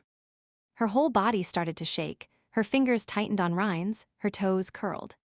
His hair brushed her cheek. She felt his hot breath on her neck, his tongue licking her skin. At the same time, she began to hear a thrumming, a swishing sound. She could smell his blood, imagined its coppery taste on her tongue, running down her throat. His body possessing hers, his skin pressed to hers, his sweat blending with her own, but it wasn't enough. She needed more. She needed to taste him, to know that they were one in every way possible. And then, without even realizing it, her mouth latched onto the side of his neck, her teeth piercing his skin as she felt a sharp but almost pleasurable pain on her own neck. Greedily she lapped at the wound, lost in an ecstasy she couldn't begin to describe. Ryne was surrounding her, possessing her, his life force feeding her as she fed him. Her mind opened, his thoughts and feelings seeping in, mixing with hers. She felt his need, the way his scrotum tightened to his body, the rhythmic stroking, and squeezing on his sensitive shaft as he moved in and out of her, as her body milked his. There was a tingling in the base of his spine as he neared his release. It matched the unbelievable levels of desire in her. The way her heart was pounding, the aching need inside her, the tension that was so high, so tight she thought she'd die. It was close, so close, growing, heightening. Another thrust, and then one more. She couldn't believe anything could feel like this. She didn't want it to end. Faster, harder, frantically, they moved together in a wild, untamed dance, moving ever closer to the approaching the precipice. Straining, she couldn't breathe, everything tightened. And then her body clenched in an orgasm so hard, she was sure she was break into a million pieces, her vision blurred as she lost all control. Limbs shaking, she was free-falling through space, jolts of pleasure racking her body over and over, compounded by the waves of ecstasy that shot through Ryne as his seed spurted within her. Again and again, her pleasure fed off his until she was screaming her release. Sometime later, she realized she was sprawled on the bed, arms and legs spread in complete abandon.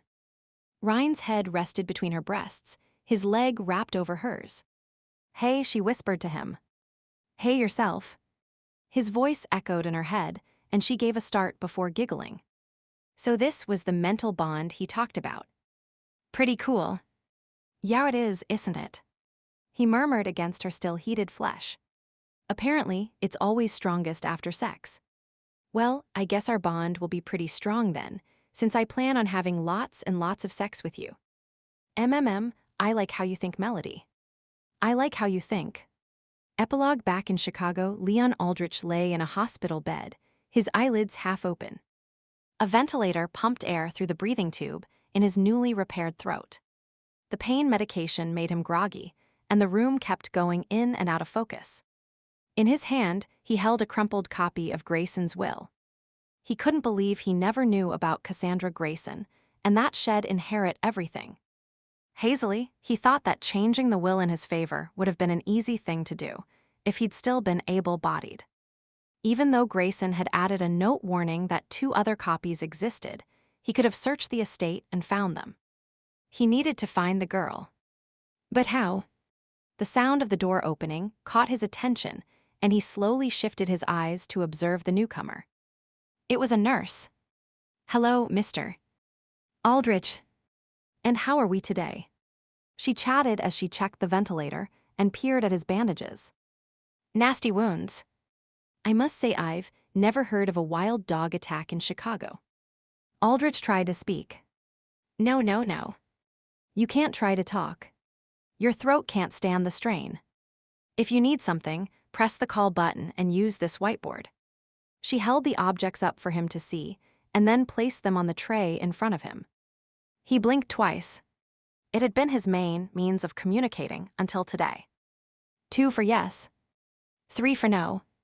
The nurse smiled and applied cream to his dry, chapped lips. "You must be exhausted after that police interview. It was so brave of you to step between Mr.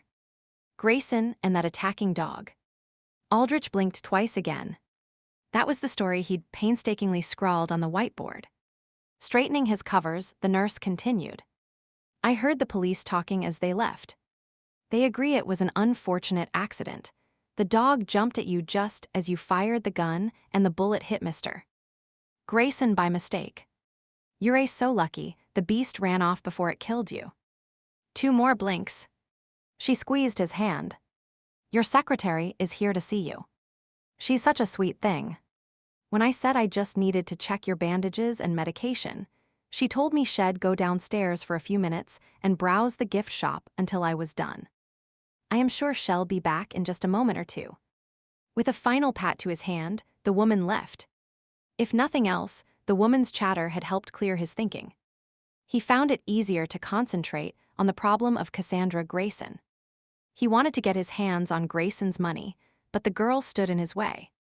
As long as she was missing, the estate would be tied up. Mind you, that would give him time to heal, but once she was found, then what? She wasn't yet 18. Possibly he could have himself appointed her guardian, worm his way into her confidence, and then, but how to contact her? A gleam entered his eye as he noticed a newspaper lying on the chair by his bed. That might work.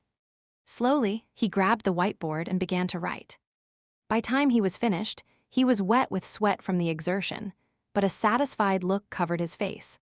He ran the message over in his mind. Place a personal ad in all major papers around you.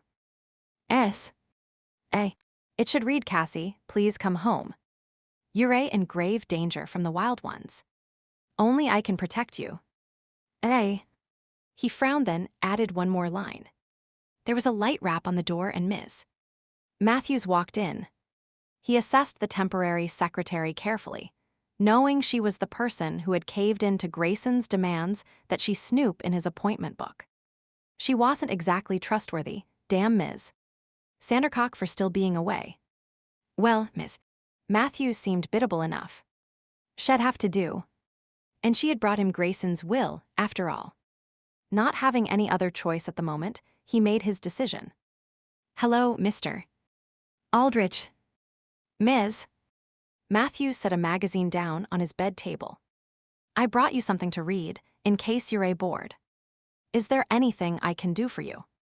He gestured at the whiteboard, and she picked it up. When she was finished reading, she gave him a puzzled look. This is the girl mentioned in the will. He blinked twice. All right. I'll have a personal ad put in the papers for you and get some extra guards posted outside this room, though I can't think why. The police were here all week. Her voice trailed off as she copied the message down on a sheet of paper. Oh, by the way, Miss Sandercock called, and she's taking an extended leave. Some family business about the relative that passed away. Richardson's temp agency is willing to give me the position until she returns, if that's all right with you. He blinked yes, knowing he really had no other choice. It wasn't like he was able to interview for the position. I was hoping you'd agree. You seem like such a nice man. She stepped closer and brushed his hair back from his forehead, letting her hand trail slowly down his arm. If you need anything at all, just ask. And feel free to call me by my first name. It's Mary, though some people use my nickname Marla. She smiled widely and stepped away. I'll go place that ad for you now. See you tomorrow. Stupid girl, he thought as she left the room, vaguely noting she had the slightest limp. If she thinks I'll fall for that act, huh? I know her kind only too well. Thank you for taking the time to listen this audiobook. Please take a moment to leave a comment.